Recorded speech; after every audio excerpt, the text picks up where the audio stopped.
Hello, and to whom this may concern. Oh, tenor. Hang on, let me get this princess juice. Whoop. It's very quiet. It's an eerie night. My posture is not correct. Hang on. Sunday streams, we don't go straight posture like we normally do. We go straight and then one back. We get a single notch of comfort.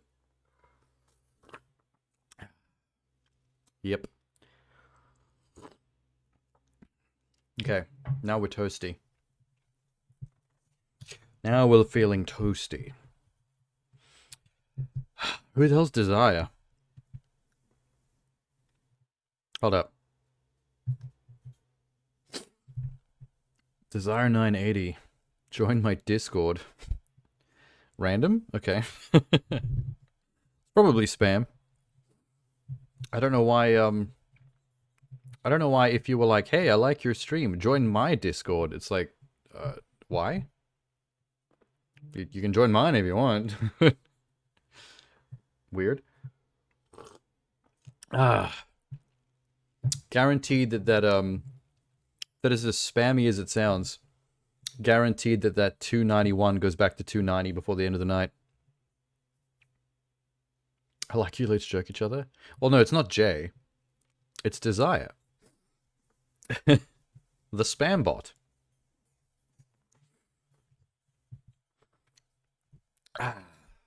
What's on tonight? Oh, yeah. TGS happened. We had to catch up with some TGS. Also, PlayStation's State of Play happened before that.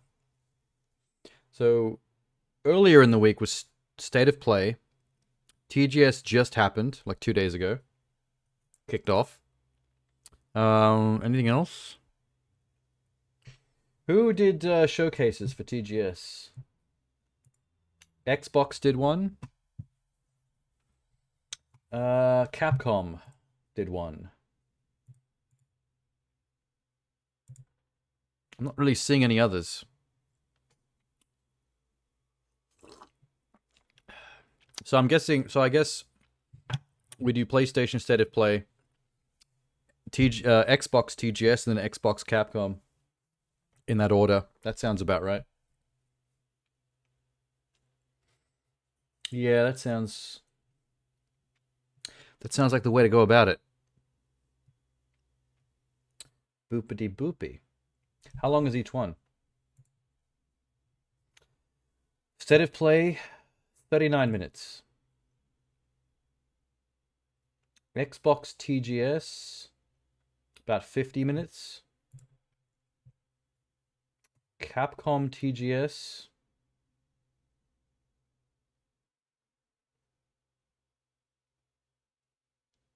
about 45. All right. So a little bit less than an hour for each. All three will be done in like 3 hours. Not bad. Not bad, not bad, not bad. What is coming down the pike that they're probably gonna...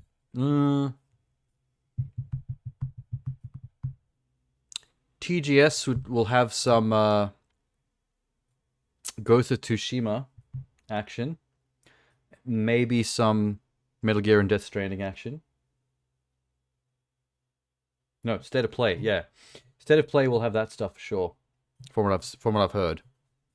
TGS, I'm not sure. I haven't been hearing about anything particularly alarming or earth-shattering coming out of TGS, but I don't know. It's subjective. Maybe there'll be some stuff that like intrigues me specifically. All right. Oh, true. If it's Capcom, we're gonna hear some shit about Monster Hunter and Street Fighter probably, like we always do. Also, they've got the remaster of Dead Rising. The reviews just came out a few days ago with IGN and major platforms like that. So if that's currently dropping right now, Capcom's probably going to pimp it. Make sure everyone knows it's out so they can give them money. Yeah. That seems likely. That's the wrong one. There we go.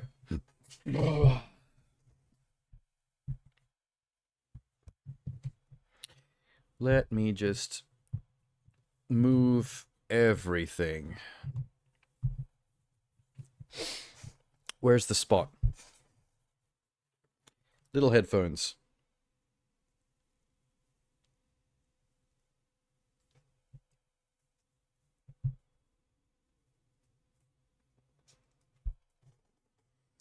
All right.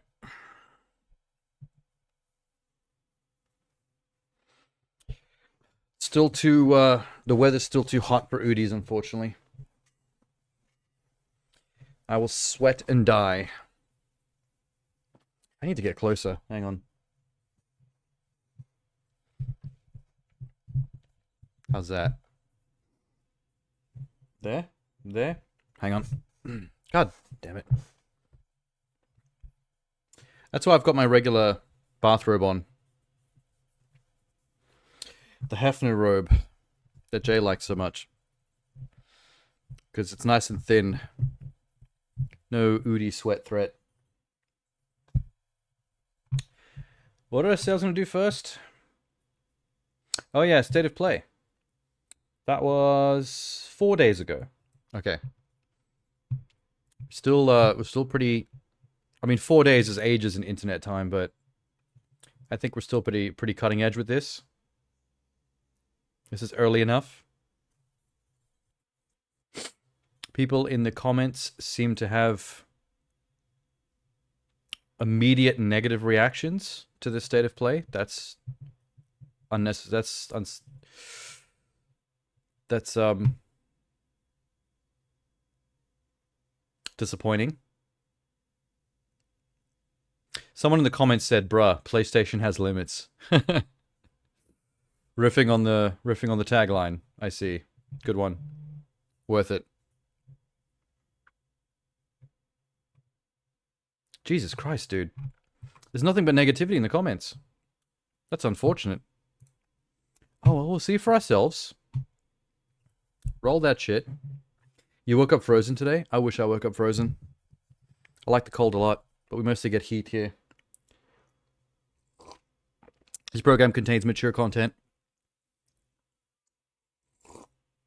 Immediately followed by adorable Astrobot and friends.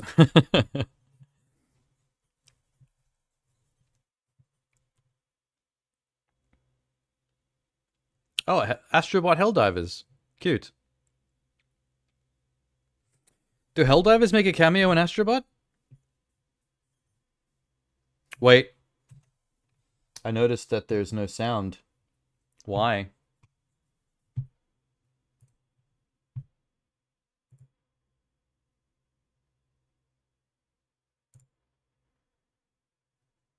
Hold up.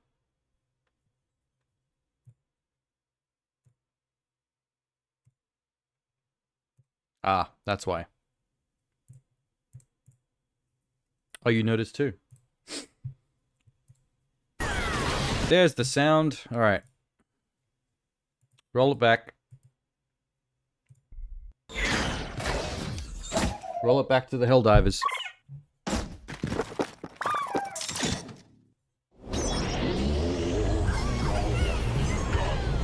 This looks fun. I want to play Astrobot.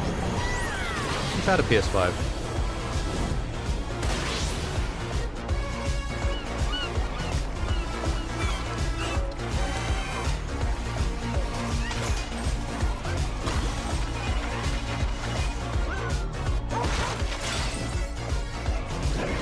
It looks more challenging than I expected from it.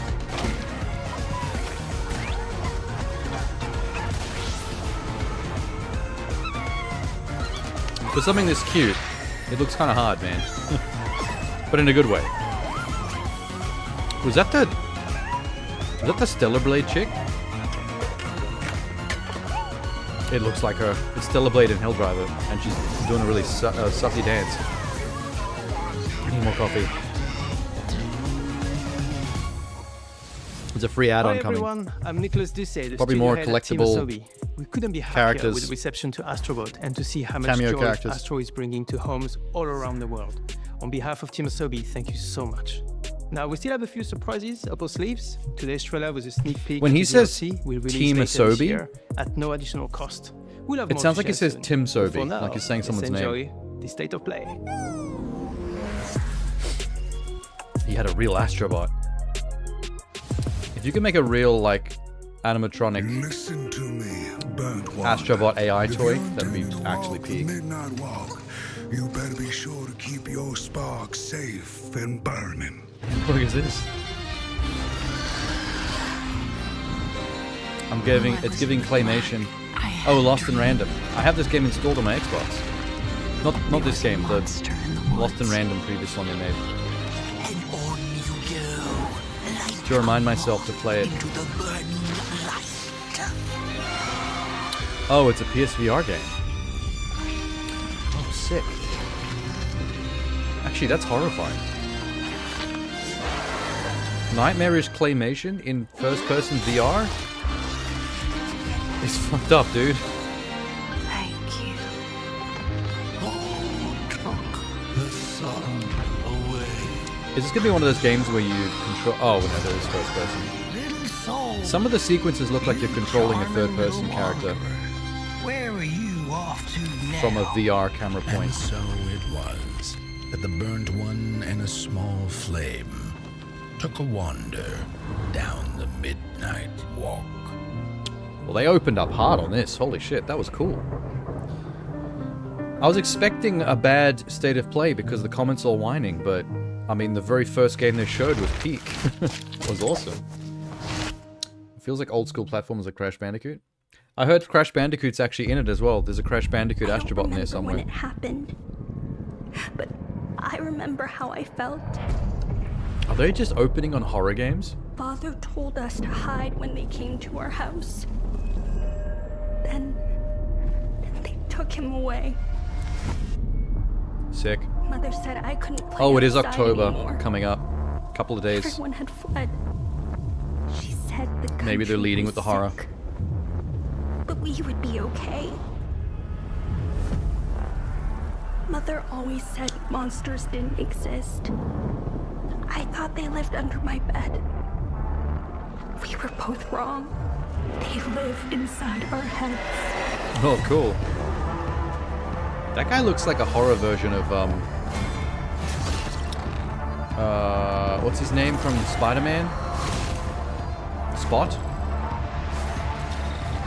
The one that's, like, covered in holes?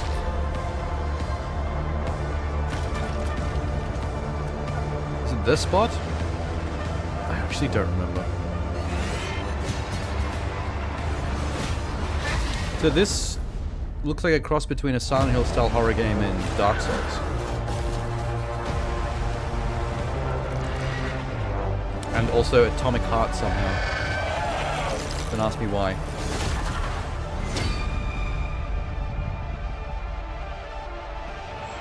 What's up? I'm a Souls-like boy. Captain Souls-like. Call me David Souls-like. Helicis. Okay. I love the look of Helicis. Looks cool though. So far they're batting 2 for 2. I like both those both those first two games. Nuclear fire. Deep Silver. Oh, VR again. You can tell from the disembodied hand. Something happened. She's in no state to be wandering. Also, you can tell from the fact that it says PlayStation VR 2 as a watermark in the top left corner of the screen. Some sort of ritual. Please, just let Yana be all right. Hell sus. I just combined it into one word, Helicis. I keep hearing other voices on the radio. This is the kind of game that works really well in VR. It doesn't have to be a horror game, Any of that? but having an oppressive horror-like atmosphere like really plays in VR. Hearing things. Because horror VR is all about immersion, and no genre does immersion like To become the thing we fear. the creepy shit. To prevent something worse. Oh, it's Metro. I should have probably known that. There were a lot of train stations in that trailer. Don't know why I didn't peg Metro immediately. Phrasing. So, how did it feel to learn the truth about the night sky tragedy? Long ago, you humans slaughtered each other. Every time I see two giant skyscraper-sized statues next to each other, it immediately makes it think a never-ending story. You have been granted another chance in Aurora. It must be the will of your Wait, why does this look like beloved Fable? Mother Goddess. However, I still have no trust in your kind.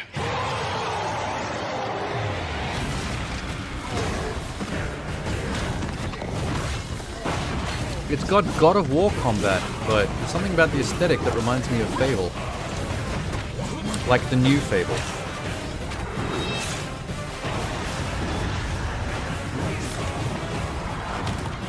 The combat looks pretty fast-paced. But like fast-paced, tactical.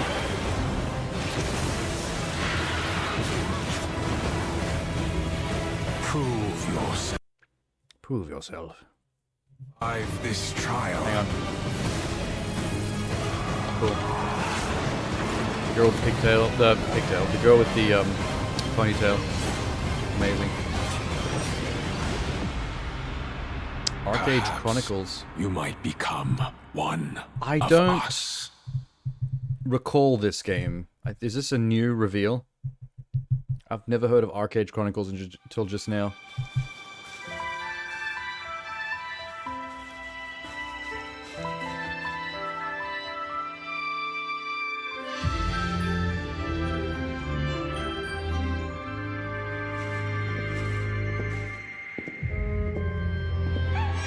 Why does Power World get a trailer? That's been out for a while now.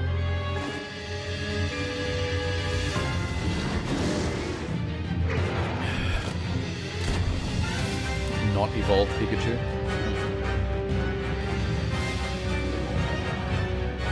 What's his name? Raichu? So is this a reveal trailer for them adding new dungeons, or is this like a...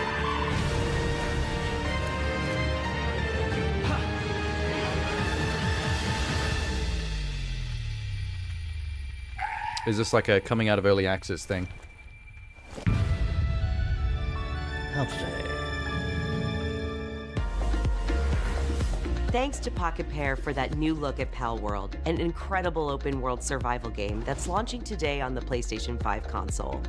We have a few more games with breaking news today, starting with the return of two beloved RPGs from the original PlayStation. Your dreams, magical thoughts. Oh shit, we're back in 3x4. All things are real unless you dream Old school. not. In your dreams, love is the plot. Carried on I love in wings old of games like Lunar this, Remastered Collection brings together old turn-based Lunar, games the like this, Silver Star when Story Complete, your party and follows Lunar you in 2 single file Eternal on the Blue map screen. Complete, with updated visuals, Like a little widescreen human mode, train. and Look more. at that. Instantly we see it, the time to grow and It's got anime be it, cutscenes. when everything is pinned on a hook. Cool. Lunar Remastered Collection comes to PS5 and PS4 I in don't spring know Lunar. 2025. I played a lot of games like that when I was younger, but not that one. Radical Reptiles. Mona Lisa. Wait. Shit. Is Mona Lisa the female turtle with the light blue bandana? I always forget her name. For some reason I thought it was Venus. As in Venus de Milo.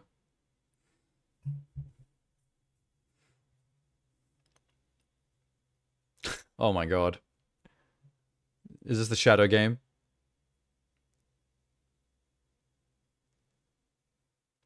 Was that Keanu's voice? That sounds like Keanu. Oh shit. Okay, I did not expect that.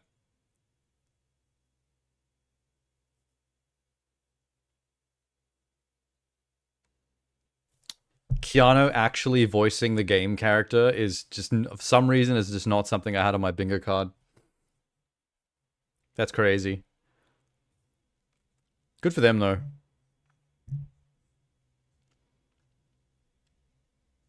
Another retro RPG. Main character looks a bit like, what's her name from Nier Automata? 2B?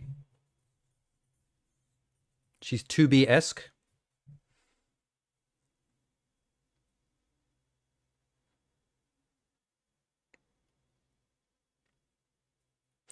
That is not something I've ever heard of before in a turn-based RPG. Stocking the random encounters to be able to fight them all at once. It's a pretty cool idea. Like, rather than get held back by a bunch of random encounters that are just all too easy and just waste your time, you collect them and choose when to fight them all at once.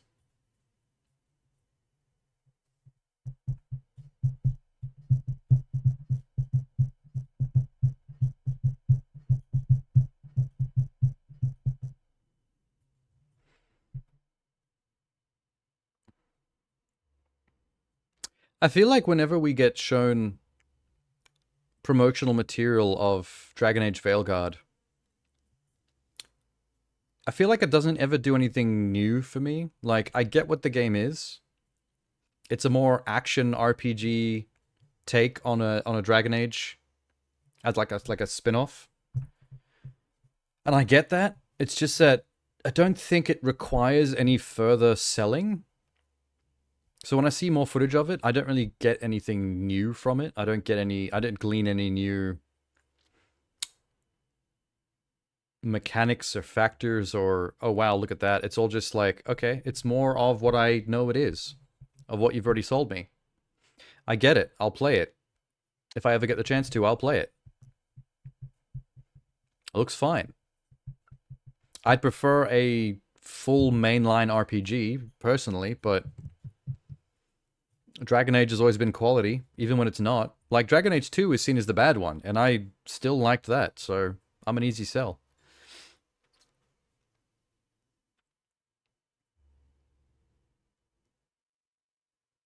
Speaking of Dragon Age, a dragon.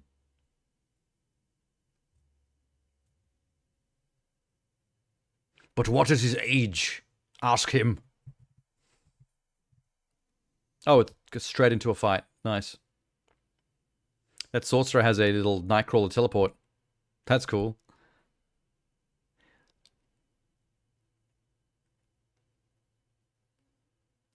It's... The thing that's weird about Veilguard is the Dragon Age games, once it got to Inquisition, already felt like action-packed. They did get to a point where it felt like you were playing a real-time action game.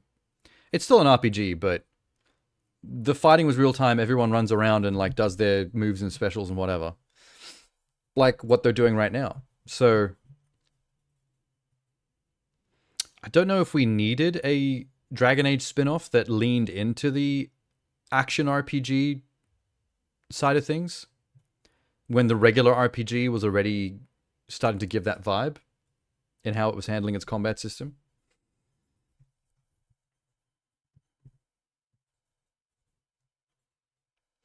I would like to see what they were doing with Inquisition expanded.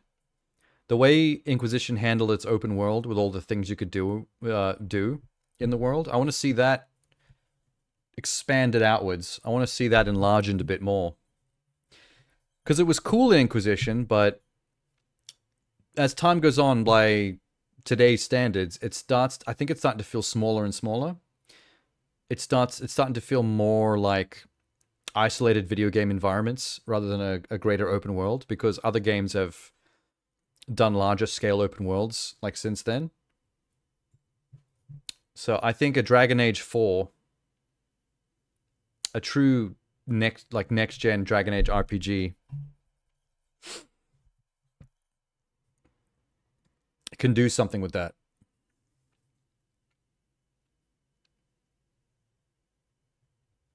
A little bit of, I'd say a little bit of Inquisition with a little bit of Witcher 3. And then make it even bigger from there. I mean, we're not going to get that from this. This is for the people that just want to action, stab, throw fireball. This is the action movie version. That's fine. There's an audience for that. I would still play it even though it's not my number one choice for what I want to see from Dragon Age.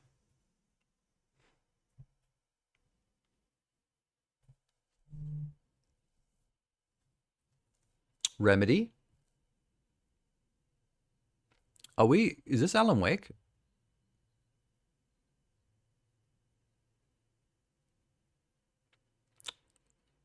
Oh, it's the Control DLC for Alan Wake. The chick from Control. Because we've had the first DLC already, right? I think.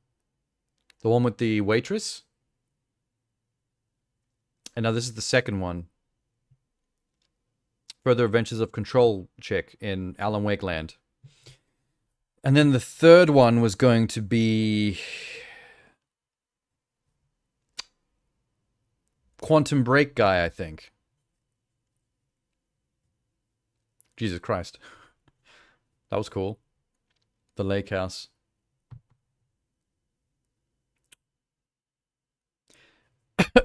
Is that what this is? It didn't really fully explain itself at the end there. I don't know if I was correct. Oh, this is Hitman. IOI. I recognize that dev anywhere. I've heard bad things about the Hitman VR remake.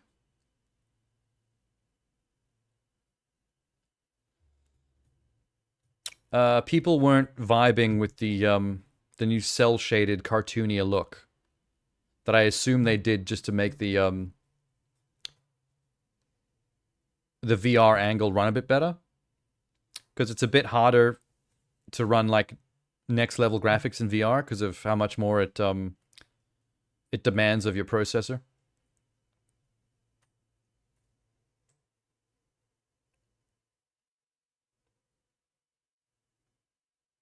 Oh wow, that was amazing. Holy shit. Realistic ballistics to the point where a bullet can actually impact and leave a bullet hole or dent in a frying pan. That was neat. I don't know, maybe it'll be better than what people make it out to be. Those feet, that's Soul Reaver. I forgot how muscly his legs were for a cadaver. Cool. Why is Soul Reaver back? And in what form? Oh damn. Oh, it's a remaster. Soul Reaver was a good game, man. I don't remember if I played Soul Reaver 2 or not, or if my memories of Soul Reaver are both games like fused together into one memory.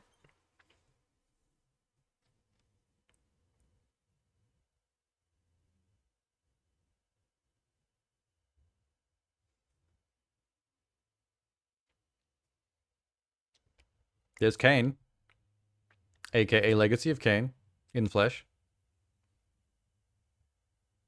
I have this game on Dreamcast. That's how old this game is. It's 1 and 2 remastered? Dope.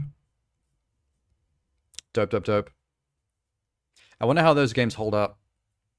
Not graphically, like, as games. I remember it being, like, pretty peak, though.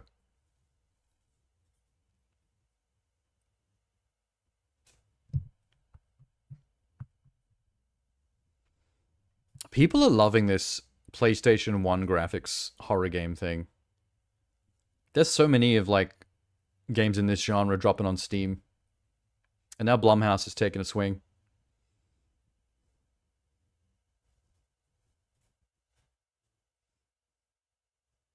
Oh, cool. I like the look of this. Neat. Sweet. Oh, wow.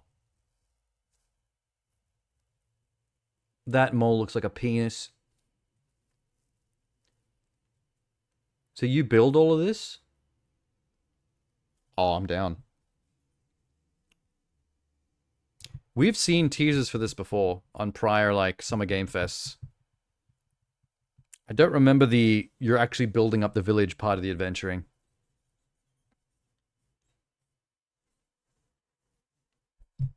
Remember when Austin and I were trying out Lego Fortnite? I'd like to go back and play more of that. That was cool.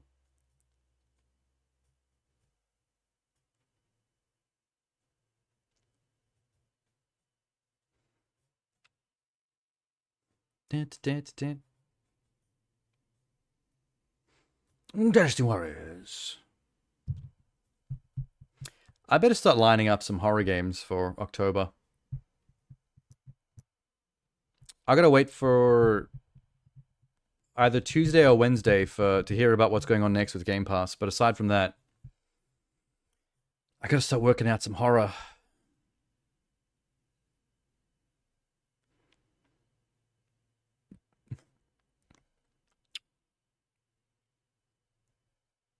This is a much more cinematic looking Dynasty Warriors than normal.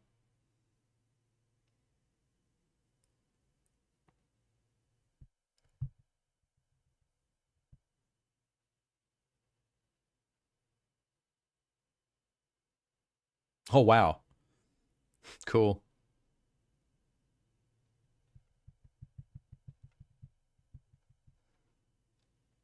I can't believe I thought Wolong was a Dynasty Warriors style Muso game. How long it took me for someone to tell me that was actually like a Souls-like?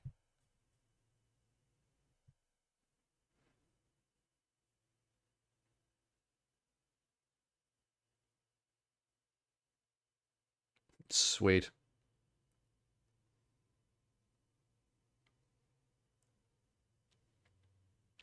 I like the idea of these Muso games, but from the point of view of like a single main character.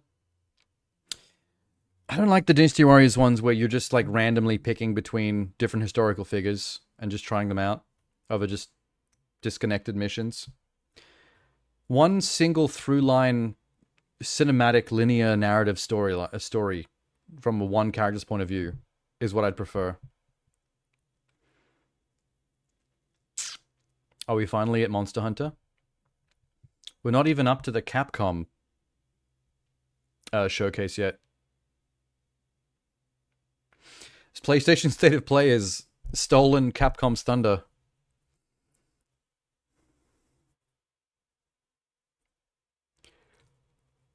I'm not used to seeing Monster Hunter Wilds footage that's not in a desert. Apparently there's tropical forests and rivers and shit.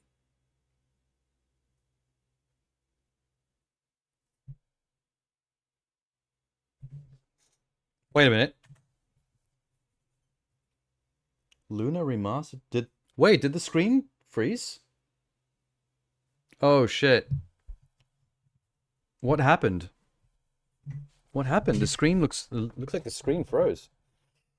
And like back when we watched the Luna Remastered collection. Oh shit. I didn't even realize. Oh fuck. That's bad. I just broke the camera as well. Hang on a second.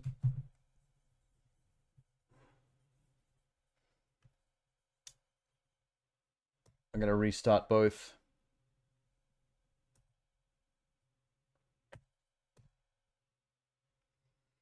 Camera's back. And that's back. Oh, fuck. How much did we...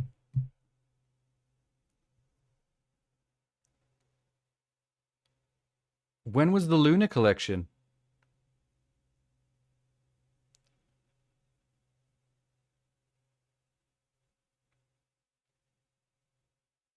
Hang on.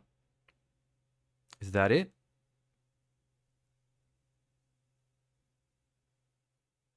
That was 10 minutes in. Fuck, that was almost 15 minutes ago. Oh, Jesus. Yeah, that's what was frozen on screen, this. And we were up to here, where Monster Hunter kicks in. Oh, how did I not notice for 15? Well, I'm not looking at the screen that the viewers can see. Why did that happen? That's so weird. I'm just gonna rerun it. I mean, what else can I do? Now I can't hear anything. Now the audio is... What the fuck?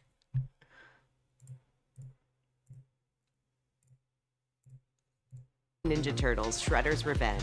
Hey, there it is. Master Collection brings together Lunar. Updated visual comes to PS5. Okay, yeah, so it was frozen on this screen, basically. You went around to notice? I didn't even notice you went around either. Thought you were quiet. Yeah, like, this is around 10 minutes ago that it froze on this screen, and I got to around here at 25, which is 50 minutes later, before I noticed that this had stuck here.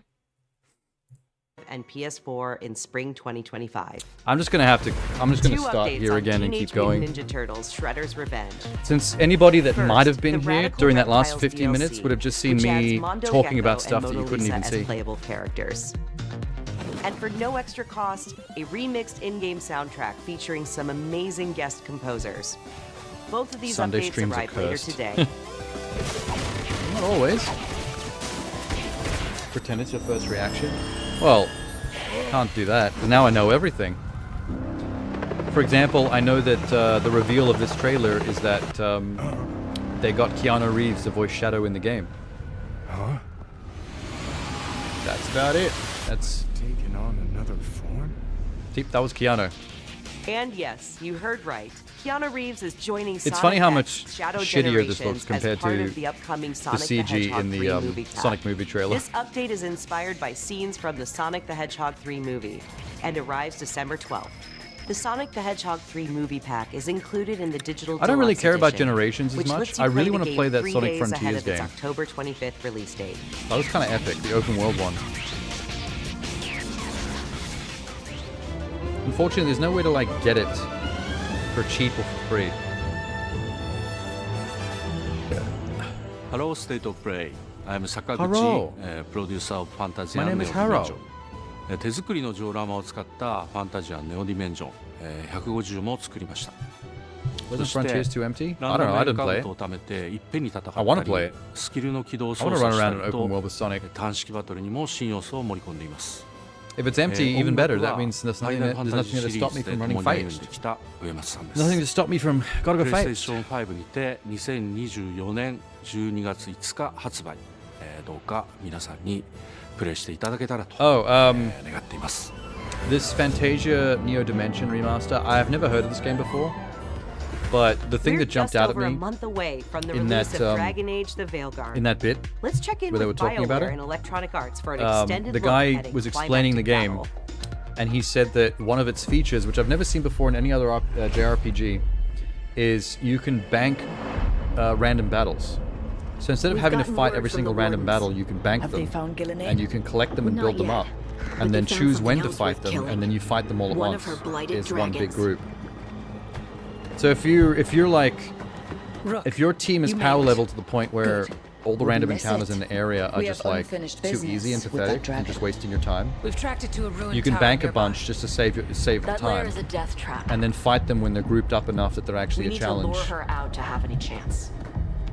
And I guess that probably would give you better XP as well. So we challenge her. Otherwise, Draw the dragon out into there'd be the no open, reward for it. Then attack. There'd have to be some benefit to banking battles, I'd imagine. But I think it's a pretty clever sounding Just you and me now. mechanic. Everyone, get ready. Wardens! Ready ballistic! Wardens! Blow the horn! It's the horn of make dragon come. I mean arrive, like show up. Not make the dragon come. Phrasing. Come on. Come on. Oh, I'm gonna stab this dragon, or I'm gonna make it come. Whichever comes first. Hey, all. Either way, you win. Fucking itch. Hit the wings! Force her to land! Second detachment! Flank on the walls! Let's go! Call the Veil Guard. I hear the Veil Guard has a player 1, a protagonist. They're undefeatable. She threw a black hole at the dragon. Dope. Corius, the Ice Talon. Dragon has a dope name. I wonder what the 2 bars at the top of the screen are. The red is probably the dragon's health. I wonder what the purple is. There might be some kind of stamina bar. Like, if you do enough damage to fill up the purple bar, it like staggers the dragon, so that you get like a weak spot reveal, or it falls over and you get like some free hits. Stagger bar, yeah. So you seem to think so too. That's my first thought usually when I see a second mysterious bar that's slowly increasing, is that people are just copying the stagger mechanic. What was the RPG that invented the stagger mechanic? I'm mental blanking.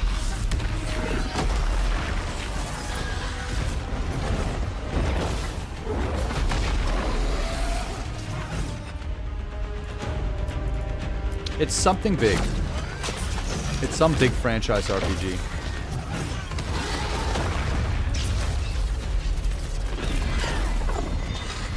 And like, if you focus on elemental weaknesses and stuff like that, it increases the stagger faster. Second dragon! Don't know who was first. Press the attack! Bring that first one down! Let's find out. Well, Dragon Age Veilguard is Dragon Age Veilguarding.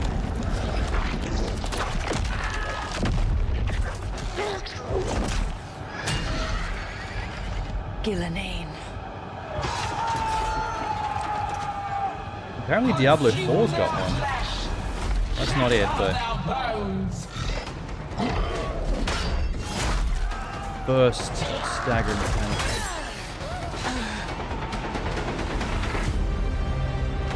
Your battle is already lost.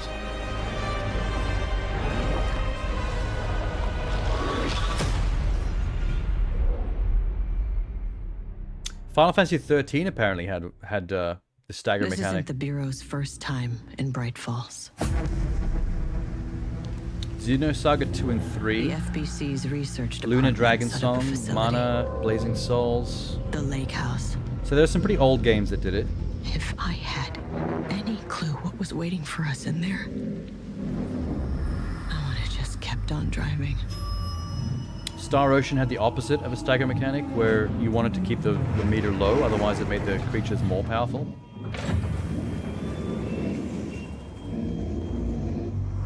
I think I'm thinking of FF13. Old mechanic just wasn't visible. I think I'm thinking of 13, because I played 13 and 13 too. And I do recall that being like the entire thing in that game.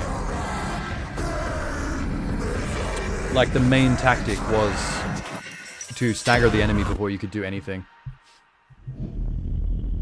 Star Ocean was Rage Bar. Oh, the Alan Wake trailer that just played. The first time I watched it, I was assuming that that was going to be the DLC for the Control main character. Because they announced that the DLCs were going to be the waitress at the diner, the main character from Control, and then the Quantum Break guy. That they were all going to have DLCs. And the waitress one's already out, so I assume that that lake house thing is the Control DLC. But the trailer didn't actually reveal it or say anything at the end. It just remained mysterious. So I'm not sure if I was correct or not.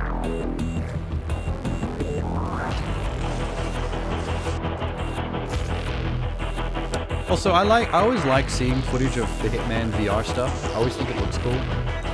But the only thing I said about this when I first saw this trailer before was I heard a lot of people were shitting on it for it changing the entire visual style to like this cel-shaded cartoonier look, so that the VR could run better. But I think that's the only criticism I've heard. I don't know if the game is going to be good or not. I think it's just the same exact game as the previous one, just remade in a new visual style. I stood with Cain VR and my brethren until I had the honor of surpassing. Oh, Senna, check it out. Soul Reaver. Transgression, I earned a new kind of both 1 and 2 remastered in one pack.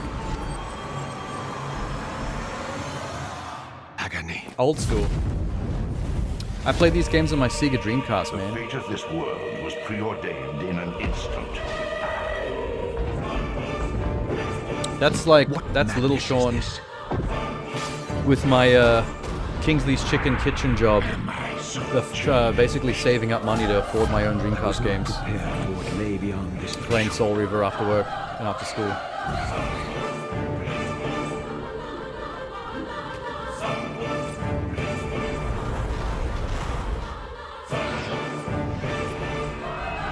Puss, puss, puss, puss. The future has always been written. Kane looks so goofy in this CG cutscene. Don't fight it, Razia. Yeah, it's a remastering of 1 and 2 in a single package. It's pretty sweet. Looks like it's just for PlayStation. Legacy of Kain Soul Reaver 1 and 2 Remastered less arrives dark. December 10th, celebrating Yeah, it's the been 25th brightened up and anniversary of the colourfuled up a first little bit. game's release. Sorry. Are you sure we can't just do the same? Games from the original PlayStation era also inspired Fear the Spotlight PlayStation from 1 horror Blumhouse games. There's now It brings 100,000 of these atmospheric polygonal on Steam. stairs to PS5 and PS4 on October 22nd. Blumhouse is dipping their toes. Just go home, Viv. I'm happy here. I'm happy here. So happy. At last, we've returned to our ancestral land. This is one of my favorite ones so far, I think. I like this trailer a lot. Build villages A third-person and nurture adventure vast game where you ecosystems in Towers of Agasba. build and grow your own village. Super cool. This I love the colorful world visuals. includes unique creatures, I love the a peculiar cast the of world building characters, mechanics. and also allows you to Look at that. invite other players to visit your island. It actually looks like a true fantasy land, not just like another take on medieval times. Towers of Agasba Like it looks launches unique. into early access It this looks November. like true fantasy. Up next, Epic Games brings a split-screen mode to LEGO Fortnite this October.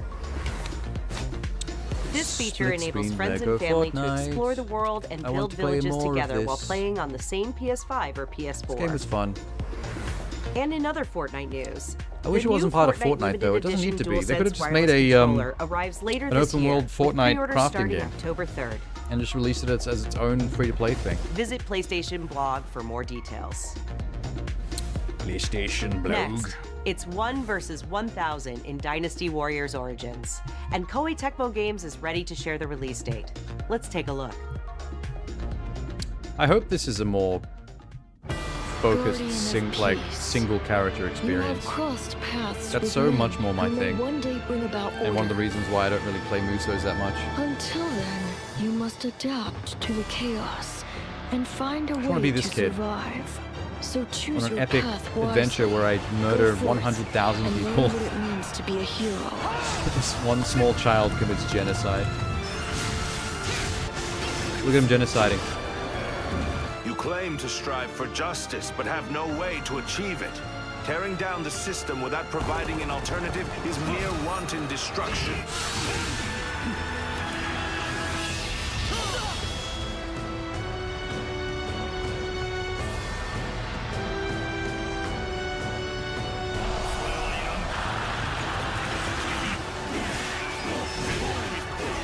Hey, Jay. The die has been cast. All that remains Jay's stuck on a tram. is to see this through. Is that why you're coming on Twitch? You're bored on the tram? Phrasing. Don't come on Twitch. Go. Dude, killing 20% of China. Yeah. I mean, what else is new for Muso games? Is there a Toho Muso? Where you're like the knife maid and you're killing like thousands of dudes at once? There should be. All the characters in Toho are like Still OP. hoping that I imagined It would make the sense whole for them to get a Muso game where they're just like killing thousands of dudes at once. burned into my mind. This is where we were up to when I So, found out that Captain, the stream what's was your stuck. team been getting up to? The guild gave special assignments to some It of was, the we other were units somewhere in the from middle of this expedition, Monster Hunter trailer. mine included. And I was still super confused that it wasn't in a desert. amazing. Because this is the first time I've seen Monster Hunter... I think this is the first time I've seen Monster Hunter Wilds content that's not in a It's desert. causing the water currents to surge too. Oh wait, maybe the spider. I remember there was a trailer that had the spider in it that I didn't like. This is its territory, and we're intruders.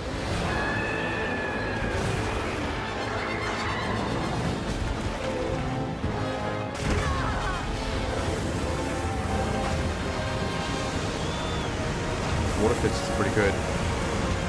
Nice. You sure this is wild? I mean, it would have to be, right? What other big mainline Monster Hunter is coming out? I saw the blacksmith chick.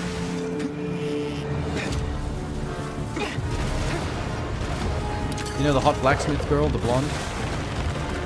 She's definitely in Wilds, and I saw her before in a cutscene. You respect.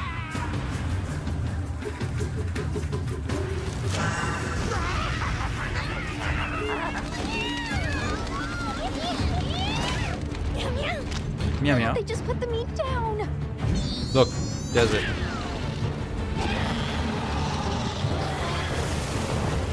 Interact with the environment again. What, you couldn't before? Leave this to me. They take that out in the last one.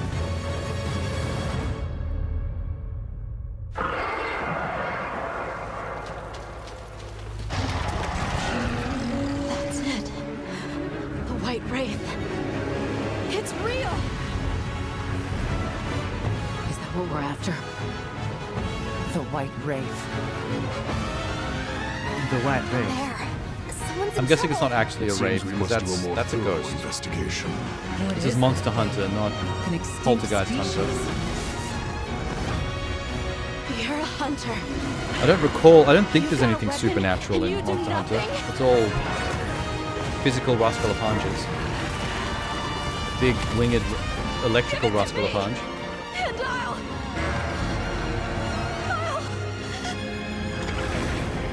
That one has a chain.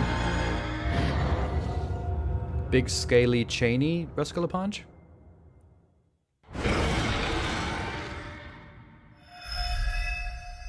February 28th. Early next year.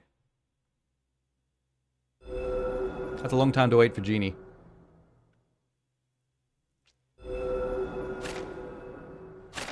Monster Hunter.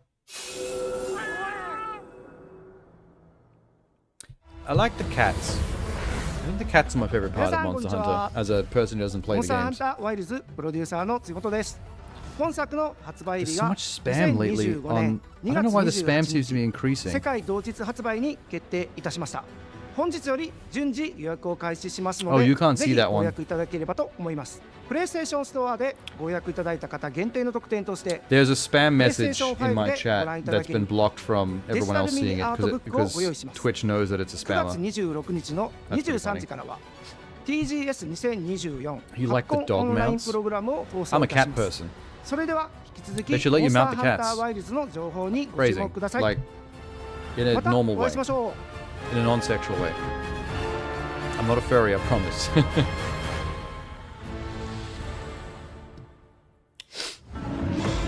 Look at those chompers. Okay, Is this Lego girls, what's our Horizon? cheat? So let's Yay. get started. A hunter This just with a makes me sad that mysterious I never past managed to and catch her, up on the Horizon games. Very heroic friend. I still haven't played a single one. Are all that stands in the way of an unspeakable evil. Join them as they explore. Imagine if Lego Horizon was the outfits first and Lego, decorate their was the village. first Horizon Now game that I then, played. this is awesome. That'd be pretty But funny, wait, actually. there's more. With Maybe I should Digital do that. Deluxe Edition, you get this exciting blue roller thing. People would be like, "Oh, you must be a Horizon Like the fan. I see you Shadow played the Lego Skull version." I'm outfit. like, "That is the Now, only game I this, played. I do not know I don't Horizon." know what that is. That or that. Or why She they're can flying dress in that as Ratchet and cannon. Clank and Sackboy. But look how much fun they're having. Okay. Come and join the party in Mother's Heart. Phew, Neat. got it all in. No, you didn't. Oh, I forgot to mention the pre-order. Neat. Hi everyone, I'm Kristen. I wonder if it's still going to be open We are world in the so same way excited that for the other everyone to get Horizon their games hands were, on Lego but just Horizon like Lego. Adventures when it launches on November 14th. And Aloy has more good news on the horizon. There's not enough truly open world Lego games. Like, the Marvel and DC ones kind of do it. Like, you Aloy's get to original explore adventure, Gotham Horizon or Zero Dawn, New York. is being remastered for PS5 In the and case of PC Marvel. by Guerrilla and Nixes.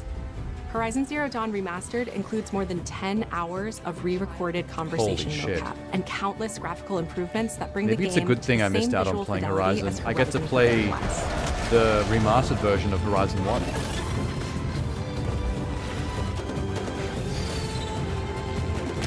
Sweet.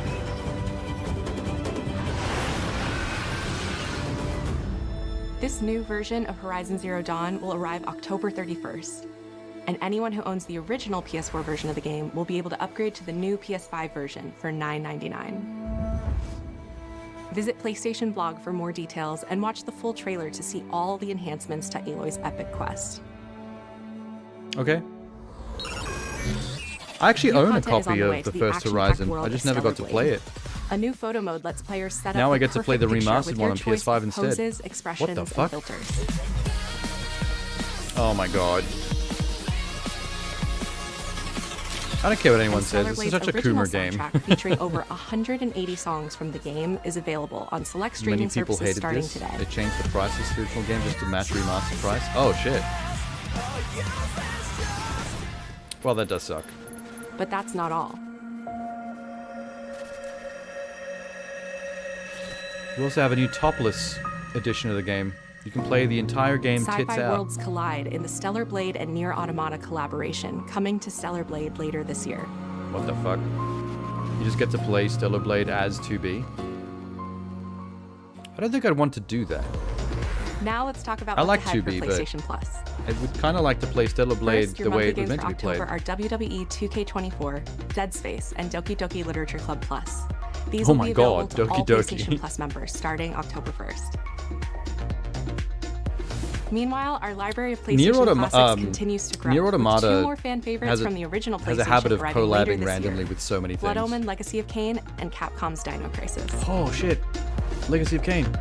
Naughty Dog fans know September 26th is The Last of Us Day, and we're celebrating by adding the critically acclaimed PS5 hit The Last of Whenever I Us Part see 1 scenes to with the rats like PlayStation that, Plus I have game catalog flashbacks to this Plague Tale. Thursday.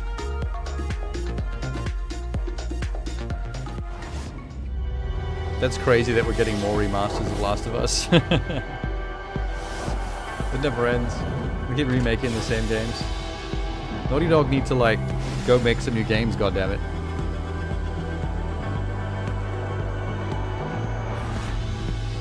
Let's get some new Uncharted. How about that? I know they're making Last of Us 3. And they've kind of like run Uncharted ragged. Maybe a new Jack and Daxter? But like, not in the style of 2 and 3. I'm talking Jack and Daxter 1. Like OG platformer shit.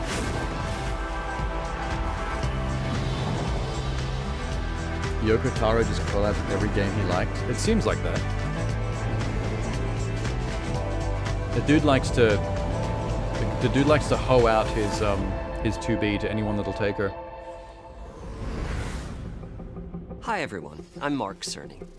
We recently revealed the newest addition to the PlayStation 5 family, PS5 Pro, alongside several games showcasing the superior frame rates and improved graphics that the new console makes possible. With PS5 Pro, Those improved developers graphics have access to comparisons 3 didn't key do a great job of an upgraded GPU, proving that there's advanced ray actually going to be tracing, improved and graphics. AI-driven upscaling that combine to bring developers closer to realizing their unique vision. We're excited for players to get their hands on PlayStation 5 Pro when it launches this November. But in the Places meantime, 2B in every game he here's a likes. look It's at a some of different the thing. games that are being enhanced for the new console, But like, including apparently a few every game he titles that likes we're is every revealing game. for the Because I very see her first time everywhere. today. The dude probably likes Paw Patrol. He's probably already tried to get 2B in Paw Patrol. I would play as 2B in a Paw Patrol game. Running on all fours. Like the dogs.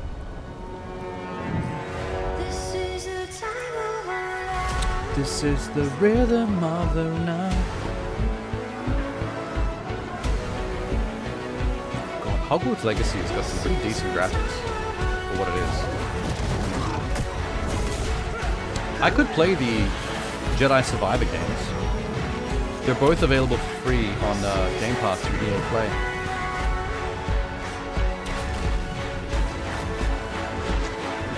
$2.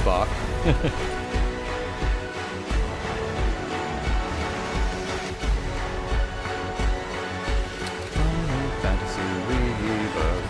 All the games, play them on your PlayStation or just don't.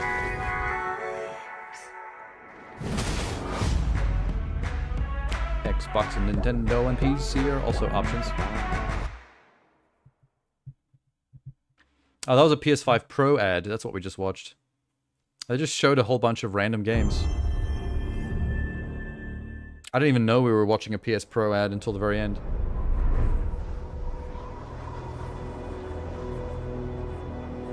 Can we get a 2B collab with NBA 2K? Realistic basketball sim, but like 2B is just on the court. The edge of Japan. This looks like Path to Yumi. People come north to disappear. It's the black and white. Mount Yotei, 1603. But you are hunting. It's a wolf simulator, yes. Eat rabbits, piss on trees. And now, murder this Asian man. every Ronin here is after you. Oh, is this the Ghost sequel? Sweet. I did not catch that initially. Still think you're the hunter?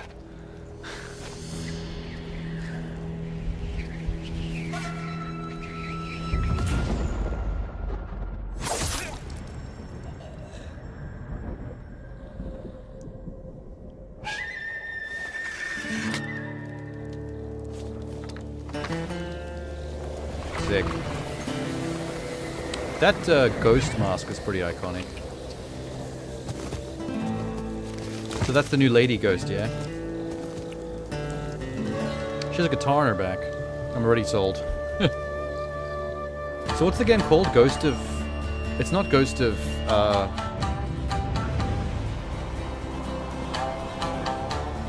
Tsushima 2. It's called Ghost of something else, right? It pretty much looks the same. Ghost of Yote. I like a guitar. I hope you get to play it. I hope there's like playing guitar mechanics. Can you defeat your enemies through sick guitar playing instead of sword play?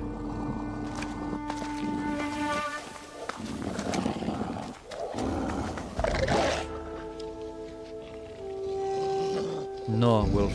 I am Ronin. We are friends. I pet you? No.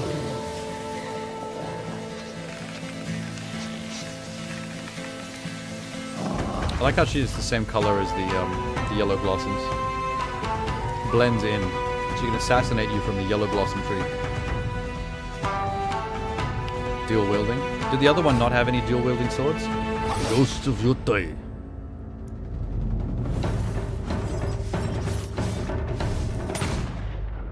So that takes place long after the first game, right? The main character of the first game would be dead. Because it did say it took place in 1603, which I believe is like a fair while after Ghost of Tsushima. A whole different era. I hope they keep doing that. I think every time they make a Ghost sequel, it should be a whole new era, and the previous main character should be long dead. Just keep doing that. Just keep time jumping to different interesting time periods.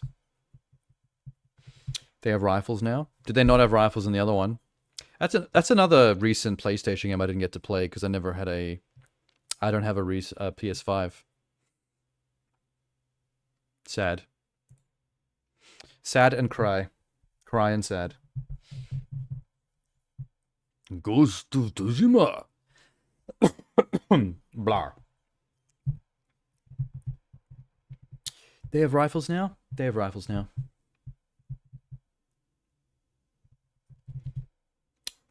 It looks good. First game looked good. Looks about the same. I did see that there were people having a bitch fit on the internet about it. The usual crybabies whining about lady main character.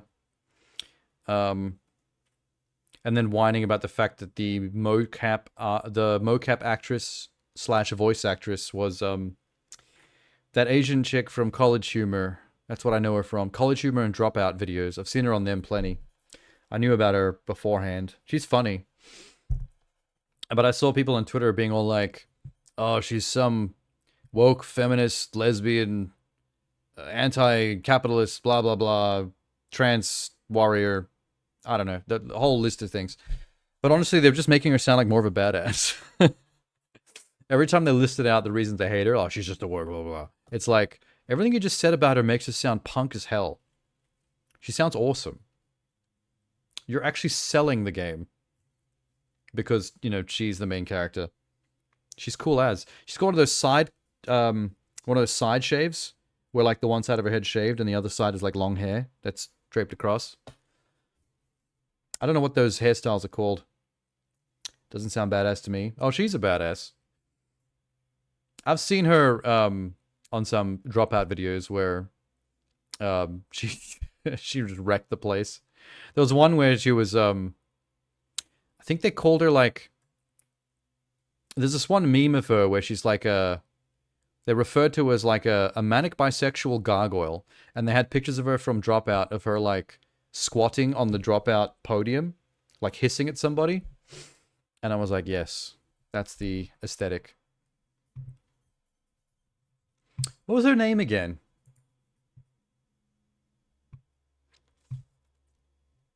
I gotta be careful on Twitter because Ghost of Yotai.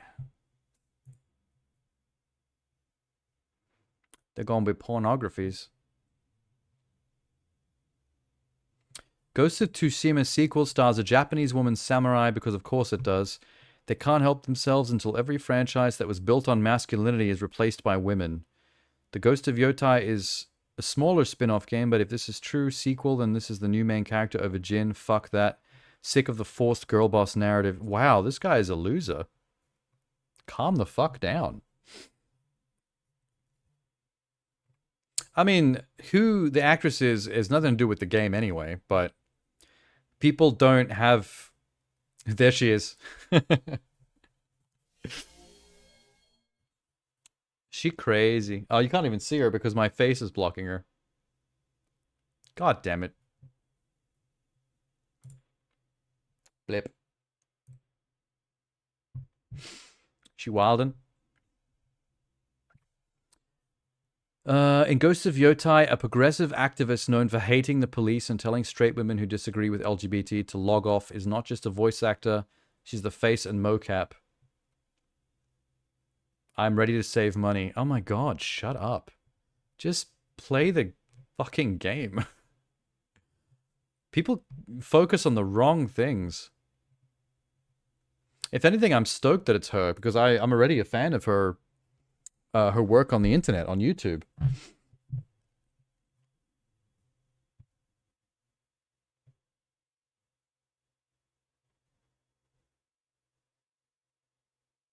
Look at the comments section, Jesus.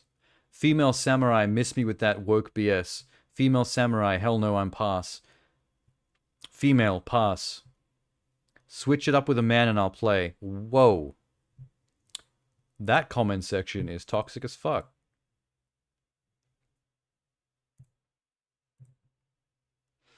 Why do people bring real life into games and movies? I mean, having themes and narratives that reflect real life issues is fine, because that's what storytelling is for. But bringing real life matters into your opinion of a piece of fiction in a way that is irrelevant is ridiculous. Like, if you have an issue, if you like, most of these people that are roasting her, they don't know her. They only just found out about this chick because of this game, and then they read that, like, you know, she's a feminist or she's woke or she's a lesbian or whatever they read about her personality, and then they immediately decided to hate her, and then as a leak off from that, now hate the game. But it's like, she's a voice actor doing a role. That's not her in the game. That's the character of the game that she happens to be playing. That's the job of an actor, is to embody another character. It's not going to be, you know, wild punk feminist, what's her name, running around in feudal Japan. She's a professional voice actress that's playing a character. So even if you are an incel that takes issue with her as a person and what she's all about, it has no bearing on the video game at all. It's just, like you said, people are bringing things into the issue or politicizing things in ways that have no bearing on the thing in question. It's like, what stance are you making when you decide to not buy the game to make a stand? What are you making a stand against? The fact that you don't like that this one Asian voice actress exists? What does the video game company have to do to get your money? Like, hang her in the town square? You won't be happy with your video game until this one person is dead in real life? Like, what the fuck's your problem? Like, I don't get it. Play game or not play game? Do you like game? Play game. What the fuck? What is this? Is that Psylocke twerking people to death? I'm gonna save that gif. Hang on, that gif is awesome.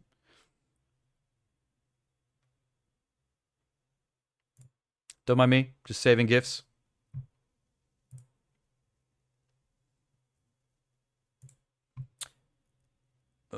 Where's her name? Erika Ishii. Oh wait, check out her credits. She's gonna be Ghost of Yotai. She was Anna in Destiny 2. She was Brienne in Psychonauts 2. She voices Valkyrie in Apex Legends. She's Madame Curie in Marvel's Avengers. She's Martha in River City Girls, which is one of the bosses, I think. She's Lumu in Halo Infinite. She's June in Guild Wars 2. She has a pretty solid resume.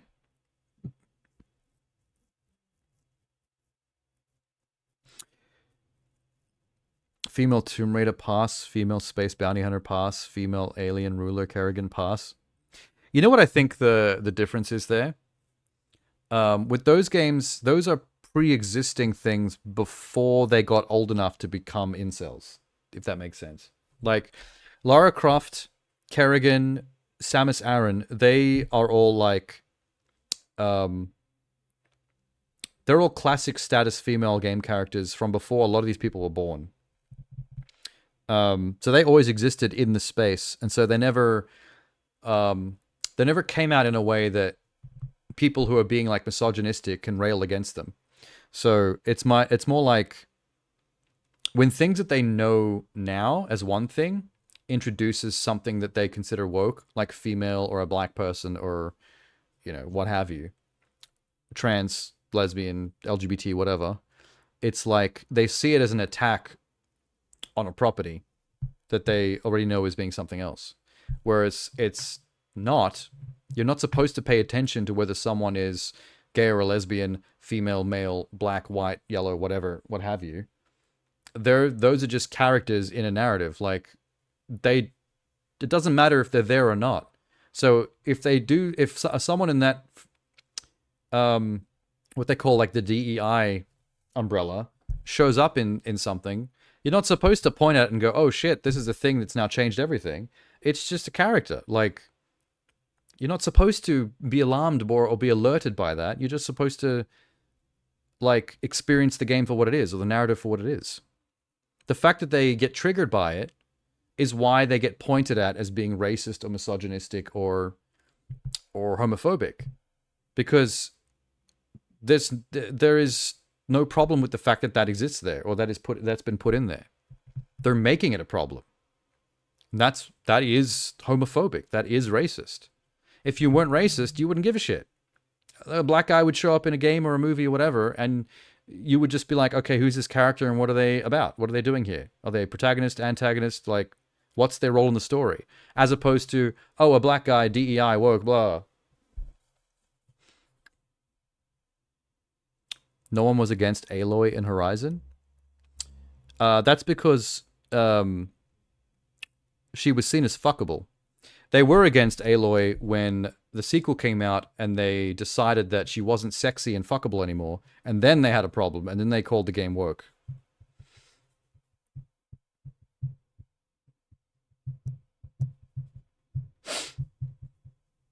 Based on real-life evidence like Assassin's Creed.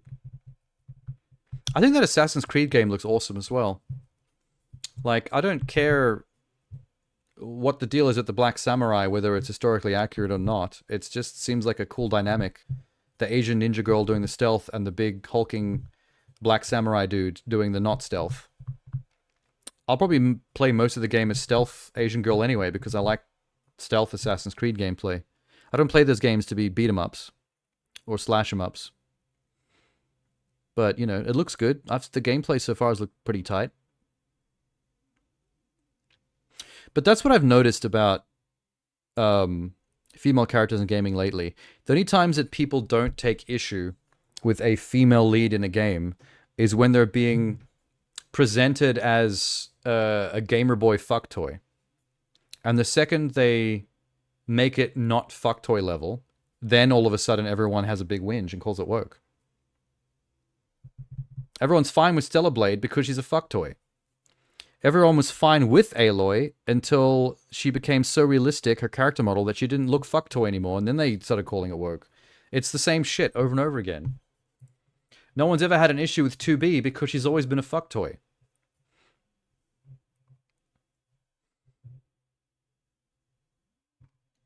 And there's nothing wrong with that. Like, I'm a fan of Dead or Alive Extreme Beach Volleyball. You know what I mean? Like, I own Dead or Alive Extreme Beach Volleyball 1 and 2 on my Xbox, and I found them fun, and I think the Dead or Alive ninja chicks are sexy as hell. They're essentially being ripped out of those fighting games and being used as fuck toys in a fuck toy game. And it's like, well, in that framework, in that genre, where it's like, okay, this is a shallow fuck toy game where we're going to make all our main characters fuck toys, it's like, okay, if I want that, I will drop some cash on it. And I did. And it was good for what it was. Not everything should be that. If you're going to make that as a specific thing, you can do that, and the people that want that will take it.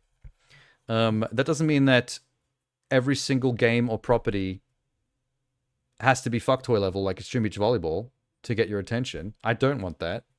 I want games I can take seriously as well. I don't take Extreme Beach Volleyball seriously. That's the point. But I don't want every game to be a game that I can't take seriously. That should be an exception to the rule. There should be less of those. So every once in a while, you can take a little break from the reality and the serious stuff, and you can play a fuck toy game. The reason I haven't played Stellar Blade is because I haven't felt the need for a fuck toy game recently. I can't take that game seriously, but I would play it, and it does look fun. And the main character is sexy, but I don't really care about it. I can see what that game's main focus is. I heard the combat system is actually decent, so good for it. It had its cake and ate it too. But it's pretty low on my list of priorities to play because of it. Like, I just don't need it right now. People forget that games are about gameplay, not about who did the games. Yeah, I mean, sometimes people make a stand based on who did the games for specific reasons. Like, some people take stances against Harry Potter because they don't want to give money to J.K. Rowling for who she is and what she's done to the trans community. That's fair. I don't blame them for that. I don't take that kind of what would you call it? I don't take that kind of stance terribly seriously. Like, for example, I don't like J.K. Rowling. I don't consider myself someone who supports J.K. Rowling, but I would play Hogwarts Legacy. I think the game looks cool. I haven't, not because I'm making a stance, but because I can't afford to play fucking Hogwarts Legacy. I'm not made of money. I don't buy games. I'm too poor. But if someone gave it to me for free, I would fucking play it. I don't see myself as playing it as supporting J.K. Rowling. You see what happens when Brevinger takes a long service leave? I have to catch trams and then get stuck on them. You're right there, Jay. That butler is fired. Why ruin game just because you don't like someone who's related to the game? I feel like it's for the better if you can separate art from artist, but it's not always possible. Like, I can still watch films by, like, Rosemary's Baby, for example. Great film, classic. Some people can't watch the movie because what's the director's name? The one that is hiding out in Europe because he'll be arrested in America if he comes back because of pedo stuff. Yeah, like, some people can't watch his movies because all they can think about is the pedo stuff. Like, they don't want to support that person. And that's fair. Like, I don't blame people for that. I try to separate art from artists, so I can still watch Rosemary's Baby and just ignore that stuff. I don't want to support him. I wouldn't give him money to watch it. But if it was coming, if it was on Netflix or coming on TV, I could respect the craft of, like, how good the film is. Oh, Jay just got home. He actually did make it eventually. Congrats, Jay. You succeeded.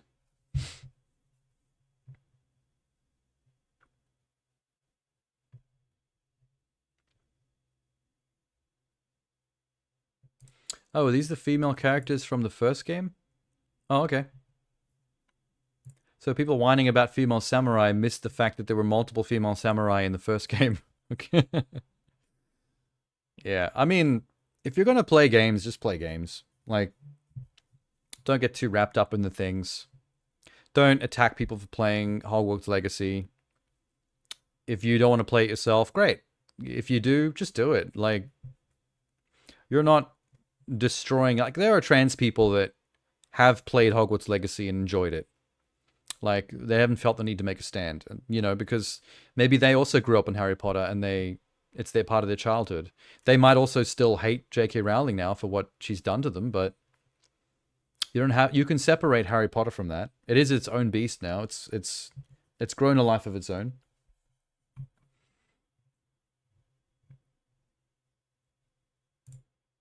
I'm going to save this. This is a great pick. Let's go boycott. I really didn't play any of these games except Apex, but I stopped. Seriously? There are people using this graphic of her resume, voice acting games, as a boycott list? Oh my god. Oh my god. Cringe. Y'all are cringe.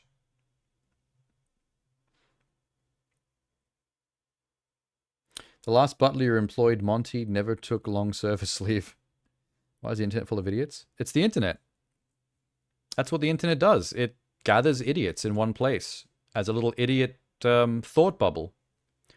When you enter the internet, you have to put on your filter. You have to put on your brain filter of just accepting the fact that you're going to be bombarded with idiocy. Like, I still watch IGN video reviews, for example, on YouTube. But every time I do, I have to accept the fact that I'm going to get a bunch of idiots in the comments that are going to be whining about the same old shit. Like, oh, they give every game a 7. Blah. It's like, fucking cares. I'm only watching these reviews to hear a fellow gamer talk about how they felt about a certain game. So I can get an idea of what the general cultural feel is about certain games. I don't watch it to see what the number is on the end, to complain about it. Oh, he gave it 10 out of 10. He's a shill. This game is shit. Oh, he gave it 7 out of 10. Why does he think it's shit? They're not real gamers. You should have gave this game a 9 or a 10. Fucking talk about the game and the points he made about the game in the comments, please. So we can have a constructive conversation. Yeah. He collected a hefty payout when he left. You're a butler.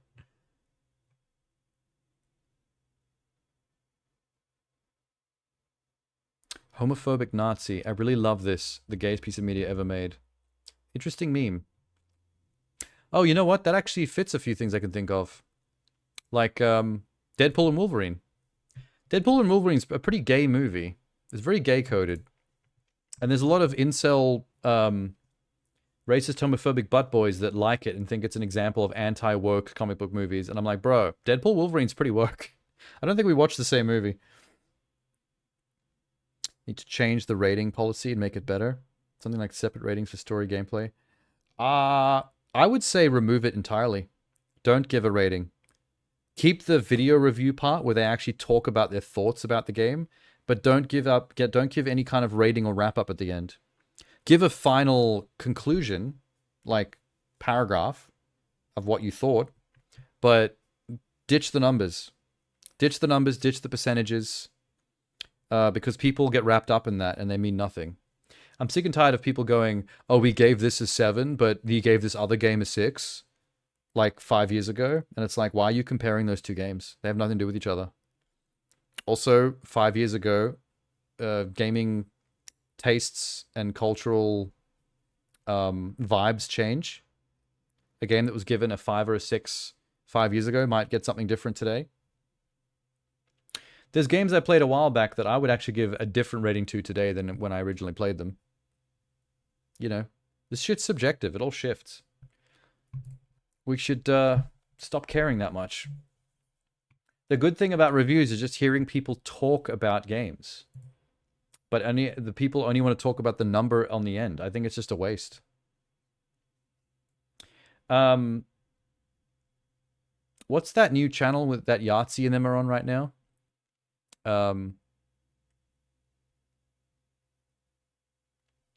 What's that? What's it called? Second Wind. You know, Zero Punctuation and Yahtzee and all them. How they're all under Second Wind now. That's also where the 3-minute reviews went, because that used to be Escapist as well. Now they have like a new thing on Second Wind. Those reviews are good. They're now called bite-size reviews, the old 3-minute reviews. The bite-size reviews are good because they're 3 to 4 minutes long only. And they don't give any kind of number rating or stuff at the end. It's just a complete spoken review.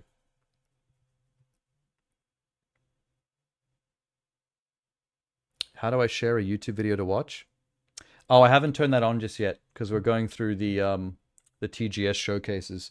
We're just taking a break after the state of play before I start the Xbox One. Let me put that on screen right now so I don't forget.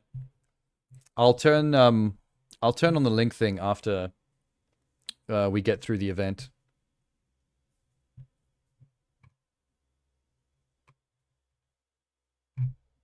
Second Wind.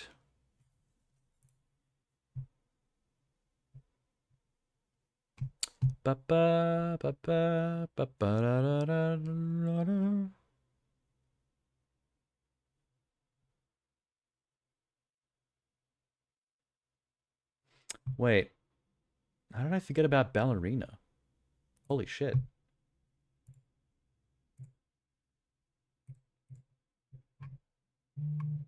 Oh, whoops. I should probably open that up in a tab, huh? I just noticed the Ballerina thumbnail. The Ballerina trailer's out. I'll look at that later. What was I going to go to? Oh, here. What is Ballerina? Oh, it's the new John Wick movie. It's a John Wick spin-off where Ana de Armas plays a ballerina assassin that was trained in that like ballet assassin's place from John Wick 3.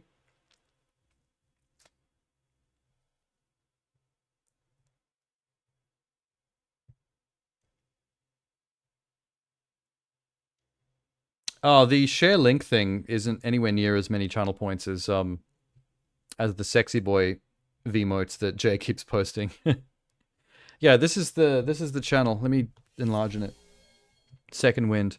This is where all the people like Yahtzee from Escapist went after they had that mutiny and left. So Fully Ramblomatic is his new version of Zero Punctuation. It's exactly the same thing. It's just got a new name. And they do a bunch of other series on here now. They're all good. I watch all their stuff. There's the bite-sized reviews. That's what 3-minute reviews used to be on Escapist. They're great. They're short. They don't give numbers and stuff. They just talk about the game. It's awesome.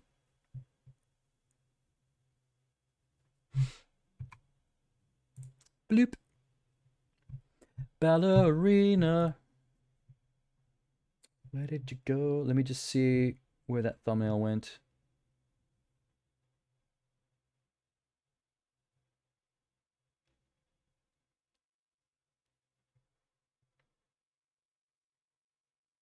Live stream, state of play, Marvel.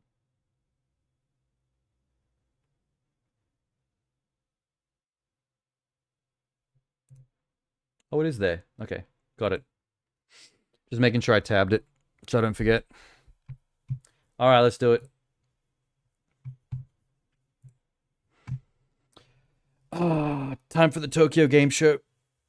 I feel like we only just had a Tokyo Game Show, a TGS, not that long ago. Is that weird? How many of these do they have? Do they only have them once a year, annually? Why does it feel like they have at least 2 a year? Because it doesn't feel that long ago that we did a TGS. And I don't know why there's not that many showcases this year. Like, I've only found an Xbox and a Capcom TGS showcase. I feel like there used to be more. Oh well, whatever. Let's run Xbox. I'll do Capcom second simply because Jeannie's not here. So if there's a chance she shows up later, maybe she won't miss the Capcom one. Because otherwise she'd normally ask for it. She'd show up in the chat, be like, when are we going to watch Capcom? Mainly because she wants to see Monster Hunter. Listen to me, Jack. Just because soldiers are on the same side right Who's now Jack? doesn't mean they always will be. Oh, this is Politics Metal Gear. determine who you face on the battlefield. Is that why you abandoned me? Is it a bit loud? Should I turn it down a bit? Absolute certainty is the We seem to be peaking in the yellow quite a lot. I'm not sure if that's Your good or mission not. is to retrieve Dr. Sokolov. It's fine. All right. The Soviets pulled out of Cuba just to get their hands on Sokolov? That's right. What the hell was he working on? Are you Nice red one of and black Vulcan's camera. men? No.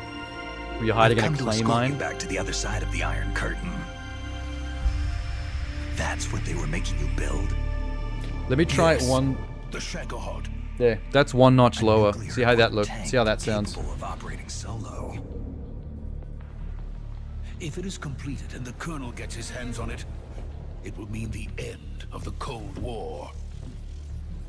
And then the Age of Fear will truly I don't remember this dude being electrical. Why don't I have memory of this? MTG remastered. Oh, it's Snake Eater. It's Metal Gear Solid 3. Not remastered, remade. By the KGB and hunted by Gru? Snake, it sounds like this could be even This is like actually like a remake. I'm defecting to the Soviet Union. Sokolov is a little gift from my new hosts. Are we taking him with us? No, this one is still just a child. Whole new engine and everything. He has not yet found an emotion to carry into battle. Even if they are our enemies, they're still our countrymen. It's been such a long time since I played Metal Gear 3 that I've like forgotten most of this shit. Look better than the original? I don't remember. It's actually been so long. People aren't the ones who dictate the missions. Then who does? I don't know how we're supposed to say the green times. triangle. Is it Delta? Are we supposed to say Metal Gear Solid Delta? Sorry I'm late.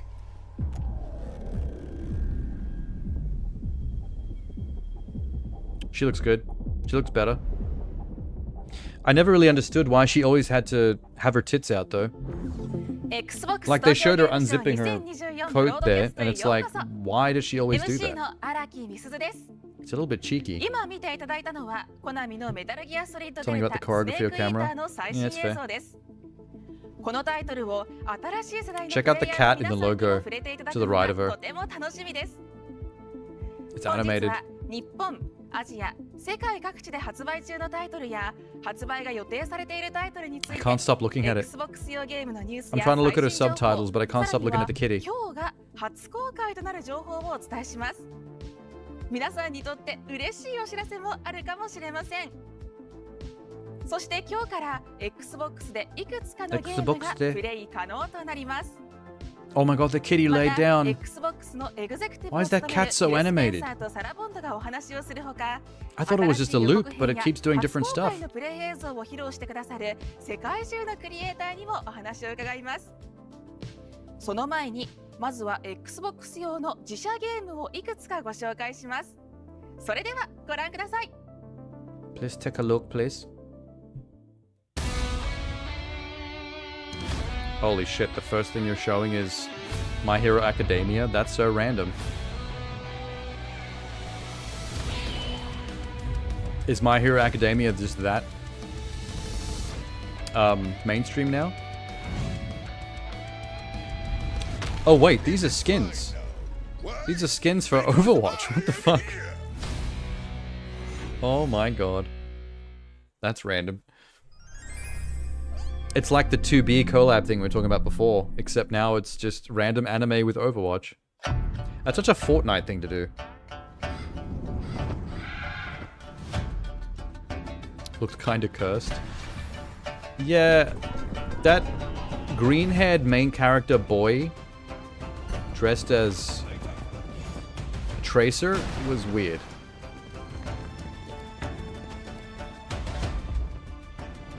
Oh, is this Age of Mythology?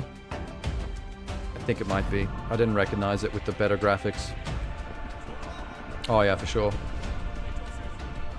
Now it's starting to look a little bit more like mythical Age of Empires. With the primary colored buildings and units.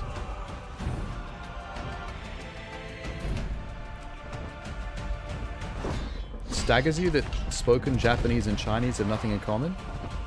I didn't even know the Japanese adopted the Chinese written system. I wasn't aware of that. Their writing like looks nothing alike to me. Minasan konnichiwa. Xbox no Phil des.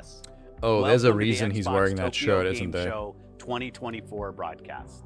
There ain't It's no a way pleasure to be back Phil at Spencer Tokyo is wearing a Game Show StarCraft shirt with right the now, latest and it doesn't mean announcements something. and updates from our creative teams and our publishing partners. Special thanks to everyone at CESA for your continued Okay, bro, don't work bury the on lead. behalf of Explain your players, shirt. Publishers and game creators here in Japan and throughout Asia.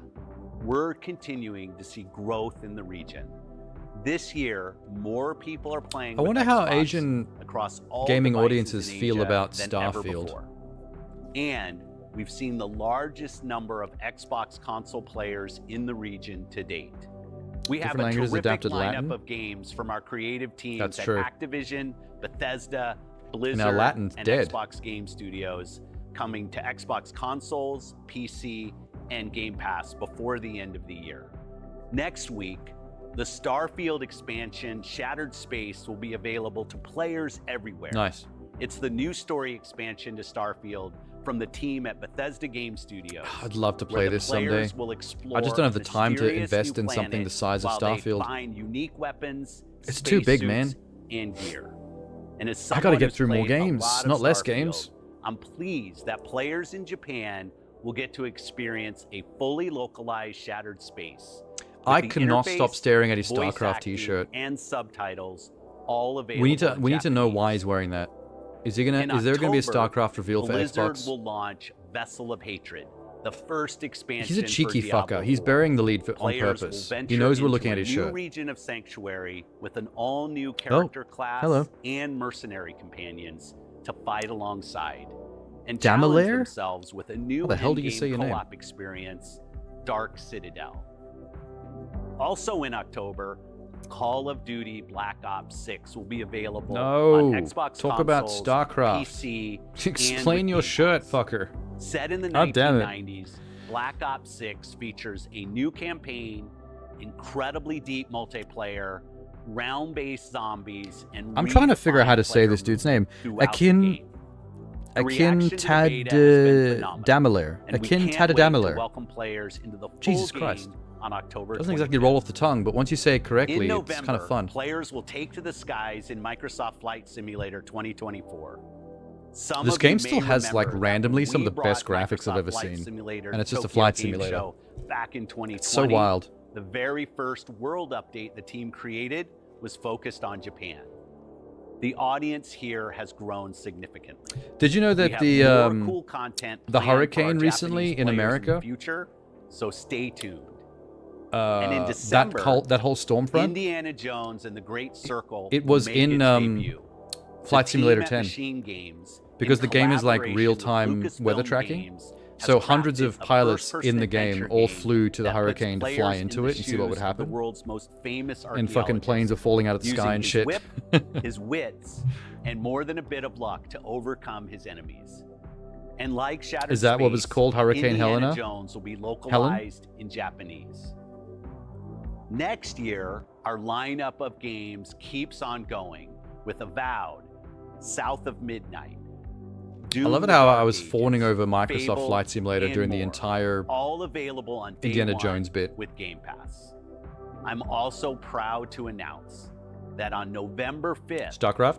StarCraft Ooh. Remastered and StarCraft 2 Guessed it. will be available with PC Game Pass and Game Pass Ultimate. Oh, that's the reveal. The StarCraft They're just series bringing helped StarCraft 1 and define 2 to real-time strategy PC Game Pass. and esports and live streaming. I own both those games. I don't And think it's we're that exciting. thrilled that even more players will get to experience the campaign and multiplayer It's Northern modes Florida? from these two Yeah, lots of iconic Flight games. Simulator So enjoy the rest gamers of were the flying show, around in it and just to see arigato what it would be like. gozaimasu. Apparently it was throwing planes around, the storm was that strong. 打天使の守護者か。守るのは Oh my god, it's Indiana Jones in Japanese. 大宴会だ。 That doesn't sound like... It doesn't sound like what he looks. That just seemed wrong. Konnichiwa and welcome to Machine Games. Indiana Jones be like... On Indiana Jones and the Great Circle. And I'm Alexander Terenius, creative director on The Great Circle, and thank you for joining us here Harrison, in is the that Motion you? Capture Studio in Uppsala. Are you okay? Indiana Jones and the Great Circle is a first-person single-player adventure where you uncover one of history's greatest It's something you can mysteries. accept. It's pretty funny. I would play the game like that Set just for in shits and giggles. 1937, It would be very immersion sinister breaking, forces but are scouring it'd be the hilarious. globe for the secret to an ancient power, and only one person can stop them: Indiana Jones. 問題からそう逃げてばかりはいられないぞ、インディ。 I'd like to see some extended gameplay footage of this game. Like, not the fighting, like the adventuring. I want to know what the actual structure of the game is like. When it launches on Xbox, PC, There hasn't really and been Game Pass any on December 9th. trailer or gameplay Thanks footage for that has tuning in really to the Xbox gotten across digital broadcast how the at game Tokyo Game flows Show, and we look forward from to sequence showing to you more sequence. soon. Arigato gozaimasu. We just see like piecemeal chunks of him like shooting or fighting Nazis. Like punching. Yeah, there's some punching. He slapped that guy for some reason. I don't know what the slap was meant to achieve. They showed some whip parkour. But that's what I mean. We keep seeing like these little tiny bits and pieces of things you can do. But I want to see how like a part of a level plays out. Like, what is the structure of the game like? What's the flow like?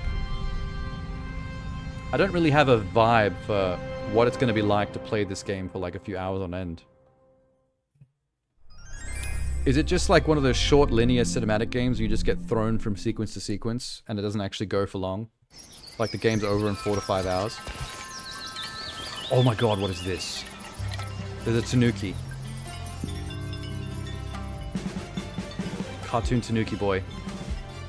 He's a copper. No wait, mailman. I thought the hat was a police hat. I want to play the police Tanuki game. Where you bust crimes in the animal kingdom. I just invented a better game in my head than what this probably is. My dressing gown's behaving itself? A little bit. It wasn't earlier. When I first started. Holy shit. Okay, it's a mailman delivery game as a tanuki, where you can do bicycle BMX tricks. That I wasn't expecting that. That came out of nowhere. It's a Tony Hawk game. It seems like the bicycle is meant to help you deliver mail fast, but you're also supposed to do tricks while you're doing it. How important is that to the gameplay though? Or is it just like a gimmick? I even need to use the bike at all.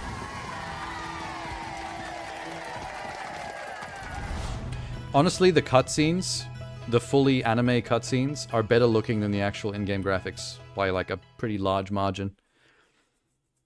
I saw you long before your quest began. Like the in-game graphics are surprisingly bland I saw you for how good the animation who sequences were. opened the doors of time and space and turned the world on its head.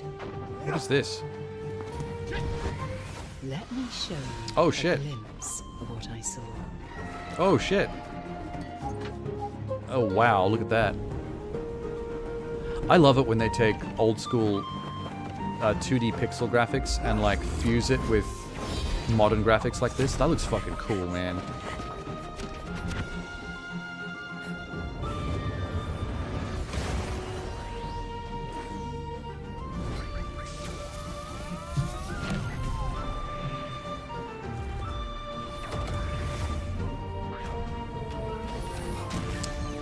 Something about the fusion of the graphics reminds me a lot of that that sci-fi game I played on stream.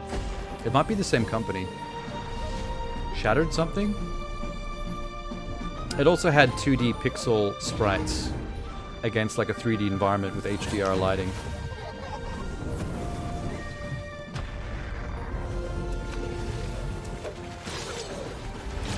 See, this is actually the opposite of the Tanuki game.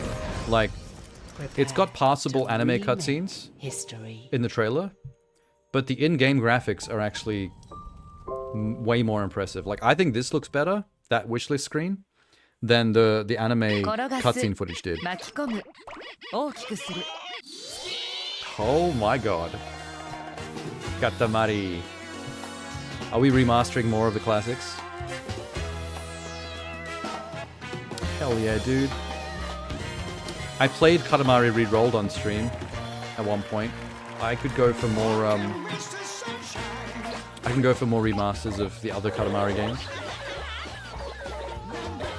When I played the original Katamari games on, what was it? PlayStation 2 and then PSP. I played like a couple on PS2 and then maybe one or two of them on PSP. I never actually attempted to do all the things in the game, like get all the objectives or collectibles done. Because that was before the days of things like achievements that actually motivate you to do that stuff. If I could play these remastered again now, it would be very different. I would be going for like all the stuff.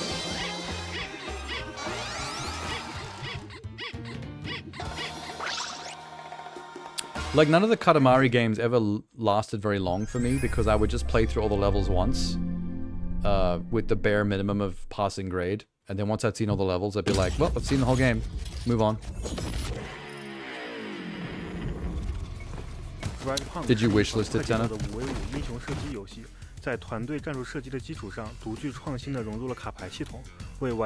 It's available on Game Pass now? What, that Katamari game? Hang on a sec. Are we sure about that?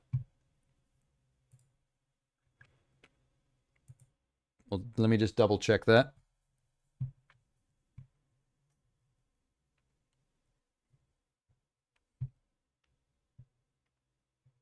Holy shit, you're not wrong, Tenna. The most recently added Katamari game. Game total. It was the very last game added. What else is added? Legend of Mana is on Game Pass. Trials of Mana is on Game Pass. All You Need Is Help, which I think is a multiplayer game where you you fit little Tetrisy dudes together. Oh, with your friends. There's Katamari. I think We Love Katamari was one of the PSP titles, yeah? The second title in the Katamari. Oh no, it was a sequel. That's still PS2. So there was Katamari Damacy. We love Katamari. What was the PSP one? I think it was called Beautiful Katamari or something like that. And then that had a sequel as well.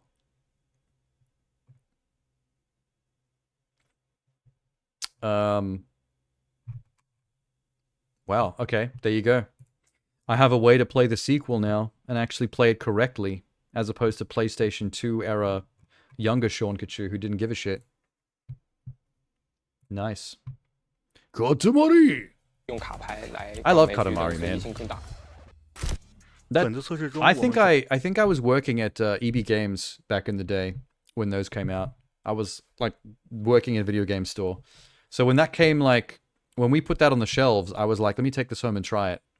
And like I was like, holy shit, yes. Gimmicky Japanese games are now my new favorite thing. 总共带来了数十张新卡牌，比如一张可以让玩家进行蓄力跳，并在落地时影响周围的敌人。 What the hell was that?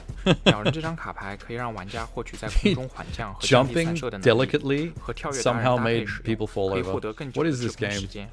我们的思路是给对局带来更多的随 I 机 missed 性 the 和 name 加 when 强 it 自由 first came on. 说到强光手电这张卡的话，它的实际作用会类似于一个可控的闪光弹这样子的一个功能。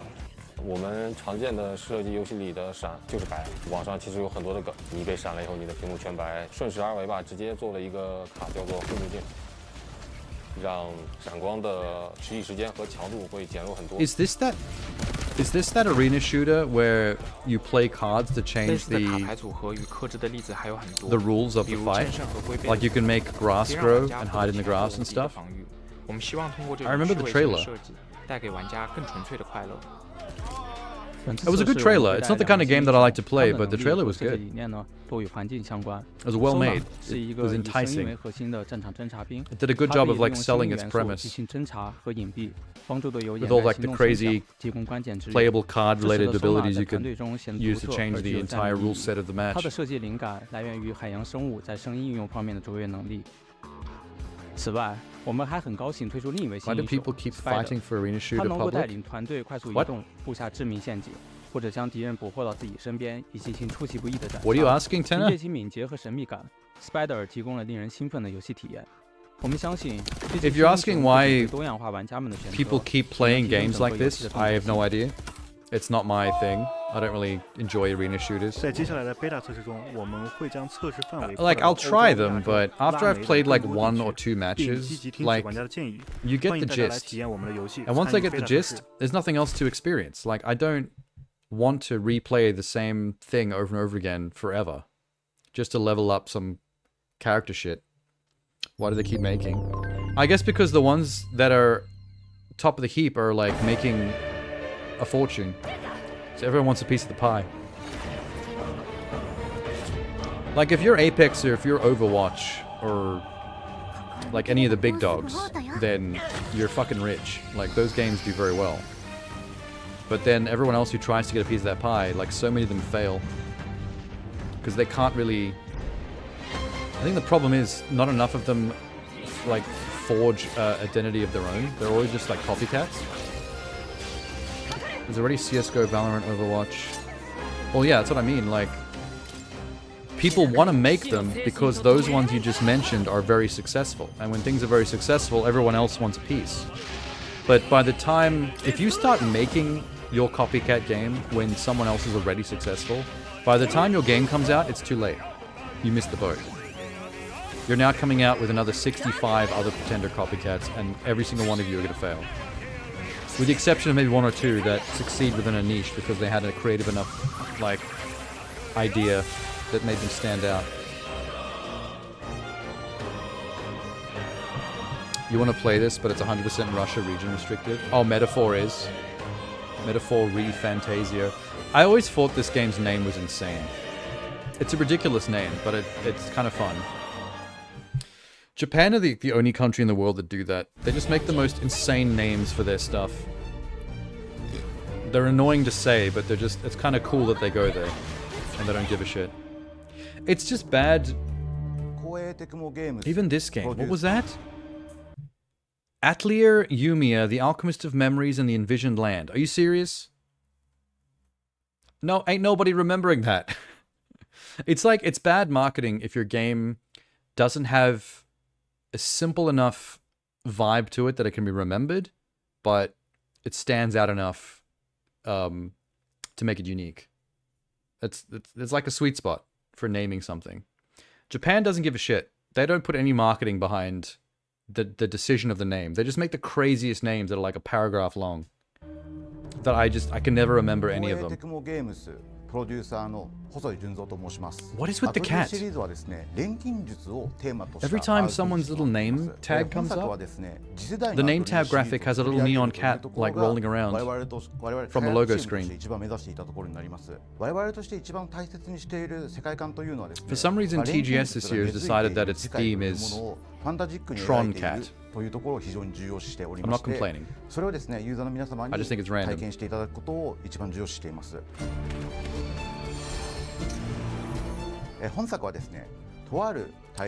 Isn't the Atelier series about alchemy?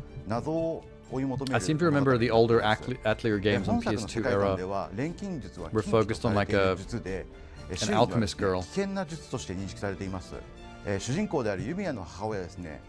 災厄によって亡くなっており、その謎もですね、本大陸で追い求めるというのが本作のストーリーになっています。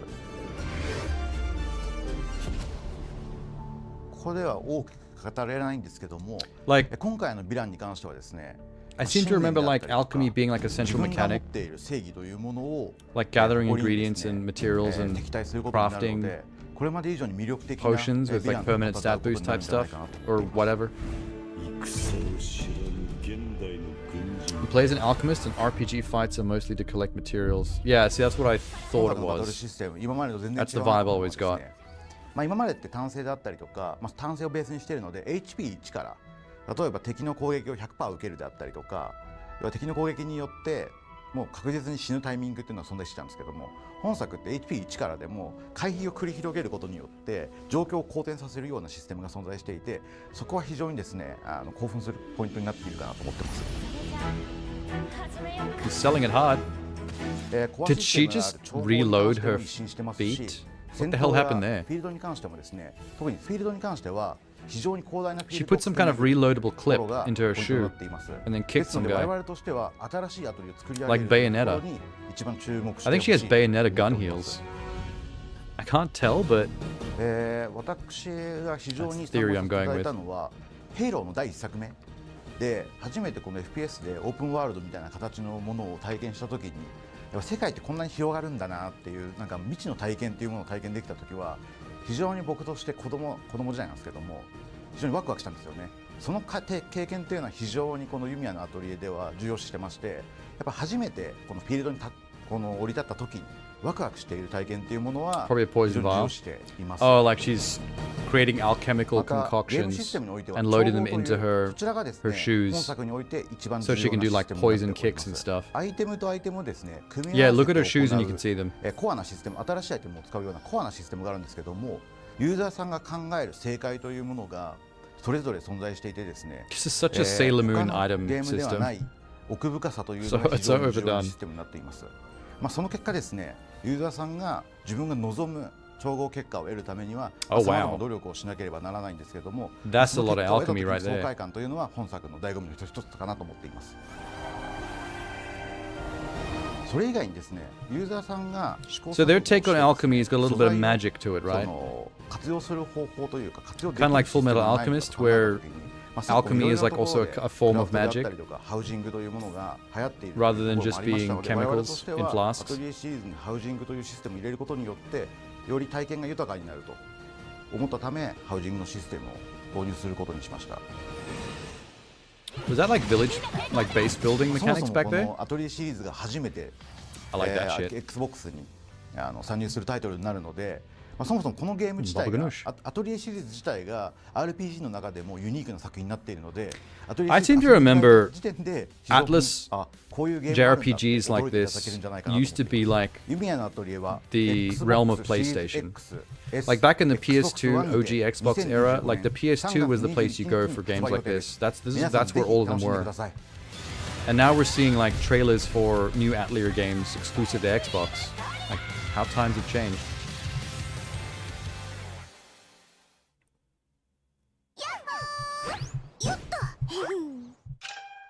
Oh my god. This is some Hoyosoft shit, right? We're now in the Genshin part of the showcase. Wait, this viewpoint is not what I expected. What are we doing? This is still a gacha game for sure, but this is like an isometric battler version of gacha, right?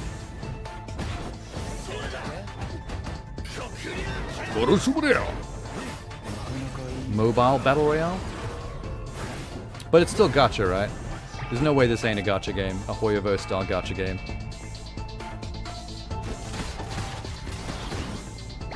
That dude just pretended to be... Oh, it's got prop night mechanics, where you can transform into a prop and pretend that you're part of the environment. What's it called? Prop hunt? Is that a mode in Call of Duty? Or where does that from? I know prop hunt is like a gameplay mode in a certain first-person shooter, where everyone can turn into objects and you have to find each other. Might not be gacha, more like Apex. Oh, okay. I'd really like the look and vibe of it from the very start was so gacha-esque to me. Like it's nothing of significance at all. As if it's something that you can hold in the palm of your hand. Wait, oh, it's Bleach. For some reason I recognize the girl with the orange hair first. I don't know Bleach very well, but I don't know how I recognized her so quickly. I've seen 10 episodes of Bleach back when I was younger. Someone had a pirated CD and they gave it to me. That's as far as I got, 10 episodes. Fire Getsuga. Bleach, Rebirth of Souls. I get really tired of those kinds of video game names. You know when games have like a colon and then like Rebirth of Soul or whatever? It's like my eyes kind of roll a bit nowadays whenever I see that same old subtitle bullshit. Revengeance of the Moon, that kind of shit. It's like, what does that even mean? Come on, get up. I feel like a game's title needs to intrigue me, not make me feel tired because it sounds like every other video game for the past 20 years. Re is overused? Definitely. I feel like in Japanese games in particular, the RE thing is getting a bit ridiculous. Do you believe you have what it takes to rise to the surface? It's a bit of a trend, but I'm not sure why that started. Oh, the graphics of this are interesting. Rich in resources and danger. Why does this game's 3D look like clay? There's something very clay-like about this. Put in the hard work and you will rise beyond. Is this free to play? Oh, this is reeking of free to play sci-fi gotcha mech action. Calling it now. Prove your mettle as a drifter today. There's something about these graphics that are tripping me out. It's kind of like what Star Ocean graphics are turning into at one point, but like even more so.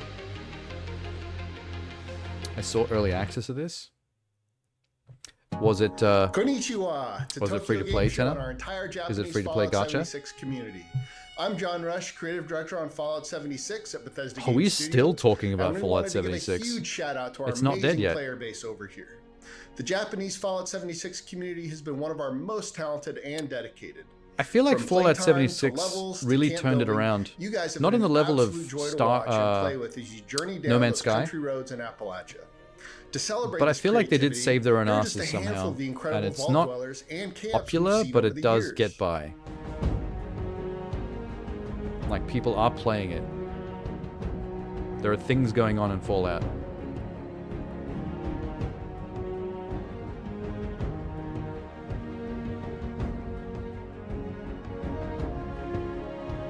Extraction shooter with mechas? Oh, okay. I mean, that's not any better though. Extraction shooters are also another tired, overdone genre. You share it with us every day and can't wait to see what you'll get up to in the future. Speaking of the future, we'd like to confirm some exciting news. Cat and dog people, rejoice! We're excited to tell you that camp pets are finally coming to Fallout Cool. 76 at the end of this year. These new I furry accept friends this. will reside in your camps and can be interacted with in a number Good of addition. ways. We'll have more to share about your newfound furry friends in the coming months. So until then, we'll see you in West Virginia. Remember when that scam game Left Behind pretended like it was going to be a massive open world zombie game, and it turned out to be an extraction shooter secretly? An unfinished one, and died within days. 幻 Good 想 times. 水湖伝ファンの皆様、大変長くお待たせしました。コナミデジタルエンターテインメントの崎山です。今日は It's a Konami, man. 幻想水湖伝 Here to tell you about Suikoden. HD リマスターの最新情報をお届けします。 HD remasters. 幻想水湖伝シリーズは I remember this 1995 game's 年に box 第一 art 作 on 目が発売 PlayStation された too. コナミを代表する I remember the box RPG art タイト quite ルと well. なっております。今作はそのシリーズの1作目と2作目が一つ I don't know のタイトルと which なって Suikoden games they 昨 were 年の though. 発売延期告知から長らくお待たせし I ま don't し think た I've played any of them. 発売日は2025年3月6日となります This feels like older than the ones I'm thinking of. 温かみのあるキャラクターのドット表現はそのままに Okay, this is 全ての more 背景 what を I expected. HD へ書き直 Holy し shit. 各種エフェクトを強化しましたサウンドは原作 Okay, の that's not the 印象 kind of 的な gameplay I thought I was 内容を追加しながら this game was going to be about. 足音などを追加しました What the fuck? UI は原作の仕様を尊重しながらもより快適に遊べるようにしました Oh, that's what I was バトルでは expecting. 倍速機能の実装やお任せ Turn-based. 選択をワンボタンでできるよ I う wasn't にするな expecting ど the tactics 原作で screen. 好評だったサクサクバトルがより遊びやすくなる要素を追加いたしましたリマスターではそれぞれの原作の良さは変えずに新たな環境で楽しんでいただけるように作成しましたたくさんの方 Cast に Black 幻 Hole 想 and 水 Dragon? 湖伝の世界で遊んでいただけるよう祈っております I feel like this TGS is very heavy on remakes and remasters of old JRPGs. Oddly enough. Pixel Junk! Oh my god, Pixel Junk was like some of the first digital download games I played on my PS3.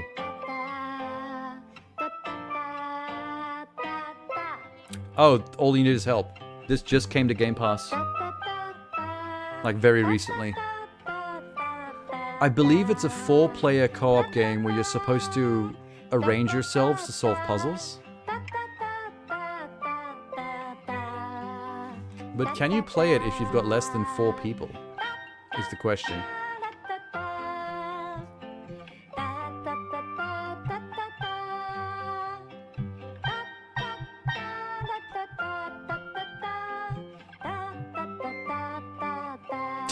I like the music. The music is selling me.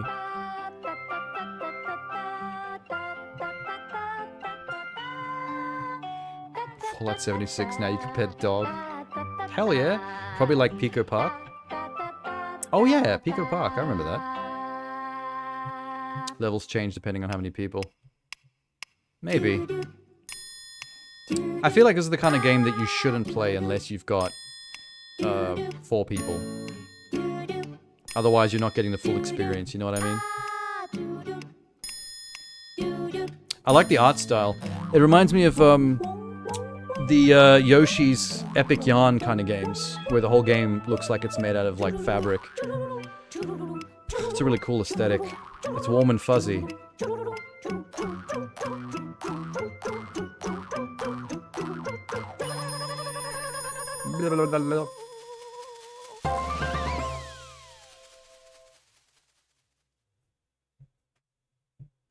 All you need is help.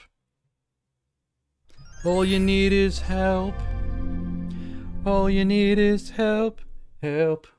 Help is all you need. Honestly, the Beatles song should be the theme song of that game on the main menu. It will not accept anything else. Oh, we've seen a teaser for this before. I still don't understand how Slitherhead.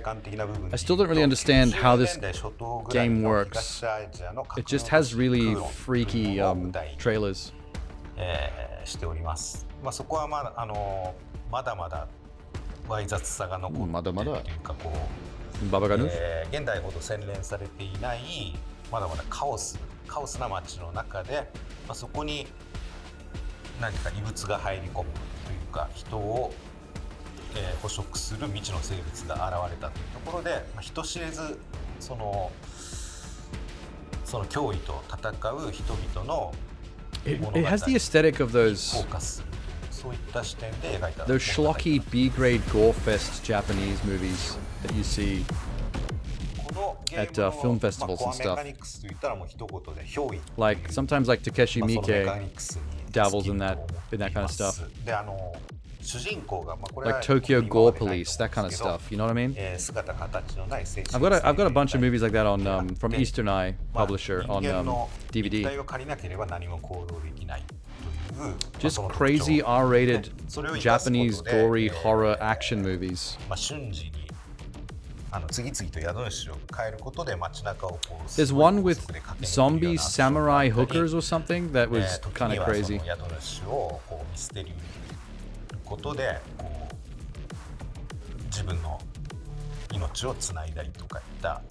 There is so much like cutting yourself so you can use blood magic in this. It's kind of fucked up.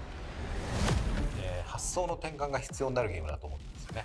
テストプレイをやっていてもやっぱり普通のゲームであればこういった立ち回りをしなければみたいなことをやる、最初はやっていくんですけど、違うんだこのゲームはっていうで全く違う立ち回りというのが自然と身についてきた時の自分の中での意識の変化みたいなところが面白いんじゃないかなと思ってます。ゲーム内のクリーチャーに関してはモチーフがあって、ヤクシっていうツイッターヘッドっていう存在は人間に擬態しているから、その本体の本を晒した時にも実は擬態生物がモチーフになっているみたいなところが面白いんじゃないかと思って、そういうところにこだわって作っております。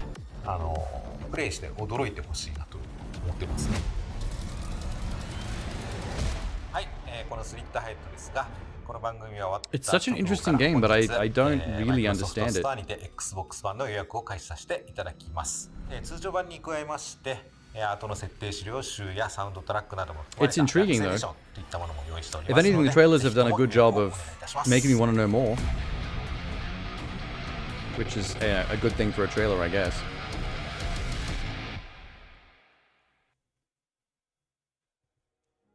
I wonder what the rating's going to be. There's so much blood in that game. It's definitely gonna be R-rated, I think. Hey, what's this? Anime, girls, mechs, topsy-turvy adventure RPG, they say? What do they mean by topsy-turvy? Doesn't that mean upside down? Oh, I think the combat is turn-based. For some reason, when I saw mechs, I just assumed it would be third-person, real-time. So it's not co-op. I thought maybe it was going to be like an open-world anime mech co-op thing. But if it's turn-based RPG style, then yeah, it's probably just a party. Single-player with a party of characters. Yeah, that's not what I expected. The overworld is isometric top-down. It's fine. It's despite my expectations not being met, it still looks unique.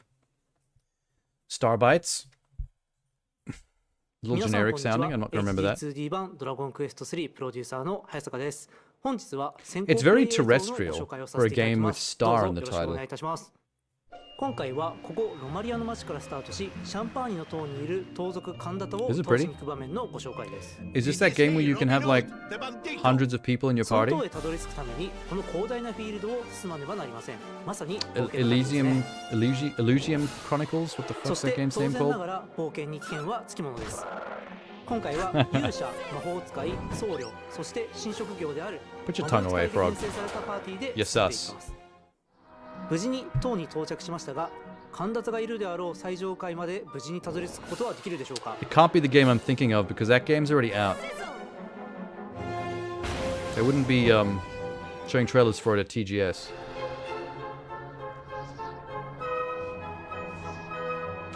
God, we're getting a lot of games now with the 2D sprites on crisp 3D backgrounds with HDR lighting.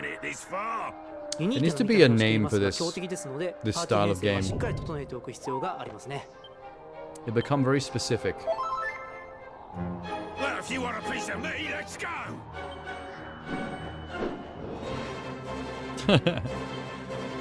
Do we have to look at big fella's nipples? Pepperoni Jones over here.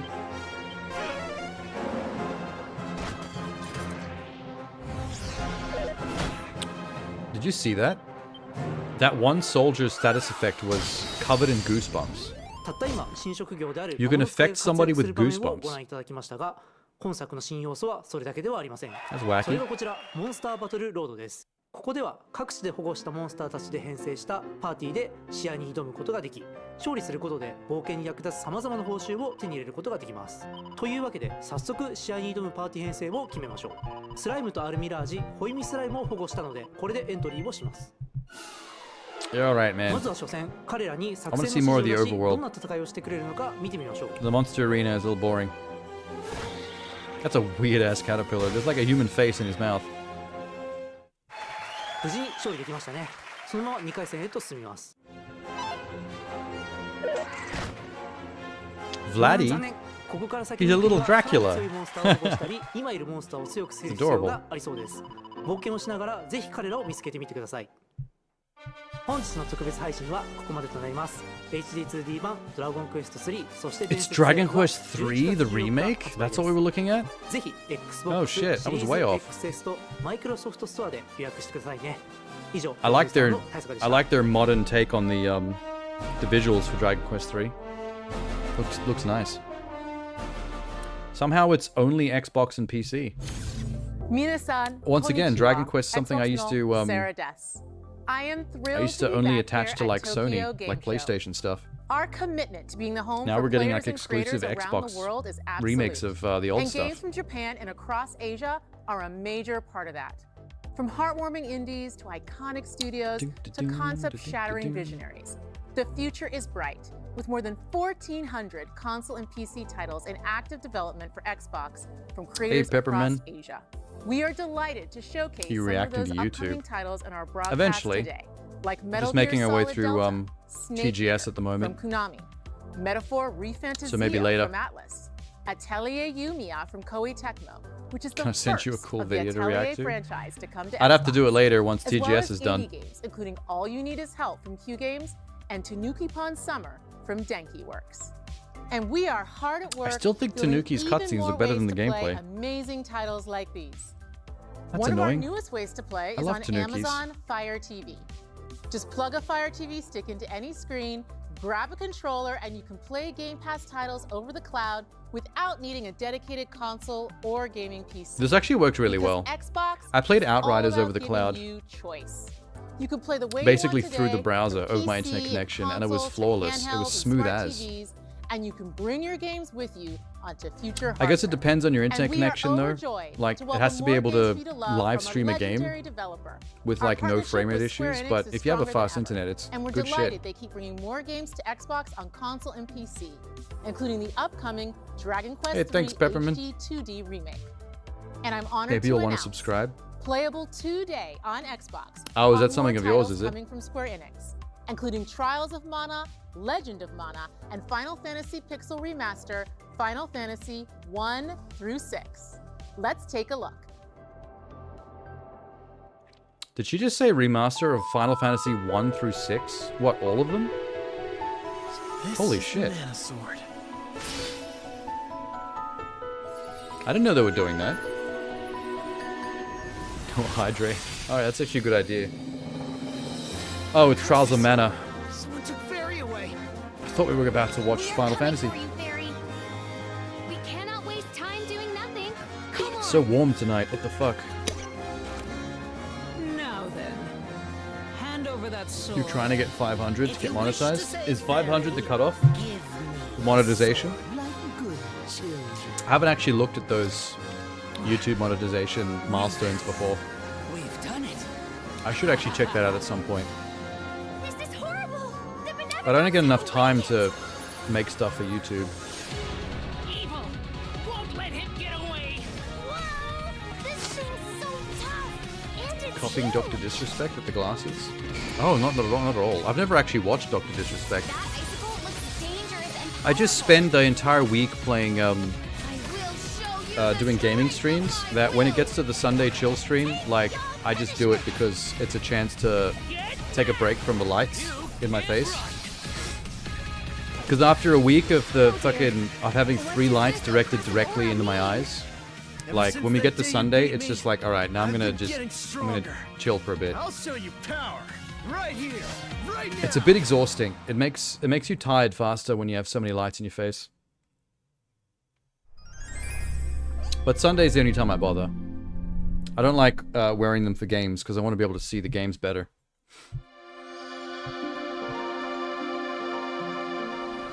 Coming to Xbox.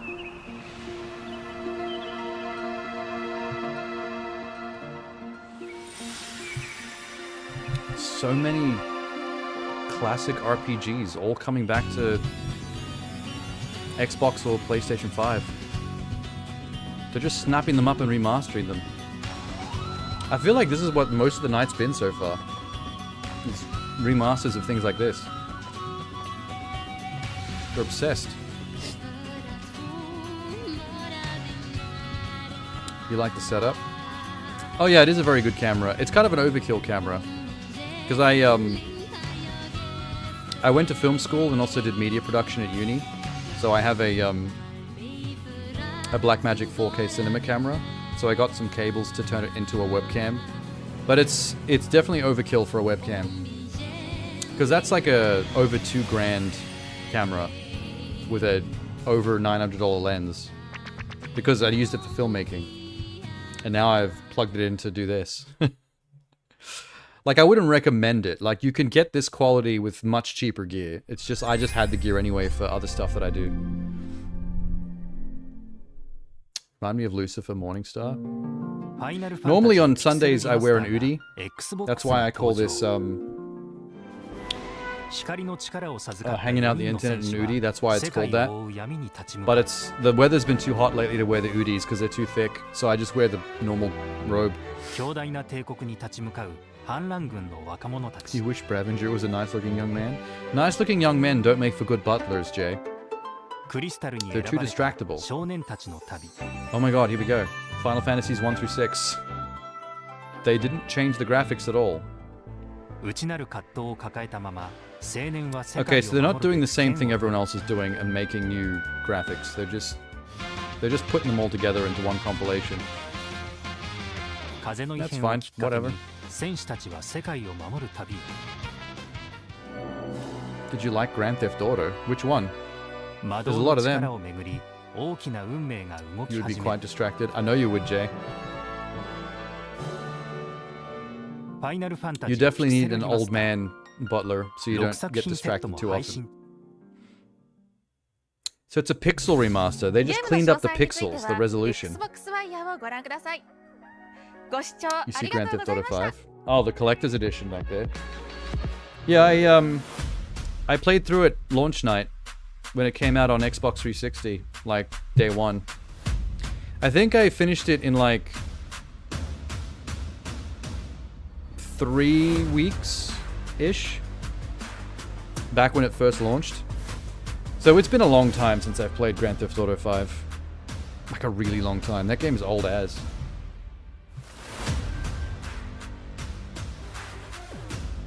How old is it?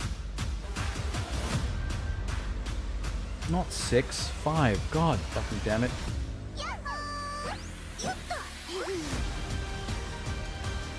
2013. Oh shit. 11 years ago. So I played GTA 5 11 years ago when it first came out. That's over a decade, man. I can't believe people are still playing it even now. That's crazy. That game had legs. This is why they take so long to make Grand Theft Auto 6. Because people, as long as people will play the previous game, and they can keep making money out of it, like, they're not really motivated to make the next game. They've had to wait a decade for them to do anything.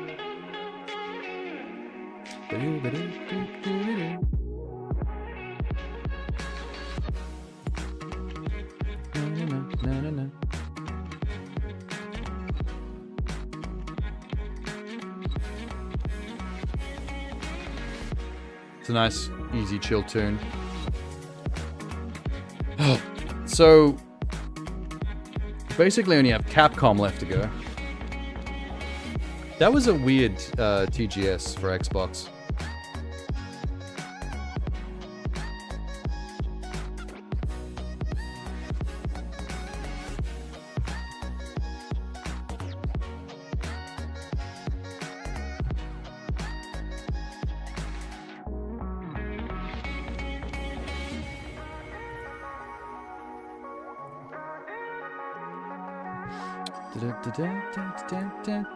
All right, that's enough of that.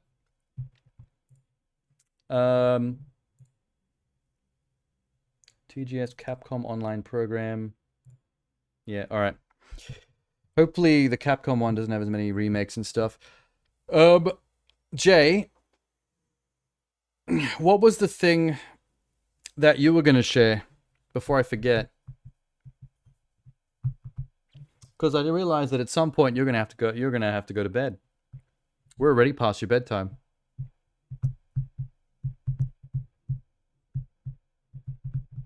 If Jay's still there, he was there a second ago, but he might have fallen over.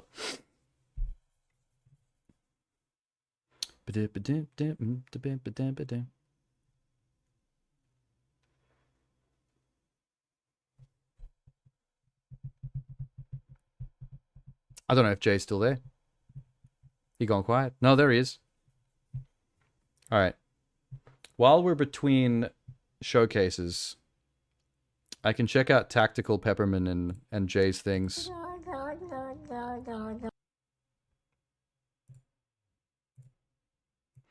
Oh, it's one of those TikTok making music out of memes things. Hold up. I know the Long Johnson cat. I know him very well.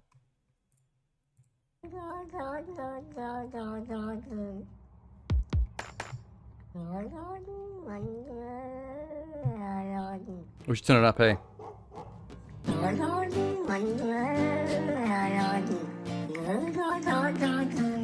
Oh my god, the subtitling is his vocals as well.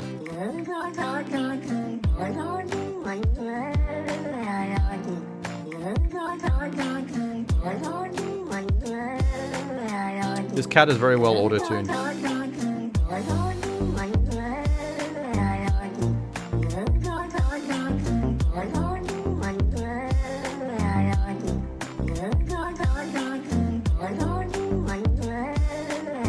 I feel a little bit bad because his ears are folded back so hard, he's definitely feeling intimidated by something.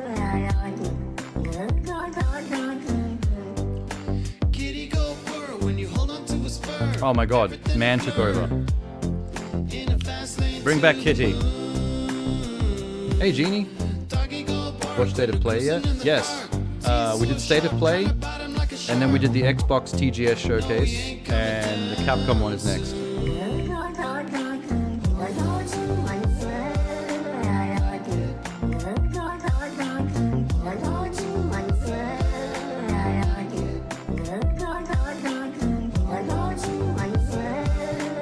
I didn't mind the State of Play one, actually. Everyone seems to be very negative about it, and I was concerned going in because of that, but the first half of it had some unique things that I wasn't expecting.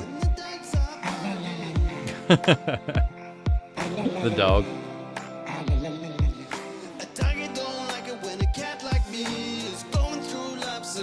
Like, I like that claymation one from the makers of Lost in Random. I think that was like right near the start of the show though. That looked cool as. How many Xbox ports is Square Enix sitting on? There is so much JRPG shit coming to Xbox, it's crazy. Final Fantasies 1 through 6, Legend of Mana's, Atelier, whatever the fuck it was called, Suikoden, a bunch of those getting remade. A lot of stuff that used to be PlayStation 2 exclusives, like things from that era. The guy tours internationally and has concerts? Oh really? Like he's a legit musician, not just a YouTube memer.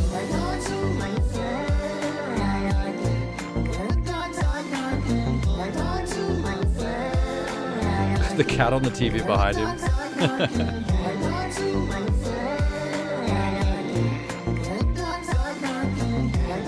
I feel like I want to make an emoji, a GIF emoji for my stream, for my channel, out of that white cat that's nodding his head.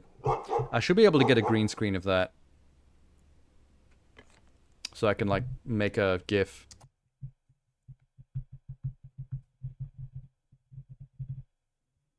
He's from South Africa? Oh, same. We're brothers. We're brews. Oh yeah, wait. Pepperman's channel. Tactical Boss. Very different from your Twitch handle. Oh, well, they're Tactical Pepperman, so the word tactical's still there.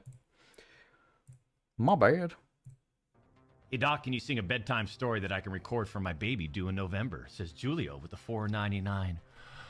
Little, Oh God. you're so sweet. Little, Oh God. here's a treat. This is fucking scary, man. Nightmares, only double dare. Oh my God! Ah! Jesus Christ. Did someone pay him money to do that? Champs, please like the video, subscribe to the channel. We'll see you tomorrow. What was Hellblade behind him there? Oh, maybe he did that during a Hellblade stream.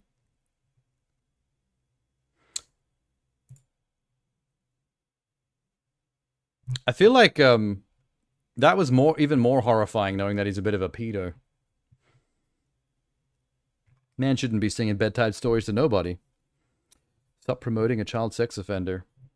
Wait, you talking to me or to Tactical Peppermint? This is his channel. What else has Tactical done? Holy fuck. Actually, I think you were on the money. It's all Dr. Disrespect memes. Tech issues compilation.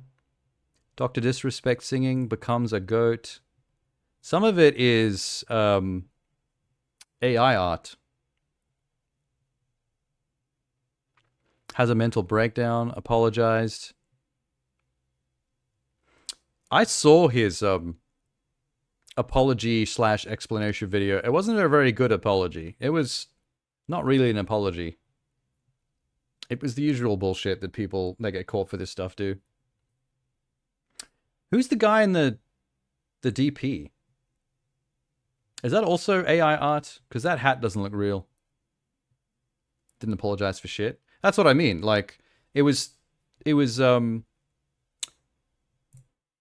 postured like it was going to be an apology video, but it was him just making excuses and then doubling down like a knobhead. This is all just AI art thumbnails. I mean, he kind of looks like a pedo, to be fair. Like, if you'd shown me the pictures of this guy, like, out of context, I'd be like, that guy probably chiddles some fiddles. Or fiddles some chiddles. As the case may be. I mean, it's a mullet. I don't trust mullets to begin with. I fucking hate mullets. Mullets creep me out. It's an outdated hairstyle, dude. We should have left that back in the 80s. That wasn't even cool back then. Unless you were like a bottom feeder. Bottom feeder. Capcom. Hello, Capcom. TGS 2024. Capcom Online Program. It's a very technically written out title, headline. It's not very eye-catching, not very markety, not very promotionally. It sounds like a legal document. Monster Hunter. I was shocked that State of Play cut the nuts off Capcom. Because I was watching the State of Play one earlier for PlayStation, and they had a full Monster Hunter Wilds trailer in there. And I'm like, but Capcom have a TGS thing coming out. Sony's coming out and like doing their own Monster Hunter thing. That's like one of the few things Capcom's got. What does Capcom got right now? More Street Fighter shit, the Monster Hunter thing, and they just dropped the remaster of Dead. What's it called? Dead Rising? The mall one, yeah. I mean, what else is happening in Capcom land? Hey, unlicensed streamer, people should watch The Right Opinion about how to learn how a controversy should be handled. I mean, is there any surefire one way to handle a controversy? Wouldn't it be context-based? Like, everything's different. State of Play does the trailer, TGS releases the extended cut. I assumed Capcom would go on a deeper dive into that shit. They usually do. Because, I mean, what else are they going to do? It's their whole bread and butter. Let's go. Dish it. Dish it, dish it. Yeah, I feel like the TGS's showcase was very front-loaded with interesting things. There were some interesting new things I've never heard of before at the very start of the show. And then about halfway mark, it became same old stuff.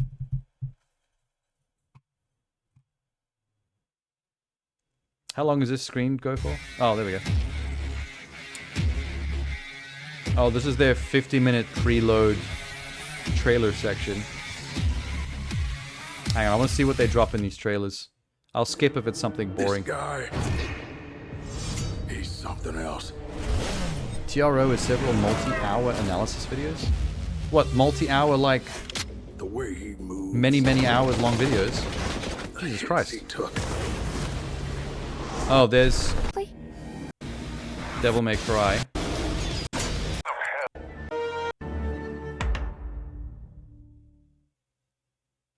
Did we watch? Okay, wait. Did we watch that last week? We did, didn't we? Yeah, we watched that last Sunday. I don't know why I mental blanked on that so much. That was a new trailer. No, this is last Sunday's trailer. This is already out. I remember reacting to that.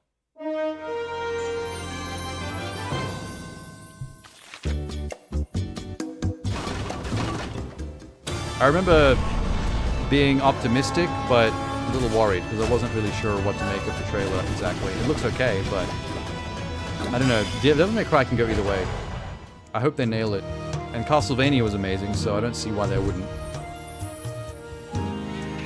No, that was a new trailer. That is exactly the same trailer that I watched last week.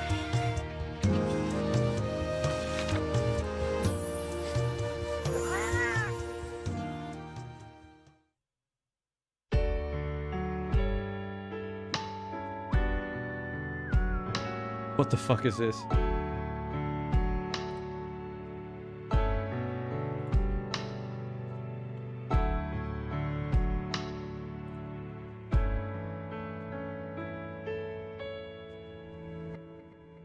Objection! Apollo Justice is doing fine! I love Phoenix Wright. Objection! What a great series. I wasn't as excited about Apollo Justice taking over, but Phoenix does make an appearance in those games. But he's actually on trial instead. TRO has a series about analyzing controversies with background content and doing other things. Oh, cool. Have we ever watched a video from that on stream before? I know you've shared things in the past, but if they go for hours, we probably didn't, because that would be too long. Objection! Objection! Objection! Objection? Clavier Gavin. That guy was cool as. I don't know why someone who looks like a rock star would be a lawyer, to be honest, but that's the cool thing about Ace Attorney. Most of the people in Ace Attorney in that courtroom are the kind of people that would never be in a courtroom. The prosecution is also ready. I don't remember his voice sounding like that. That's not how I hear Miles Edgeworth in my head.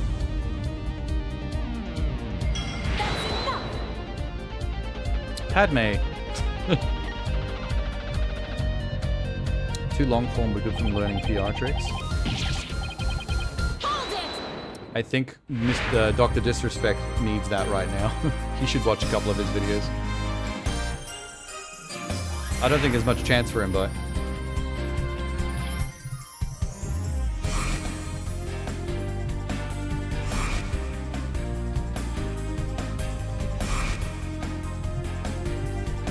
This is just nostalgia for me. Having played all these games in the past, like, I just like to see footage from it. It takes me back. Ace Attorney is like a little time machine. We swim through storms and waves, all because you see grand treasure and adventures waiting just for me. I don't remember this pirate shit. Although there are games I'm missing. I played all the Ace Attorneys, I played the Miles Edgeworth games, I played a few of the Apollo Justice, I missed Phoenix Wright versus Professor Layton, which I'm very sad about because I played both those franchises and I missed the collab.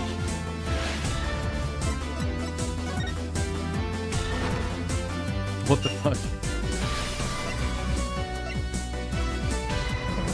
This is a long Phoenix Wright trailer, hang on.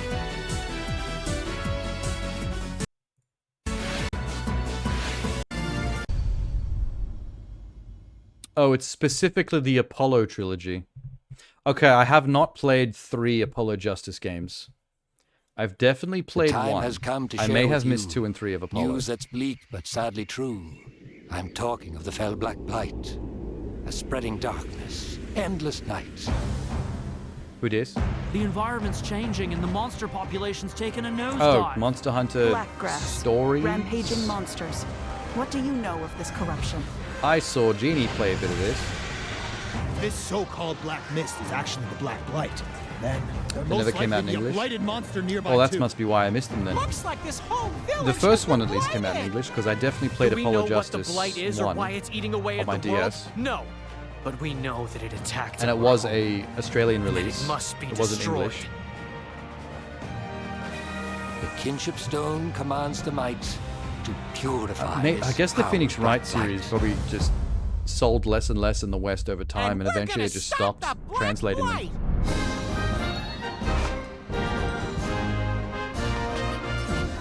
We can befriend monsters easy enough, but other humans are a different story. Hunters and riders. Like, they both respect and live with monsters. They're the same that way. I've been waiting my whole life for this. I want to help my friends, everyone. But right now, evil is growing in power. And soon, this whole world shall be devoured. Cool effect. Yeah, we got claws for concern. Wrath is blighted. You can use it to stop the blight. But I'm curious about Such a this generic kinship plot, with though. monster stuff. Some So I giant was dark hoping you cloud could that show everyone what it destroys means to everything be a called the rider. Blight.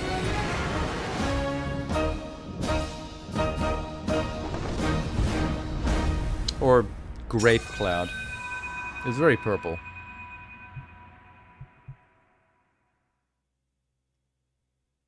You know who did it best?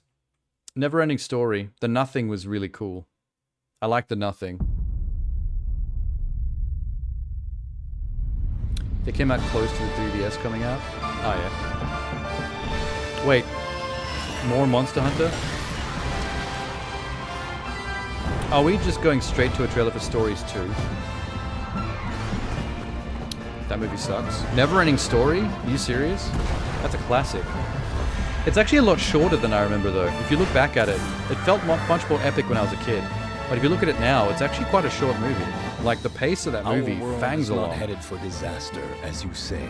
The Exalted One's awakening is simply the first step towards the birth of The a problem is brand like new kids' world. fantasy content is not Everything as will be destroyed to be creative born as and unique as things like Neverending Story used to be. Neverending Story is like nightmare fuel for children. Like they just don't make them like that anymore. Awaken it. The dragon made me vomit? What dragon? I get it that you want to protect. Oh, the luck Wrath. dragon. Why But all you're vomit? doing That's is like the making him cutest thing in the world. I love the luck dragon. Ratha here is He's the a one cutie paying the patootie. price for your selfish obsession. Every kid I with knew nerdy when I was young wanted a luck dragon of their own. Everyone talked about the luck dragon. It may be impossible to save the world without Ratha's help. Bonds of friendship between Looks riders slimy and shit? hunters. I do not. It Looks had like the fur. children What do you mean really are our slimy? future. He had dog hair. What the fuck? No, Luck Dragon's a legend. Luck Dragon is peak fantasy. This is where it all ends.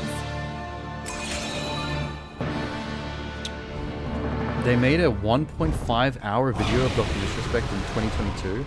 Oh, was that when he first disappeared because of getting banned from Twitch? And only recently, this year, did we find out about what that was all about. I guess they should do a follow-up video. The scales look slimy. Such a specific nitpick.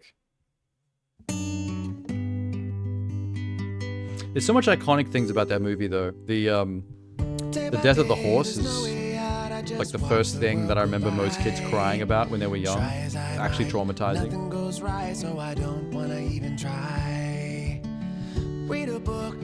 What was the princess's name? The princess of, I forget the name of the kingdom. Oh, she was so cute. Like, I remember having a crush on her when I was a kid. In fact, a lot of little boys had a crush on that princess. She was so attractive. What was the name of the horse? Artax. I remember that because everyone screams Artax's name when he's drowning in the mud. And lesbians. Probably true. Moonchild, he names her. Doesn't he give her the name of his mother? Is that where the Moonchild comes from? Or was that her name before he gives her his mum's name? I'm trying to remember. I'm only remembering bits and pieces. You know what else was an iconic scene? The statues. Remember the two giant statues that if you're not worthy, they just like vaporize you? That shit was scary as a kid, man. Like, I had nightmares about those statues. That was like a masterclass in like tension building in a kid's movie, walking through those gates. Also, they had tits. That was the era of kids films where you could make like a giant sphinx statue that had titties, and like no one batted an eye. What the fuck is this? What is this? Oh my god, tell me we're getting a zombie musical. This is good choreography. Ah, damn it. Disappointed. I like Dead Rising, but I thought I thought this was gonna be something new. It's just a gimmick to sell Dead Rising. Fuck. She has no name, he's built the universe. Yeah, I remember that was like the main thing at the end. He had to give her a name. And he screams his mum name into the storm, and no one ever knew her name because no one can hear what he screams into the storm because you can't hear it over the storm. I remember watching that scene on VHS over and over again trying to hear what he says, and I never could pick it out.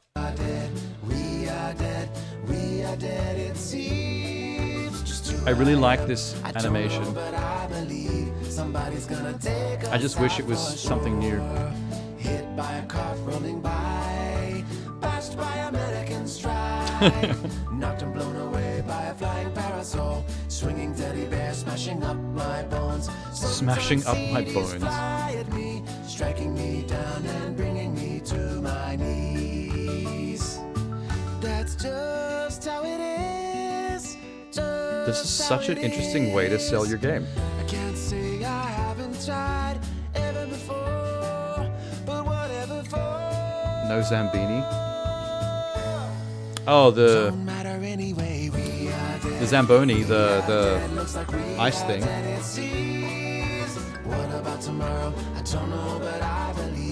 That's what it's for, right? You drive it around the ice hockey rink. The Zamboni. Is that not in the game? Zombie Paradise Action. Dead Rising Deluxe Remaster. Zombie Paradise Action is the genre they went with. I really wish that was for something new. I mean, nothing against Dead Rising, it's just that was such an adorable little zombie musical that I kind of wanted a zombie musical game. Good night, Jay. People buy this expecting cartoon content. Oh, well, I wouldn't. If it was just the cartoon, then yes. But the fact that it was intercut with the actual game, I think it's fine. Like, because we get that they're doing like a bit. It's just a cute marketing thing. But we're actually being shown the game. I just thought the cartoon was building up to reveal something new. Like some kind of zombie musical game, and I was getting excited.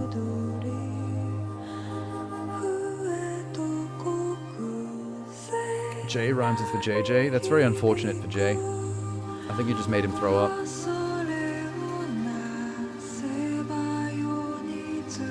This is that weird Capcom game that came out on Xbox. The one where you do little dances to close the magic gates. I should probably play this. It's on Game Pass. It'd be something different.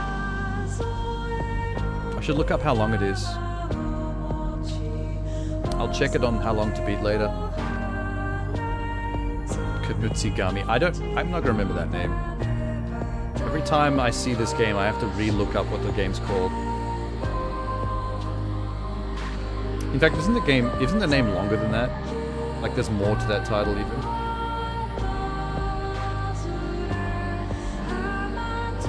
I'm mainly interested in it for the tactical tower defense-y parts of it, where you have to put down traps and give villagers like jobs and stuff, and then stop waves of enemies from getting into town.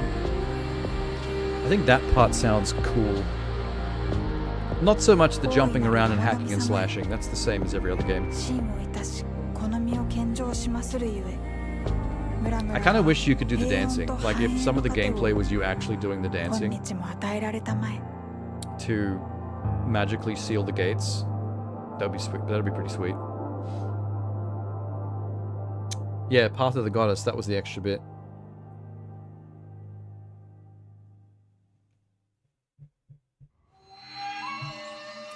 Okay. Dragon's Dogma 2 sale. It's now cheap, get it. And by cheap, I mean by AAA Capcom standards, which is probably still expensive. I bet it comes out for the Switch too. What, Knutsigami?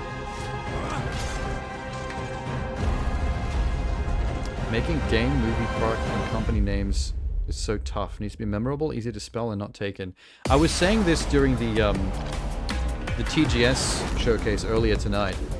There were some games from Japan that had absolutely ridiculous names that you will never remember what they're called, and they're too long and they're hard to say and they don't make any sense out of context, not having actually played the game.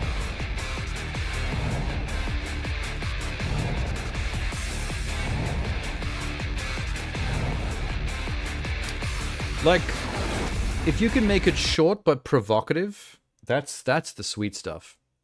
Like if it's something juicy, like if you make a game called Fate Seals the Night, that makes me go, ooh, that's like Goosebumps. That's like, ooh, what does that mean? I'm intrigued. And I'll remember that name too. They're more succinct in nakedness. Oh, Japanese. I like your first sentence though. I like to be succinct in nakedness. I love that your autocorrect is more comfortable saying nakedness than Japanese. Welcome to TGS. Does that reflect on what Genie's into? Online program. Today's program will deliver news on Monster Hunter Wilds and other new titles. You don't have to tell us. We know that's what you're going to mostly let's talk start about. with the latest info on our fighting games. God, they're going to get Street Fighter 6 out of the way early. That's good. Which has entered its second year and is more exciting than ever. As the second character to be added in 2 years in, we're still Terry watching Street from Fighter trailers. SNK's popular fighting game series Fatal Fury finally joins the fight. It's kind of ugly, gotta be honest. Terry is well-rounded with He's got an beautiful iconic Russian look attacks with the and red and the cap projectiles and that can everything, be but used to adapt to when you look at many him up close, situations. he's kind of an ugly dude.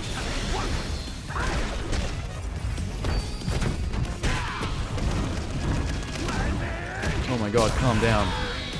He's already dead. Additionally, Mai joins Yes. the fight in early 2025 and Elena in spring of 2025. Don't know her. Expect more info at a later date. I want to see what they look like in-game graphics, please.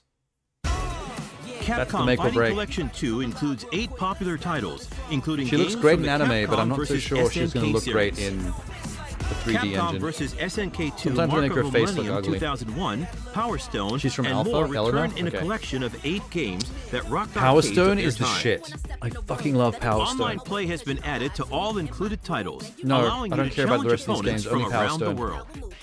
The new gallery mode lets you browse illustrations Succinct and and Nakedness design would be a very documents poetic created game. during development, many of which I think that's a have good never name been for a seen game. before. Succinct and Nakedness. In fact, if you want to do a classier version of Dead or Alive Extreme Beach Volleyball called Succinct and Nakedness, I think that would sell. I would be your first customer. Capcom Fighting Collection 2 is planned for release in 2025. Maybe Naked Chess? A chess game where you play chess naked with the girls from Dead or Alive? Next up, That sounds Marvel classy. vs. Capcom Classy enough Fighting to make the Collection game's name Arcade make sense. Classics. 7 retro Marvel titles from arcades in the 90s are being revived on Nintendo Switch, Look at 'em go. PlayStation 4, Xbox One, and Steam. Play both co-op and competitively, just like The back Marvel in the vs. arcade. Capcom stuff is like Don't worry what if you it's would your call a first time. hard-to-master Use difficulty settings and fighting one-button game. specials to ease your You really have to transition into understand the how to game. play them to be good at All them. included titles have been recreated exactly as they were in arcades. Who the fuck was that dude? The digital version is available now, and the physical version will release on I November have no idea who 22nd. that guy was supposed to be. That was weird. Actually, you know what? Succinct and Nakedness sounds like one of those Steam games that's like... You know how like those R-rated adults only kind of porn, but kind of not? Like Steam games? Using mostly asset-flipped 3D models? I get pitched those a lot on Steam.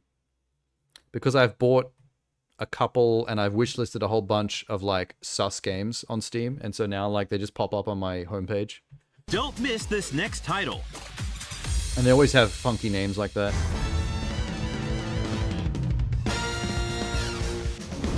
More than a remaster, a deluxe remaster. There's Dead Rising. The origin of Zombie Paradise action returns with remastered Frank looks a graphics little on the different. latest platforms. Dead I can't Rising put my Deluxe finger on it. Remaster is available now. Oh shit.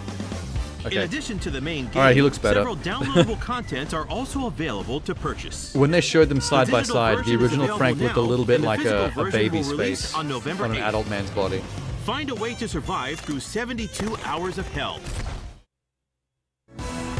Ace Attorney Investigations Collection Yes. is out now. Fans of the beloved Ace Attorney feel like we're not series gonna get should many have no objection interesting new to things 2 from this Ace Capcom Attorney showcase. Investigation titles starring Miles Edgeworth I feel like returning this is gonna in be full more HD. dull. Oh, that's cool looking. I like that. That's gonna be more dull than Experience the definitive versions of each state of of these play that games everyone seems with to hate additional on. features and special contents.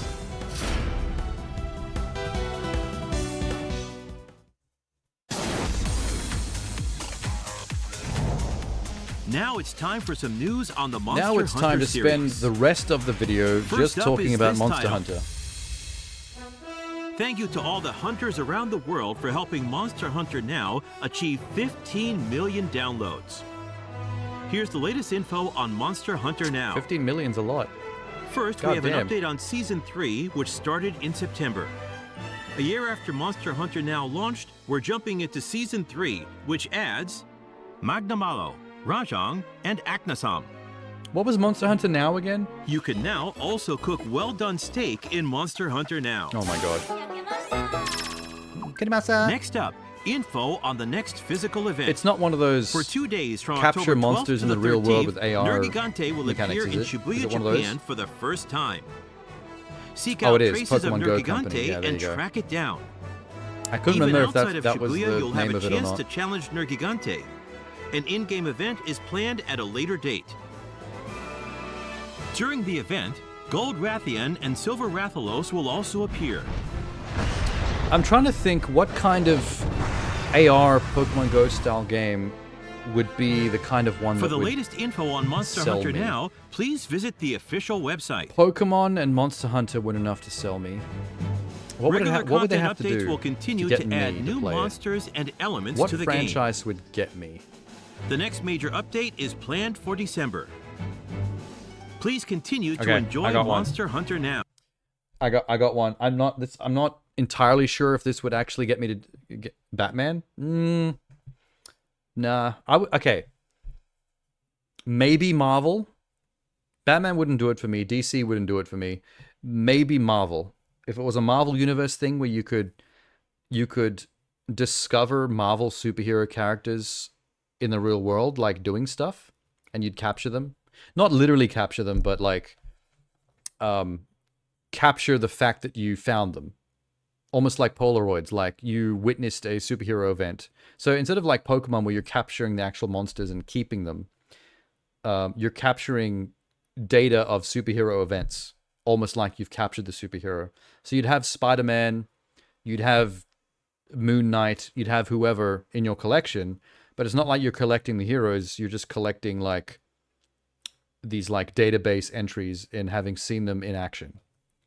So instead of like seeing the monster roaming in the world or seeing the Pokemon roaming in the world, it would be like a superhero incident is going down nearby. You'd go there in the real world, down to the local McDonald's or whatever, to the parking lot, and you'd look through your AR camera and you'd see Spider-Man fighting Green Goblin or whatever, like in the real world. And then you'd like hit a button to photograph it, almost like you're Peter Parker photographing an event, and it would capture the fact that you've discovered Spider-Man. That's how I think I'd do a Marvel one. That's not the one I was going to say, though. One event in all of Scandinavia. Pokemon Go is smart enough to feature Germany and Scandinavia. I bet the only place where you wouldn't see any shit going down now is Russia. They'd probably be sanctioned. No content for Russia. Tenna gets nothing. The one I was going to say, and I think you would agree with this, Genie. You know how you play games like Nikke? Make some sus, like, anime girl collecting gacha style AR game where you're basically capturing waifus in the real world. So think Nikke, but AR Pokemon Go style. Where, like, the thing will alert you that some hot blonde anime babe is, like, down at your local McDonald's in the parking lot, and you have to run down there and photograph her to add it to your collection. So you end up with a sexy database of, like, Nikke type chicks in your little AR app. I think that's a good idea. I don't know why nobody's done that yet. Because these sus anime gacha type stuff, they seem to make money. They do really well. So someone should probably AR that shit. In fact, now that I'm the first one to think of this, maybe I should do it. I could be rich, man. I could be a rich bitch. Oh my god, I would be so decadent. I would definitely let the money go to my head. I'd be a different person. I would be a changed man. An absolute knob, if you will.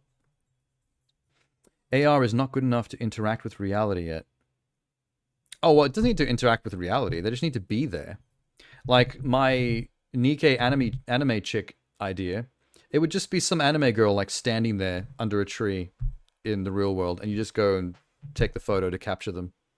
And that's it. That's all you need to do. Although, I think the Nikke version of that would be a lot more sus, because rather than just seeing the Pokemon and hitting a button to caption it, I think a lot of players would, like, probably perv. Like, if the anime girl's standing there in the real world through your camera, you'd probably, like, be walking around her, trying to upskirt her and stuff. So you'd have to design the models to be good enough to perv on from, like, close range, so that you don't upset the Coomers. The Coomers are going to be giving you a lot of money for this. You better make sure they're well catered for. We're going to be rich. I'm telling you. I'm telling you now, we're going to be fucking rich. Next, we have some news. I know on some Monster people Hunter that have Wilds. the programming knowledge to know how to make phone Hello, games. everyone. I'm going to pitch this to I am somebody. Gyozo Tsuchimoto, producer of Monster Hunter Wilds. She would not Monster stand Hunter under the tree. Wilds, She may which we float in the air previously off the revealed is coming branches. out in 2025, now Well, has a when release it's jank, date. it's even more entertaining. As announced, Monster Hunter Wilds launches on PlayStation. I know at the very least I'm going to get Genie's money. I feel like Genie would buy my game for sure. Having the way I just described it. 5, Xbox Series X, S, and Steam Probably Sham as well, let's be simultaneously honest. around the world Sham is a on horny boy. February 28th, 2025. This is the main visual for Monster Hunter Wilds. The main visual, what does that mean? Please look forward to the ultimate monster does hunting that mean? experience with seamless immersion. It's too male-centric? What does that mean? That is the most nonsensical thing you've ever said, Genie. You play Nikke, and you're complaining about my idea being too male-centric. Nikke is a game where you look at chicks' asses while they use high-powered weaponry and real-life like guns, like AKs and ARs and stuff. There's never been a more male-centric game than Nikke. That is some male gaze shit for your ass right there. Also has a story. You could put a story in an AR game, I'm sure. I don't know how, but I'm sure I could figure something out. I would buy the game too to support you and use an example of how AR is not ready. I don't think you need to buy it. I'm pretty sure most AR games are free to play, but you make the money through... How do they make their money? Wait a minute. Cosmetics? How do they make their money?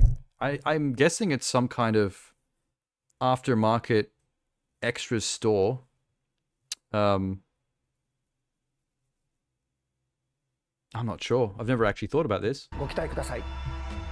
In today's Capcom Online program, while looking back at the information regarding Monster Hunter Wilds that has been released up until now, Inventory we'll space. also show you the trailer. Yeah, so you're that paying has for just been upgrades released. or cosmetics or please take useful a look. in-game items, just stuff to make the game easier. Play it for free, Welcome to the world of but Monster offer Hunter as much Wilds. as you can monetized Together, to make we will the game journey to more the Forbidden Lands, uncharted convenient or territory efficient. that the Guild has begun investigating.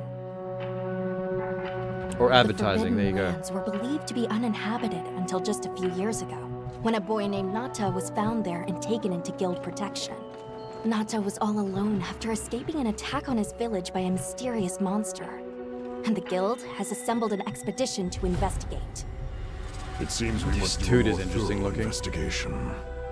Our objectives That will be voice to sounded very investigate the familiar. monster, known as the White Wraith, and to I rescue bet that's Nata's a people, particular known voice as the actor that I've Keepers. heard many times. Oh, who am I, you ask? My name is Alma, and I'll be your guide on this journey. Something very The Are Mummy you about ready her. to step into a world of adventure? Let's go! Kitty.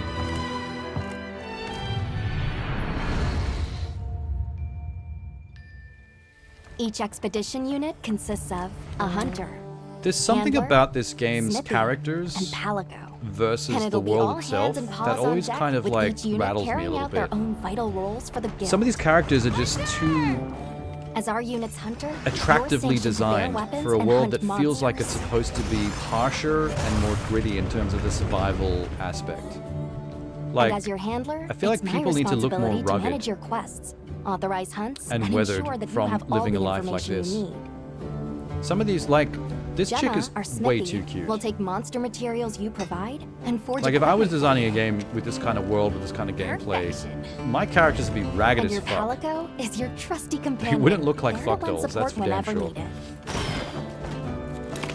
Patrick Seitz. I don't know the I name, mentioned there's more than but I'm one guessing unit. he's been in some games We I've belong played to because I Avis recognize that unit. voice from something. And we'll have the honor of Oh, you teaming play up with the Ingress. You're a other level 8 units, enlightened like agent. Astrum unit, to see our mission through. Most people live in cities away from Guild gave monsters. Oh, is that special why they don't assignments to some necessarily of the look other like units from the rugged expedition, outdoor mine survivors? included. They actually have smooth, creamy skin. Our initial foothold You've into the actually been Forbidden to Ingress Lands events in will different be the countries? Like, for Windward real? Plains. Like, you Due to its yourself went to ever-changing Italy, weather, Germany, and The Finland? plains will put both the wealth and the wrath of nature. Damn, you're on mad full into that game. display. I've During never the even heard of fallow, Ingress. Ravenous carnivores battle for every scrap of food, and a phenomenon known as the sand tide conjures thunder and lightning. After the storm comes the plenty, a time of abundant life and fertility. With every shift in the environment, the creatures of the plains change their behavior to adapt and survive. To succeed in our expedition, we'll have to be every bit as observant, versatile and resourceful. I do like how the environments in Monster Hunter games have gotten more alive. A rich, Like, it diverse feels like a ecosystem dangerous world. has arisen from the Windward Plains' unique Not just climate. because there are monsters. Like, monsters aside, just like those shots for of example, the character walking through the windy centered around an sandstorm with the lightning in the background, that kind of taking stuff I on think is really multiple cool. large monsters at once is a recipe for disaster. In order to face the Alpha in a more ideal situation, it's wise to disperse the pack first. We're learning how to monster hunt. In sandy They're teaching areas, us. you'll encounter Balahara. Their flexible bodies allow them to maneuver freely in and out of the sand. It's a game that the Google Maps team made before Pokemon. Creating quicksand Yeah, I quickly looked it up here. Augmented Unfortunately, reality not just mobile for game. hunters, but for any large monsters that get dragged into them. Worldwide territory You may control also game. encounter Chotacabra, toad-like monsters that favor the more rocky areas of Pretty plains. cool. These monsters apply sticky saliva to their forelimbs and then fortify them with minerals. The Chotacabra's sizable tongue, while crucial to its survival, is also its biggest I feel weakness. so sorry for this Don't creature. miss your It chance lives to in a attack when desert the tongue is environment, exposed. and its Nature has biology one rule. has its tongue You're either hanging the out of its hunter or the fucking hunted. mouth, That dragging goes through the for sand. monsters too, as That's they battle unfortunate. for supremacy.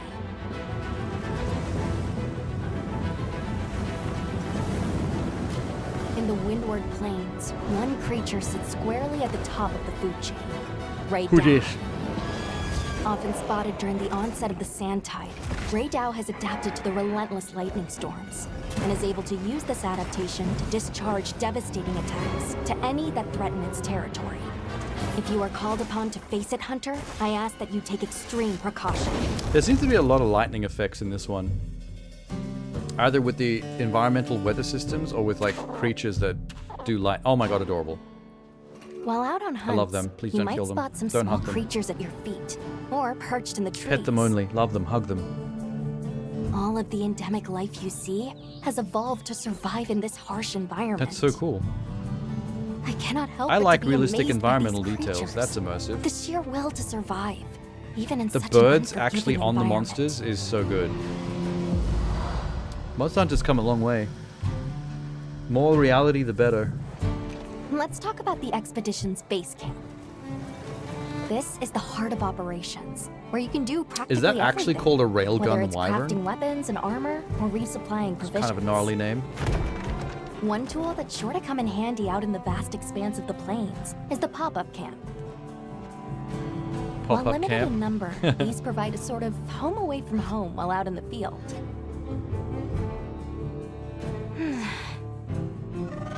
Pop-up camps serve as fast travel waypoints. If I was a survivalist in this world, I wouldn't like to Place be to change inside your an equipment. enclosed tent where you can't see what's outside. I And feel then like if randomly something stock comes your up on your tent and decides See to how fucking useful they trample are? it, you're kind of wrecked. Of course, You if want a to monster have finds one of situational them, awareness at all It might times. not last very long. Some kind of see-through tent fabric We'll where you need can to still think see the carefully where outside. exactly we set them up. Its special attack is just a railgun. In our travels, there's Awesome. a chance Well we'll named, cross then. paths with the people of the Windward Plains. Our interactions with this new culture could be what sustains us on our quest. Oh my god, that looked delicious. I don't know what An that was, incredible but adventure awaits, that made my mouth with water. new monsters, new friendships, and awe-inspiring vistas. Kill those things. They can go. Hunting basics. Stab monster in face. I almost forgot. Have you decided on a weapon yet? Yes, stab. Every hunter's journey begins with weapon selection. That's too many. Would you rather get in close and I'm unleash with all frozen your by might? indecision.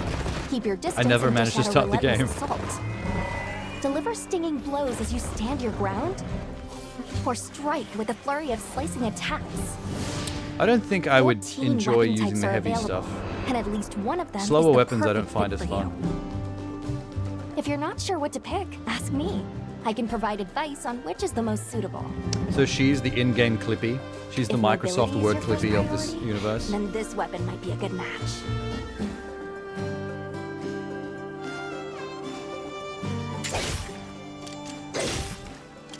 Oh, so hunters the can't just railgun thing rely is a on nickname? weapons. That's just You'll what need to players make use call of it? items like shock traps and barrel That's bombs. fair. Not to mention any endemic life and I'd rather call geographical it that. features that you come across. It's up to you to read the situation and use all you've got to take down your target. That's awesome. That must One be what thing's for Tenna meant sure, by hunting is more hungry environmental work. With your portable interactivity. barbecue grill, you'll be able to prepare meals on the go.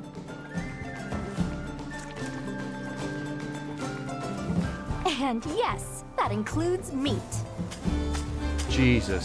So tasty! Not a very vegan-friendly game, is it? Your Palico is a feline Although it is called companion that Monster provides Hunter. I various don't think types of support most... out in the field. I think the vibe is just off for Whether it's vegans. laying traps to hinder The whole point of being a monsters, vegan is not to have to kill animals. or healing And this you game when is you've called taken a Animal beating. Killer, essentially. Heels inbound! The two of you make a pretty good team. You can always trust me to have your back. You're not saying that's its name, I'm saying it's a railgun Oh, attack. that reminds me. Yeah, but that's the name Be I sure to like keep for an it eye now. on your health gauge. That sounds good to me. I love the name Railgun Wyvern. It sounds amazing. It will start shaking to warn against any potentially life-threatening attacks. Like, I want that to be its name. It sounds awesome. There's no better way to traverse the Windward Plains than astride your sacred. Whether it's a target you're trying to reach, I suppose, like, or just a any point on the combination map, of animal your and weapon sacred will names sounds follow the good. scent Like, and Bazooka take you Bear there. would be a sick name. Not only can you gather and use items on the go, you can even perform mounted attacks. And if you find yourself in a tight situation, you can call your sacred, and it will swiftly take you out of harm's way. Whether you're hunting or just exploring, that extra mobility will prove rather useful. Aww.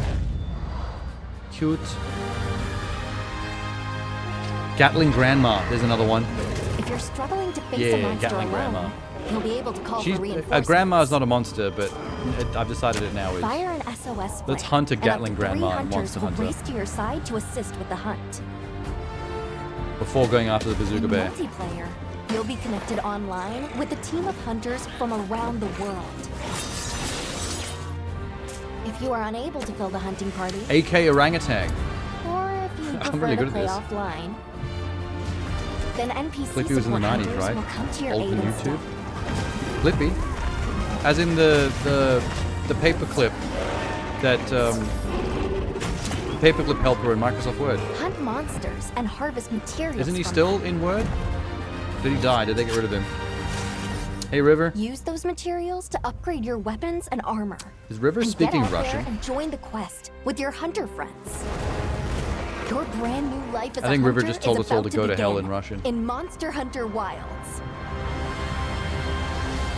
Monster Hunter Wilds. Wild and out. That summarized the information on Monster Hunter Wilds. And now, we'd Can like they to make a show you spin-off the called newest MILF Hunter? trailer. Where you're hunting Be sure to pay particular attractive attention older to the women end of this trailer. in the wild, luring them in with bait. Which is just yourself as a young man, naked. I imagined the whole thing Hey, this is cougar country. burned into my mind. It's acrylic. A lot of people use them. Ah. Flippy was very quickly Captain, removed like what's at your team least been 2 getting decades up ago. to? Oh, really? The guild gave special Wow, that's assignments to sad. some of the other units from the expedition. I used to like Mine Clippy. included. Not that I needed him much, forest is because I was amazing. always very good at using software, even when I was young. I knew all the Microsoft Word hotkeys and tips and Causing tricks. water currents to surge to Excel as well.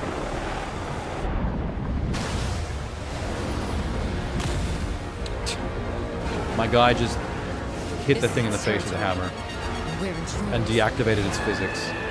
It's all its forward momentum just stopped. It was random. The water physics of this monster fight are pretty impressive though. That's pretty awesome.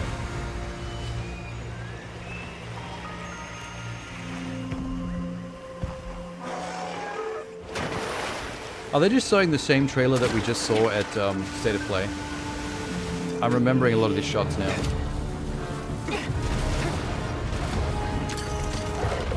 Yeah, I think this is the State of Play trailer. They're just ending their Monster Hunter segment with it. It's fine. I'll have some pizza cookies. Why don't they just put the meat down? It was a Microsoft Office from 97 to 2003. So Clippy didn't really last that long, did it? 6-year stink. 6-year stretch.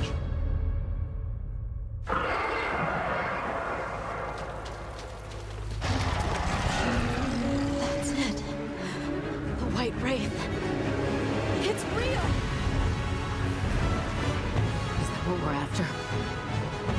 The White Wraith. Hey, she's attractive. Down there. Someone's in trouble. It seems we must do a more thorough investigation. What is that thing? An extinct species? It seems like with every Monster Hunter game they make, they get more story heavy than the last one, which I like. Good direction. The more story heavy, the better. And I'll...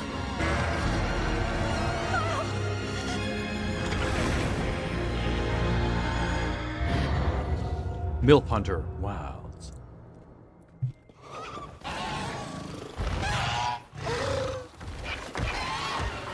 What's going on? A lot of kicking monsters in the balls. Monster Hunter is basically just Animal Killer 2025. Find big animal, make him into fur coat. It's the anti-PETA game.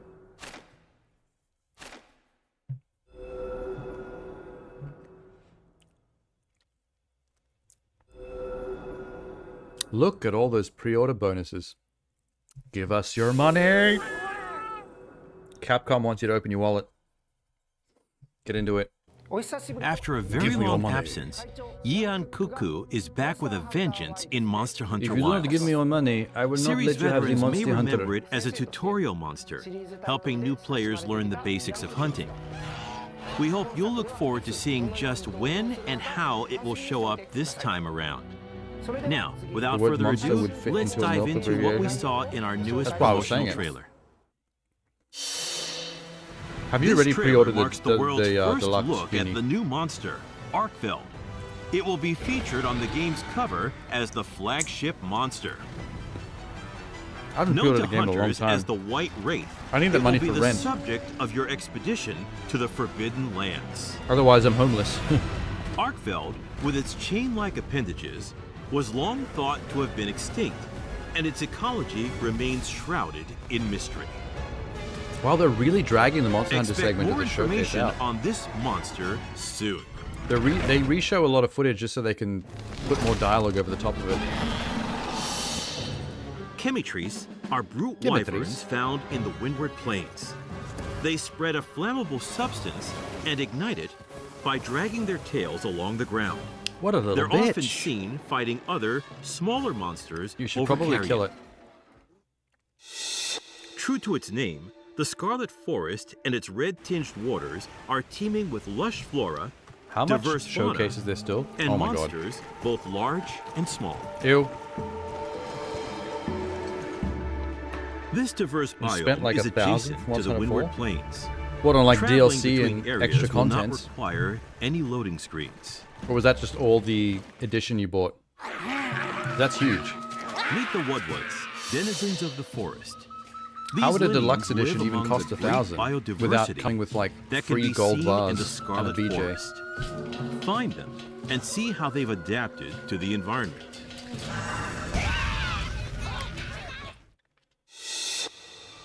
Monster Hunter Wilds features dynamic weather in its various locales.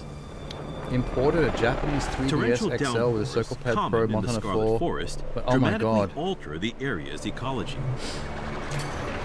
You can make use of these environmental changes to gain the upper hand as you hunt.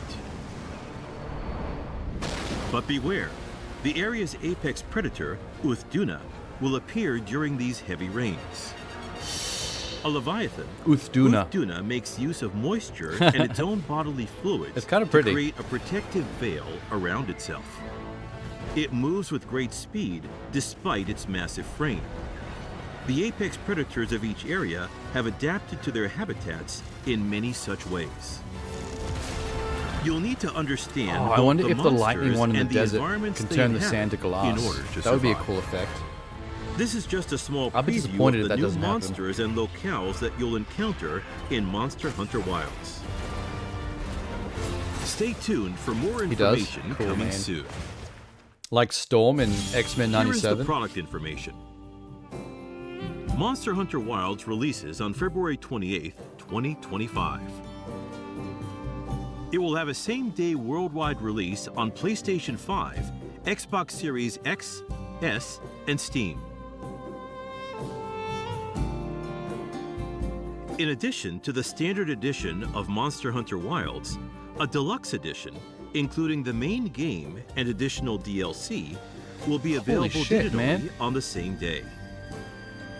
Monster Hunter takes up Furthermore, like the premium more than a deluxe edition, third, which maybe includes even the main half game of the and 3 DLC sets the planned timeline for future release, will also be of the available showcase. digitally. Premium bonuses are also included, so please All that check shit it got out. stolen 7 years ago. Far out. The Guild Knights set of Hunter layered armor and Hope Charm Talisman will also be included sucks. as special bonuses. The Monster Hunter Wilds digital mini art book is included as a bonus for those who pre-order on the PlayStation Store. Be sure not to miss it. Once again, Hi. Monster Hunter Once Wilds again, he launches says. worldwide simultaneously on February 28th, We understand you do not want to talk about 2025. anything other than Monster Hunter, but I would implore you Pre-orders have already begun, so please reserve your copy to move now. on. We want to hear about more things as well. The Capcom booth at Tokyo Game Show 2024, going on now, is offering the first opportunity in Japan to play Monster Hunter Wilds. Available to play is the story trial, which lets you experience the beginning of the story, and the Doshagama Hunt, It's a in demo. which you can experience You can just more call it a of the demo. action. It's fine. Demo is not a dirty word. At the Monster Hunter Wilds booth, a life-size figure of a Sacred is also on display. So be sure to stop by. We plan to show Monster Hunter Wilds at other game events across the world. Cool. Please look forward to more info on Monster Hunter Wilds at a later date. How come they always have so much info to talk about Thank with you this very stuff? much. Most games are just like, hey, we have a game. It's about this. Here's a trailer for 3 minutes. Now, And that's let's all you take a need. look at some info for the I 20th feel like- anniversary of Monster Hunter. Capcom never To shuts up about celebrate the Monster 20th Hunter. They're anniversary always of fucking Monster talking Hunter, about it. a collaboration with the worldwide guitar brand 65 trailers later. Here's a video To mark about this collaboration, this the one Rathalos character's Telecaster toenail. with the motif of the fire wyvern Look at how the Rathalos pigments will be like shift sold with the worldwide. gradient and have a pearlescent effect in the sunlight. Also, the limited Rathalos Telecaster will be sold exclusively. Now we're talking about at a Monster Fender Hunter Flagship brand Tokyo guitar. What the and the fuck? official online shop. Jesus Christ. The body is adorned with 3 tones of pretty red cool, though. in the image of Rathalos, and the neck features eye-catching It's the inlays. 30th anniversary. That's not an excuse though. Like, it doesn't matter if it's 30th anniversary. If this was the limited 29th edition anniversary, or the features 28th, Rathalos or the claw marks 27th, on the or the pick guard 31st, or the and pickup cover. 23rd, it doesn't matter. Any time of Guitar day, any picks any and day pick of the week, cases any week, inspired any by month of the item year, any boxes year, will also be available they will just for talk about purchase. Monster Hunter. Look at how many polygons are in this leaf. Sales for the model to be sold Monster Hunter. worldwide are planned to begin in March of 2025 at official Fender We have a shops new weapon. and regional It's called a official sword. retailers of Fender products. Just a sword. Every sword we've had before is some kind of fancy sword, like a great sword. Pre-orders or a will be available starting Friday, detachable September 27th at Jamiroquai Fender sword. Flagship Now we Tokyo just have in sword. Harajuku. Monster Hunter. New monster. This is a limited it's a praying production mantis. collaboration product, so don't miss your It's chance. just a praying mantis. It's the size of a regular For information on real where life to praying pre-order, mantis. as well as other details, It doesn't really please visit do Fender's anything that official a website. real life praying mantis does or doesn't do. It's just a praying Capcom mantis. is Feel also free to kill it. considering including this collaboration in-game in Monster Hunter Monster Wilds via the emote function. Please wait for more MMO details at a Secret later World date. earned more on loot boxes 6 months after launch. They did on initial sales. I remember Secret Next World. up, we have news about a They made a very big collaboration deal out of with the that game popular before it came robot out, toy series and then Transformers. people stopped talking about it once it was out. Check out this brand new trailer. Is there a Transformers Monster Hunter collab? Oh shit. That's a bit nutty. They've had a praying mantis. Not a praying mantis monster, just a praying mantis. Just a regular old praying mantis, just sitting there on the leaf, minding his own business. It's very sad if you kill it. It didn't harm nobody. So how's this gonna work? Can you go into battle as Optimus Prime and fight monsters?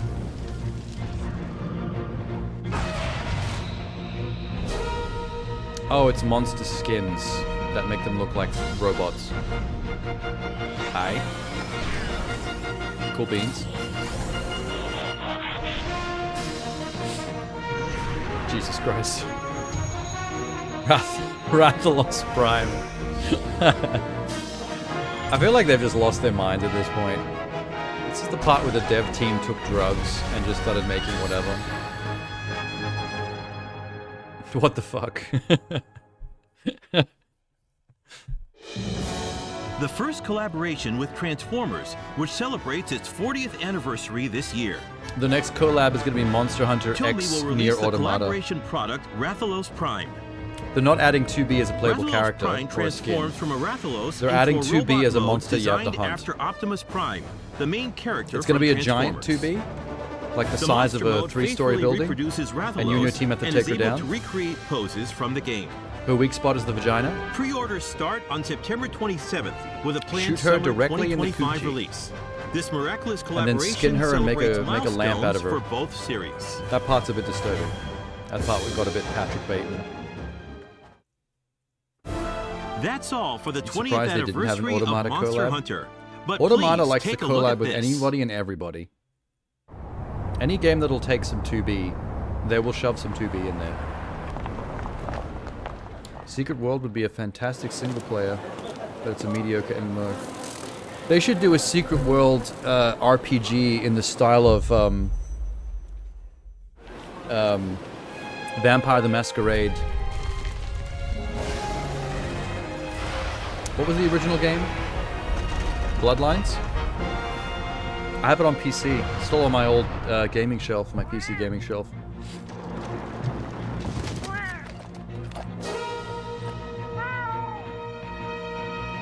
It's a CG kitty.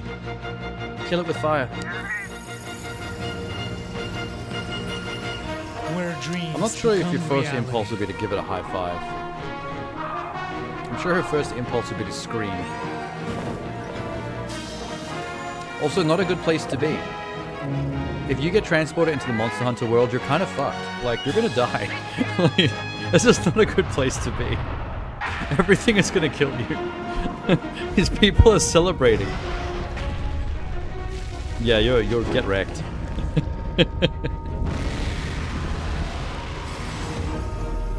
Monster Hunter Bridge.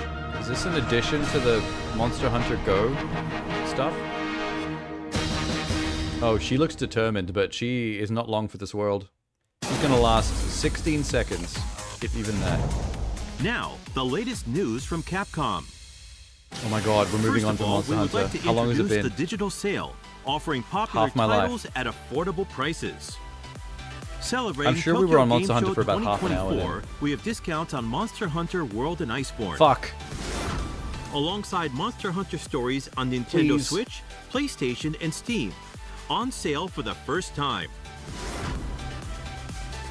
In addition Jesus to Christ, Dragon's Dogma Capcom. 2, we also have Street Fighter 6, with Year 2 content available now, and other Capcom games on sale for a limited time. I don't think Please I check enjoy it out. watching Capcom showcases. I think I'm slowly starting to realize that. And now, an Capcom announcement don't from do the enough Ace things Attorney series. regularly enough to On have the date shown, exciting a product showcases. introduction trailer is planned It's always for the release. same stuff. Whether you're already a fan Or, of the like, Ace Attorney series over and over or again. have yet to play it, this Ad introduction nauseam. trailer will give you the lowdown on the Ace I Attorney love series. some of these franchises. I love Please Resident look Evil. forward to it. I love Ace Attorney. I respect Monster We're Hunter. excited even though I to don't kick play off them. another season of Street Fighter couldn't League, care less about the Street official Fighter, team but tournament sure, I for the respect latest that too. title in the series, Street Fighter 6. This It's season, just a lot Street Fighter League of Japan welcomes new teams Crazy Raccoon, content Fukushima about Ibushi, stuff that we already know and about. Yogi Ball Reject. A total of 12 teams will compete in Street Fighter League Japan. Street Fighter League US and Europe return later this year. One of the each fun with things about 16. showcases is And like, don't miss hey, the Street Fighter surprise, League here's a World trailer for a cool Championship thing at you didn't know Capcom Cup about. 11. But when you watch a Champions Capcom from each region will showcase, clash it's to like, crown the here's ultimate champion. half an hour of us talking Capcom about Pro Monster Tour Hunter. 2024 continues And as an it's intense a Monster Hunter 1v1 game you already know tournament about. series. Players qualifying through And all the offline or content we're War talking Warrior about is regional stuff you either tournaments also compete at already know Capcom about Cup or 11. This epic it's not really showdown will be at surprising. Yogoku It's just here's some Gikan monsters, Sumo here's some Arena, weapons, here's some birthplace of mechanics. SF Esports, with a It's the grand kind of prize stuff of you $1 million. expect. Players from all over the world, both professional and amateur, can still participate. For tournament details, please Now check we're the on the official esports. Capcom esports channels. This is all the information we have for today. Oh I my would like God. to end by showing videos of our featured titles and say goodbye. Jesus. Thank you for this is- watching. This was the longest showcase out of the Xbox and the PlayStation ones we watched tonight. And it had the least content. Fucking hell. Devolver Digital does it way better? Well, Devolver Digital tends to show you new shit. Like, when you watch a Devolver Digital showcase, it's like, most of it is comedic. They do, like, the whole thing is a skit designed to make you laugh. But when they do show you a game, it's like, here's a new game. Or here's an actual trailer for a game you did know about, but this is the first time you're seeing it in action. So it's interesting.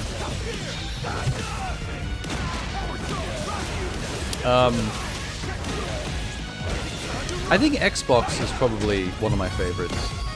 Not because it's the console I tend to play the most either. It's just like, I feel like Xbox showcases just get down to it.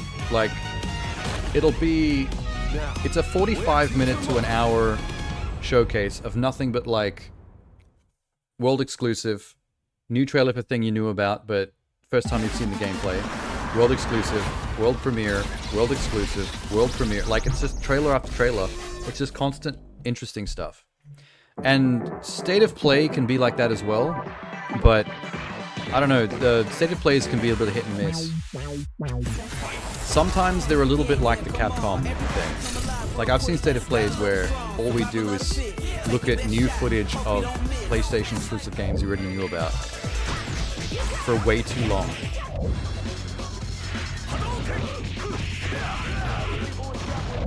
I didn't mind the State of Play from this week. I think a lot of people were a little bit too harsh about it. But there was some cool stuff in there. I like the claymation, that claymation horror game. That was cool looking. That's the kind of stuff I want to see more trailers for. Just completely out of left field shit.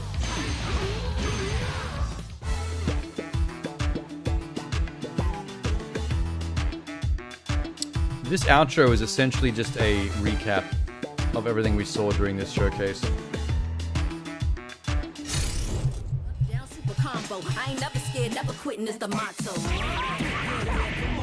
Ooh, there's a rap on this one.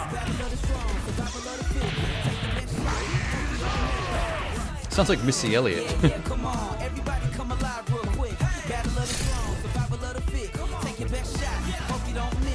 What does rollback netcode mean? I've seen that phrase thrown around quite a bit, but I don't actually know what it means. They seem to pitch it like a good thing, though. Like a selling point. There must be something good.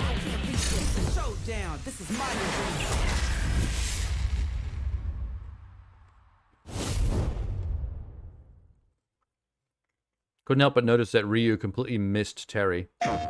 After his punch whiffed completely. Marvel?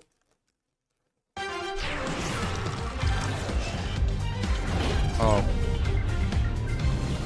Remasters of Marvel vs. Capcom. Didn't we just watch a bunch of trailers for this?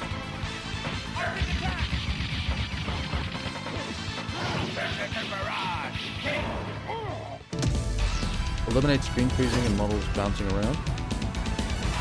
Oh, so it just means good netcode.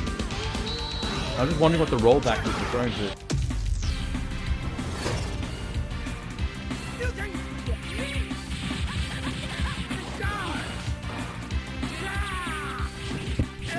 Oh, sorry. I punched the microphone.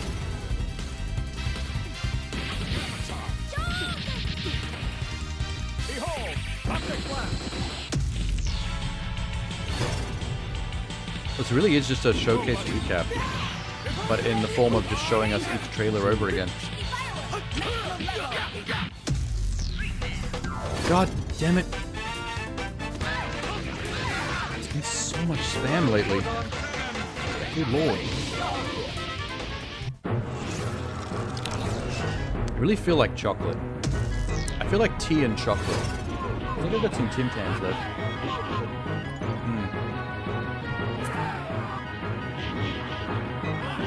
Punisher and Nick Fury. What a team.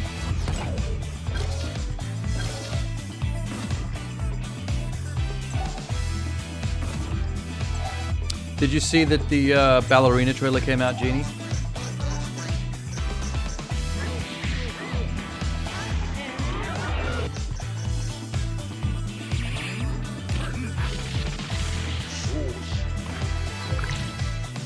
You haven't? Oh boy. I've seen people being very excited on the internet about it. Apparently the response is good. I was worried it was going to get an incel reaction because it's John Wick with a lady, but nobody's doing that. Everyone's actually on board, surprisingly. I'm going to watch it next after this. Here comes a new challenger. I haven't watched it yet myself. I've been hanging on to it.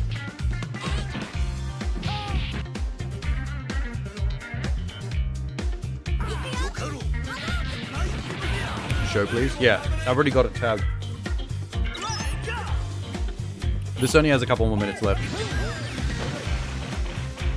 Actually, is this just... Fucking hell. What are we still looking at here? There's Dead Rising. Say, buddy, Quest. Remember that name, because the whole world's gonna know it in 3 days. Hey, Frank West. Yeah, didn't he die in Dead Rising 4? Didn't he get zombified or something? I didn't play that one. I played 1, 2, and 3, but I missed out on 4. Wasn't that one back in the mall, but like on Christmas? It was like back to basics, but Christmas themed. Rollback netcode is a method of implementing netcode in games that predict and correct game states. Keep players' experiences synchronized. Oh wow, that was a more technical explanation than I expected. Predicts and corrects game states. So I suppose, like, depending on what your inputs are and how the animations are going, it predicts what they're going to be ahead of time to get ahead of the netcode. To make sure that, like, you don't drop frames away from like your multiplayer partner.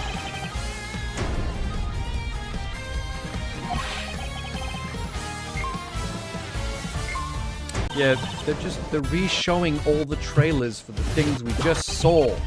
Capcom, do you not have content to fill out the time? Holy shit! And it just ends after the Ace Attorney investigate. Look,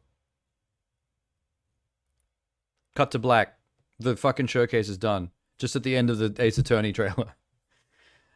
Not impressed. Not impressed. Sorry. Sorry, not sorry. If there's any consolation, I like Capcom, but I'm more of a Sega fan, and Sega's showcases are a lot worse. Sega hasn't done a good showcase in a while. That last one they did that was like 10 minutes long, and fuck all happened. You only had 10 minutes to fill, and you couldn't even do that. I mean, I guess maybe that's better than Capcom having an hour to fill and then just waffling on about 3 games for the entire hour. And it's 3 games you already knew about, and we don't really learn anything new and exciting about them either. It runs 2 local instances if they lose sync. It goes back to the last time they were in... Oh, so that's what it means by the rollback. It rolls it back to the other instance if it loses sync. That makes sense. Fast games are hard to do with internet latency. Yeah. It's the same problem they have with karaoke multiplayer games online. Like Twitch Sings had that issue. It's why they had a separate duet feature where someone records their duet and then you record yours after the fact. It's almost impossible to have both people singing along to the same song from two different parts of the world through the Twitch Sing system, because you just wouldn't be in sync, and it would sound terrible. Oh, this was Ingress, by the way. When Unlicensed Streamer brought up Ingress, I was looking it up on the other screen. Very technical looking. The interface is very, like the hacker games you can play on Steam. Anyway. We got Yin Kut-ku back, and they confirmed Coagulala. This is not interesting stuff, though. This is not why most people watch showcases. You watch a showcase to have something like Monster Hunter Wilds revealed. It's like, oh shit, the new game is Monster Hunter Wilds. The next time it appears in a showcase, it's like, here's the gameplay for the first time. After that, we've seen it all. Like, at that point, a year later, we're still getting Capcom showcases that basically talk about Monster Hunter Wilds for 35 minutes. And it's just more shit like, here's Coagulala, here's Yin Kut-ku, here's a sword that shoots fire at the hilt and will lick your balls. Like, it's great. It's, at this point, I'm just going to play the game or I'm not. Like, I don't really want to watch you speak for 1,000 hours on every little thing in the game. Like, look at the texture on this rock. It's like, I don't fucking care. I cared when you were revealing the game, and I cared when you were showing the game's first proper trailer with the first gameplay. There's two different showcase moments that are exciting. A game's reveal where you didn't know about it at first, and now it's like, wow, this exists, this looks cool. And then the proper trailer that comes like a year later, where it's like, okay, now here's the game. Now we actually get to see the gameplay and hear about the story. After that, I feel like the interest level on most games goes down. Because now it's like, well, now we just need to play it. Like, we've seen what we need to see. The problem with companies like Capcom is they've only got so many franchises they're juggling at any one time. So whenever we see like a Capcom showcase or something, all we're going to do is sit there and like have the same shit rubbed in our face for like an hour. Like, I don't need to know more about Monster Hunter Wilds. I've like had too much of it at this point. It was just my same problem with Dragon's Dogma. I think Dragon's Dogma's reveal was cool because it's like, wow, this has got a sequel. The first gameplay reveal trailer was cool because it's like, this is what it looks like, this is how it plays. Cool. After that, oh my god, after the like 65th time we had to watch footage of Dragon's Dogma, I was like, oh my god, I get it. I fucking get it. I get it. It's Dragon's Dogma. We're in a medieval world. There's swords and pawns and people can hang off griffins, and I feel like I've played it. I've seen so much of it through promotional content. I don't want to play it. I've seen the whole game. You're a cynical arsehole? No, I'm not. Not a cynical arsehole at all. You know me, I play everything. I play things that you think are shit or not worth the time. I'm less cynical than you are about games. I just don't need the same shit rubbed in my face. Like, you know, show me interesting stuff, and then we either play it or not. After that point, then play Monster Hunter. I mean, I could, but I don't need to because I've watched 1,000 hours of Monster Hunter, like through trailers and promotional content alone. I think I've had my Monster Hunter fill before I've even picked up a controller. But Capcom is particularly nasty with this. They go completely hog wild with their marketing for all their franchises. They're lucky I still bother to play Resident Evil games with how much they over promote those as well. Dragon's Dogma was particularly nasty though. Good lord, I got tired of seeing that. And that is something I'm more likely to play than even Monster Hunter. I did want to play Monster Hunter, Dragon's Dogma 1 and 2, and still do, but at a certain point it's like you're overdoing it. Like, you've got nothing else to talk about, so you're just going over the same stuff over and over again. Like, when I watch a Capcom showcase, I'm waiting for something exciting, and it doesn't happen. Like, if you suddenly came out with, like, oh, here's a new open-world, third-person Mega Man game, I'd be like, oh, shit, this looks rad. But We're still watching trailers for Street Fighter 6 after it has already been out for 2 years. Yay, I guess. I'm tired. I'm tired, man. I want to be excited. Excite me with something. Oh yeah, Ballerina.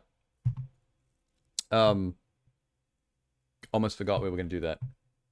Where is Ballerina? I hit it somewhere. Here's the tab.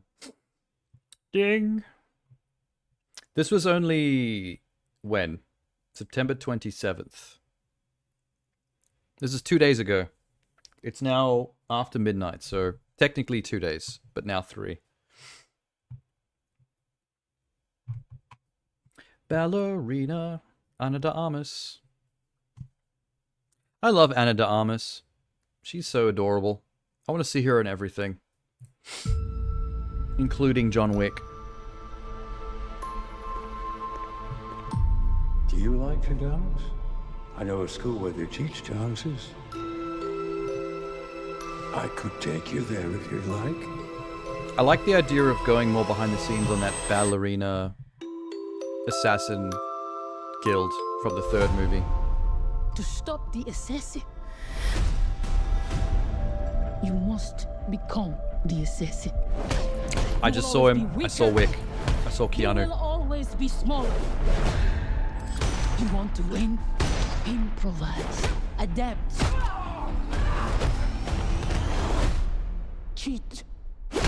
Oh shit. Ow. Welcome to the Continental. She did the Black Widow leg takedown. I feel like every female action movie does that at some point. Elton John, yes. Good choice. You have no idea what you just walked into. And Death Stranding. Oh, that guy's arm got wrecked. Yes. They The killed form, my the father. poise. The shanking. This isn't done until they're dead. That guy dead. Is a very humbling thing. Oh, what a stun. She landed on her head.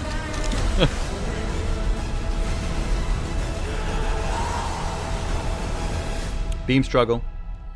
Fire versus water beam struggle. How's no one ever thought of that before? The one they call the Baba Yaga. How do I start doing what you do? I think you did, babe. Looks like you already have. Oh shit, that was the actual line. Called it.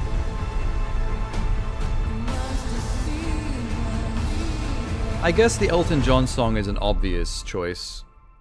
I mean, Ballerina is a pretty iconic line from the song. Ballerina, you must have seen her. You know that shit? I mean, they basically highlighted that line in the trailer, so... Lance Reddick finished his part before he passed away. Yeah. This movie's been in production for a while. Like, we were talking about Ballerina as a concept a couple of years ago. Like, I think they had the idea for it in pre-production for John Wick 3. Because John Wick 3's script is the one that had the ballet, the Ballet Assassins Guild. So while they were writing that one, they were already talking about this movie. So, you know, it's been kicking around for a while.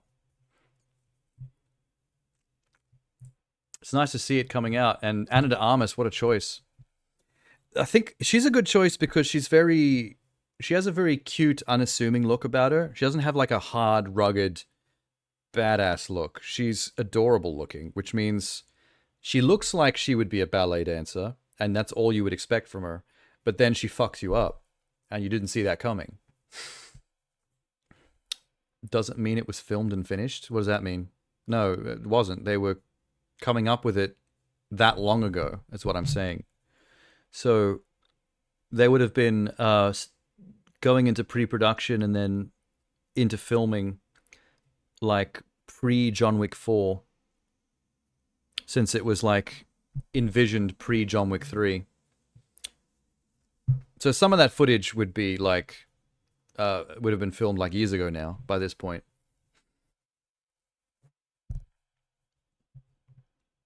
There are movies that were filmed and then released. What was the one not long ago? Actually, Borderlands is one of them. The difference between when Borderlands was filmed and when it came out is actually quite large. Like, COVID fucked that movie up, I think, at one point. That was one of the reasons that got pushed back. But yeah, it was a long time after they filmed it that they actually finished the movie and released it. That does happen a lot with some films.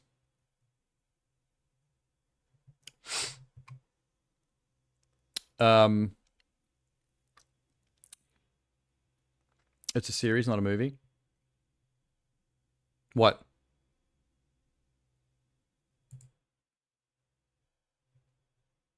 You're not talking about this, right?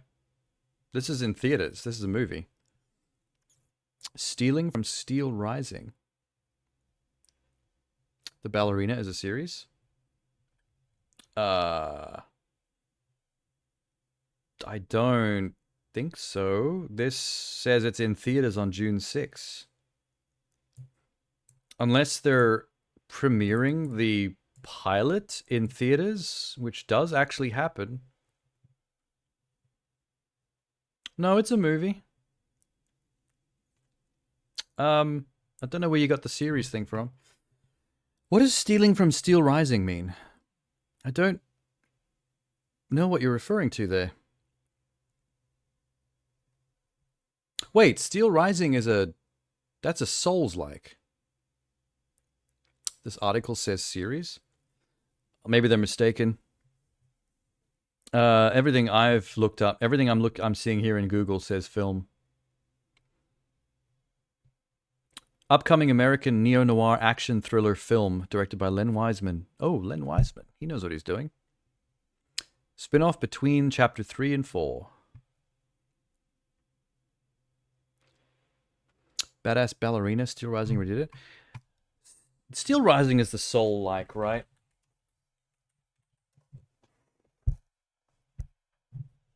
Yeah, it was. 2022. When was John Wick 3?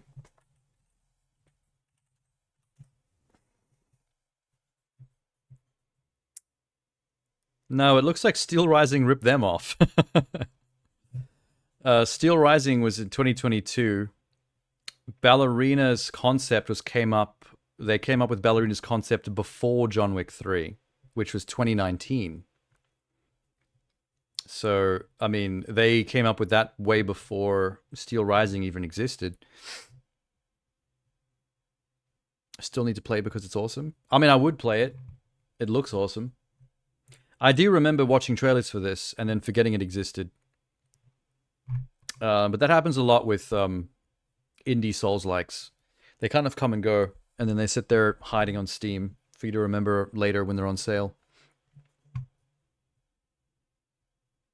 It was in production for years, even before Lies of P. So what you're saying is they were both in production for many years before either of them existed, so neither of them could have known about each other, so nobody copied anybody. Essentially. Profession predominantly with women fighting is a very generic concept. Ballerinas aren't really meant to be fighting, though, to be honest. I don't know what we're talking about at this point. Although it's a great way to hide an assassin, because no one ever expects the ballerina to shank you in the neck. Especially when they're a cutie pie, like Ana de Armas.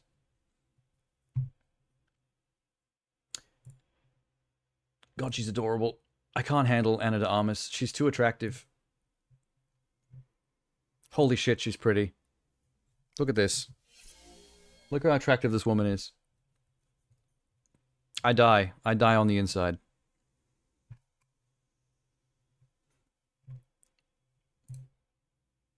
Bigger. Why won't the photo get bigger when I click on it? That's how YouTube... That's how Google works. Fuck you. I want to see my wife. Ah, fuck. What is this? It's not in my language. I don't know what button to click. Which of these three buttons means show me Ana de Armas? Acceptar. I'm going to guess it's that one. What did I just accept? Did I just buy a subscription to some French fuck mag? I don't know. Okay, I can see her. That's all that matters. She's pretty. I want to see that Ben Affleck movie with her.